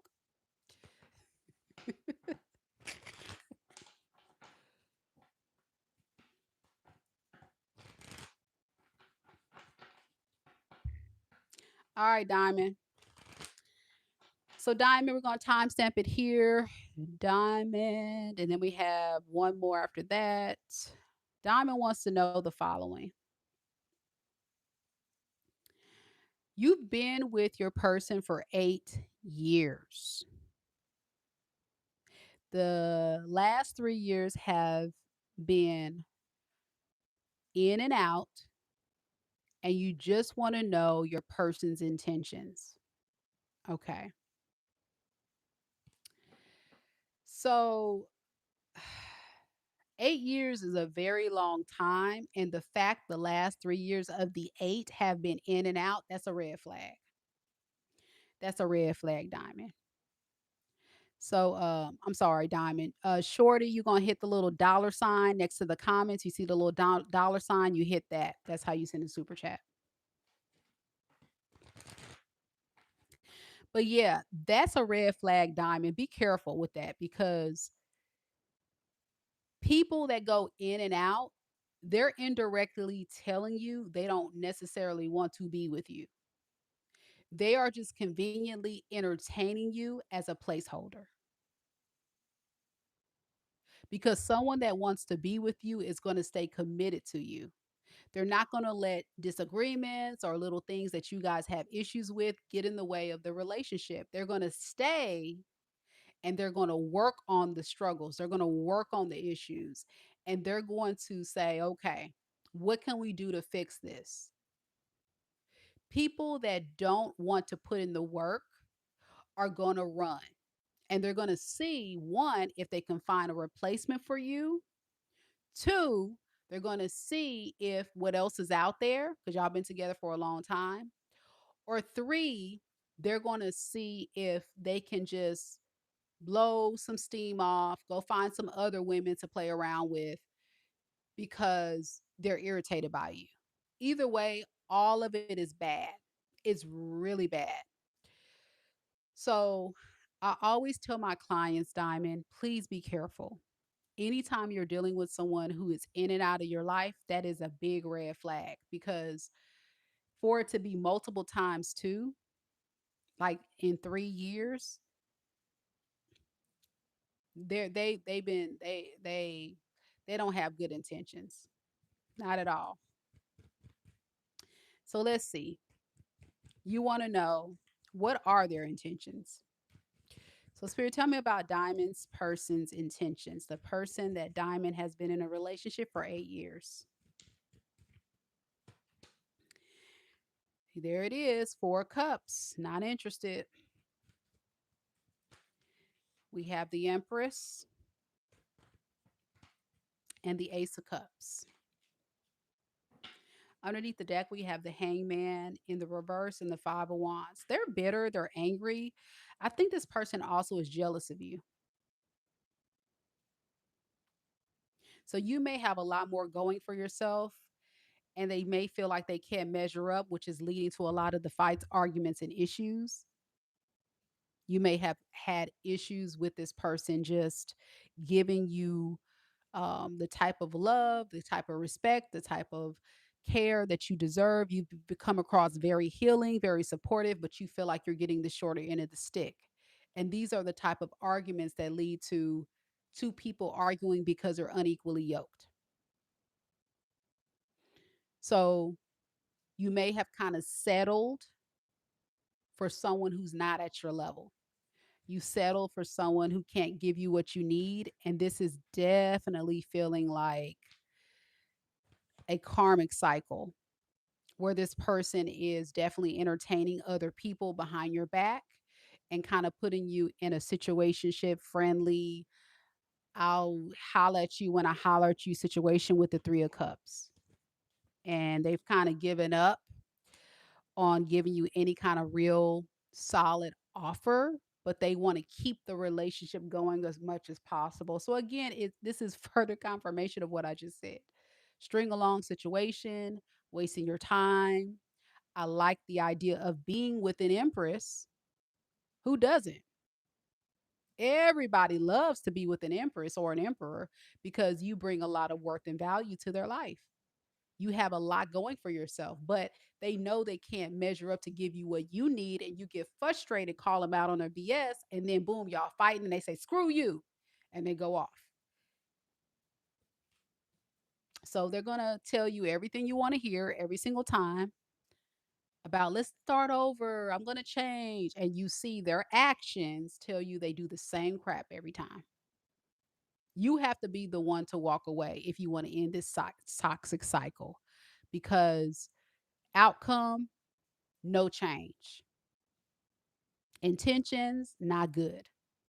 It's just going to be a karmic cycle on repeat until you've chosen to surrender to accepting this karmic lesson and moving forward to something better that you deserve. Okay. That's what I have for you, love. I hope it helps you kind of bring things into perspective. As an empress, you deserve better than this. So much better than this. But it's familiar. And I think for you, familiar is like most humans, it's just easiest because we've been together for 8 years.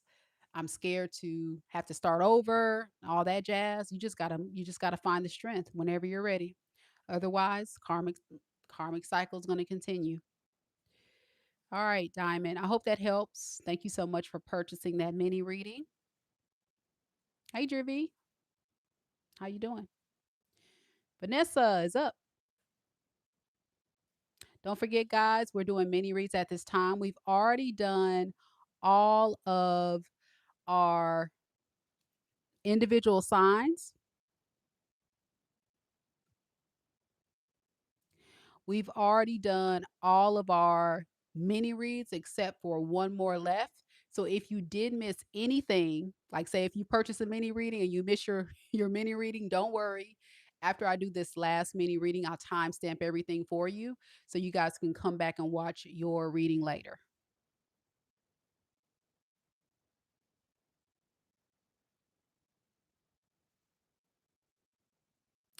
All right. So Vanessa, are you here?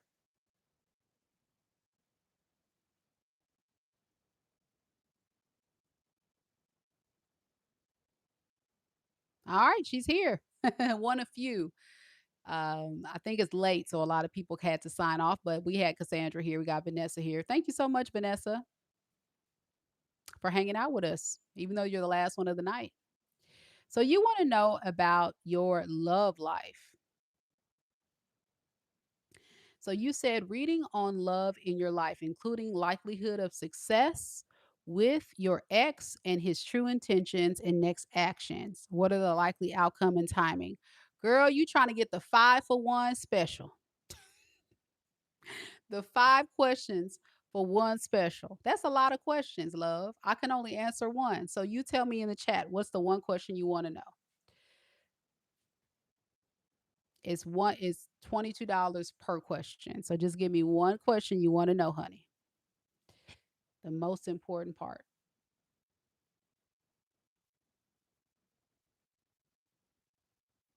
Thank you for the super chat. I appreciate it. Shorty rocks. Thank you for sponsoring today's read. All right, so you want to know their true intentions. I got you. All right. Appreciate it. Thank you. I needed that little boost. I'm working overtime tonight. You got it figured out. Yay. So next time, if I do mini reads live, you know how to do it. If I say super chats, I'm not doing super chats now for mini reads, but I'm just saying in the future, you know how to do it now. Okay, Vanessa, let's do it, girl. So your question is, what is your ex's true intentions? Or whatever comes out. All right, I got you. We'll do an energy check-in on their true intentions with you. Spirit, tell me about Vanessa's ex. What is this ex's honest and true intentions with Vanessa moving forward in their connection? We have the Eight of Pentacles, the Nine of Swords in the reverse, and the Emperor in the reverse. Underneath the deck, we have the High Priestess in reverse and the Ace of Pentacles in reverse. You know, this is someone who definitely wants to have you back into their life, but they don't want any kind of real solid commitment. This feels like someone who would string you along. You may have felt that way before, like they weren't giving you anything serious. So this is a false emperor. This is someone who tries to give off the impression that they're going to commit, they're going to, build. That's a lie. And you know it. With the Nine of Swords in reverse, your energy is telling me you're frustrated because they keep letting you down. They're not giving you any real indicator that they're taking this seriously. And the truth is, secretly, he's not. He likes to feel in control, though. So having you in his life is making him feel kind of like he has control of you, the situation.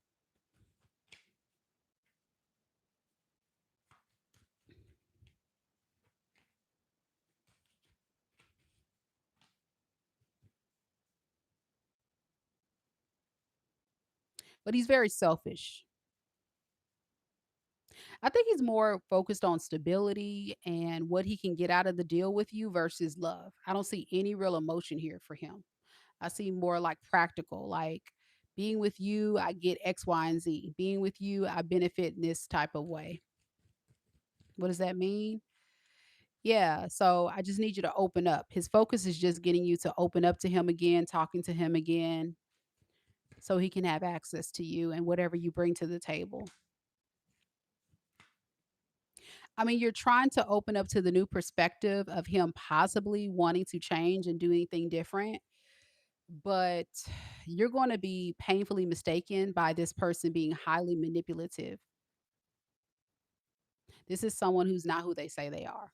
And you may have seen through their actions that they are not who they say they are. So, like, for example, he may give you a lot of promises of something, and then you're waiting on it and you're giving and giving and giving and showing up only to be let down that he never delivered on what he promised he would. And then you feel like you're getting used because you've been holding on to the words, and you can't hold on to words. You got to hold on to actions and behavior patterns.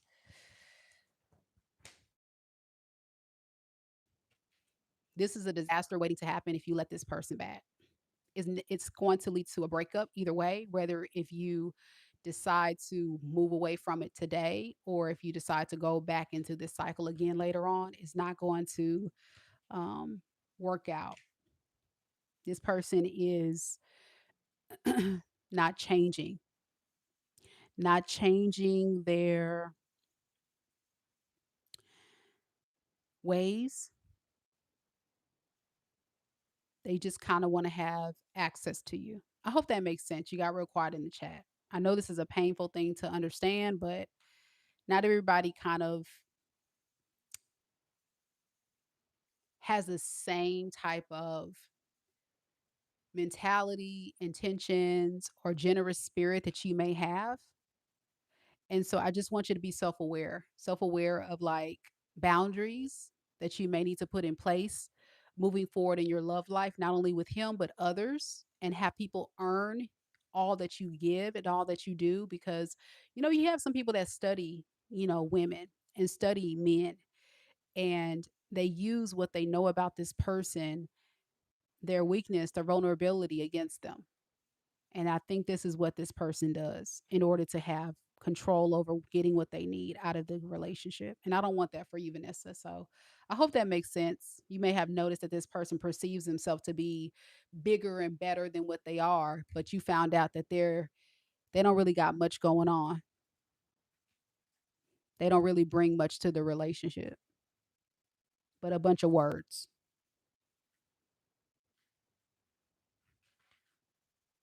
So I hope it resonates. I don't know if it resonates, but that's what I have. All right, y'all. I'm about to sign out for the day. Ugh. I hope you enjoyed this mini read. As you guys know, I'm gonna be honest with you. Mini reads do take up a lot of my time. That's why I don't do them often. But I'm always available to do personal readings. So make sure you guys visit my website, MikaDivineSpiritualGuidance.com, to book personal readings with me. And I will go ahead and timestamp these readings for you guys to come back and check out this video a little bit later for anybody that missed anything. It was such a great read. Thank you to Kim, our amazing mod, who held it down. And Lisa came on earlier as well. And I think Aries Man as well. Thank you guys so much. Thank you to all the beautiful souls who supported the channel today and booked a personal reading. I hope the information and the messages are transformative and have you, be some good food for thought, because really it's all about growth and understanding how you can take your life to the next level. So, I apologize in advance if it's triggering, but sometimes those same triggering messages are the very things we need to heal in order to take our life in the right direction. So I hope I helped someone um, make better choices. And I'm always here if you need me. Good night, everyone. God bless. Namaste. And thank you so much once again to Shorty Rock for supporting the channel with those generous super chats. God bless.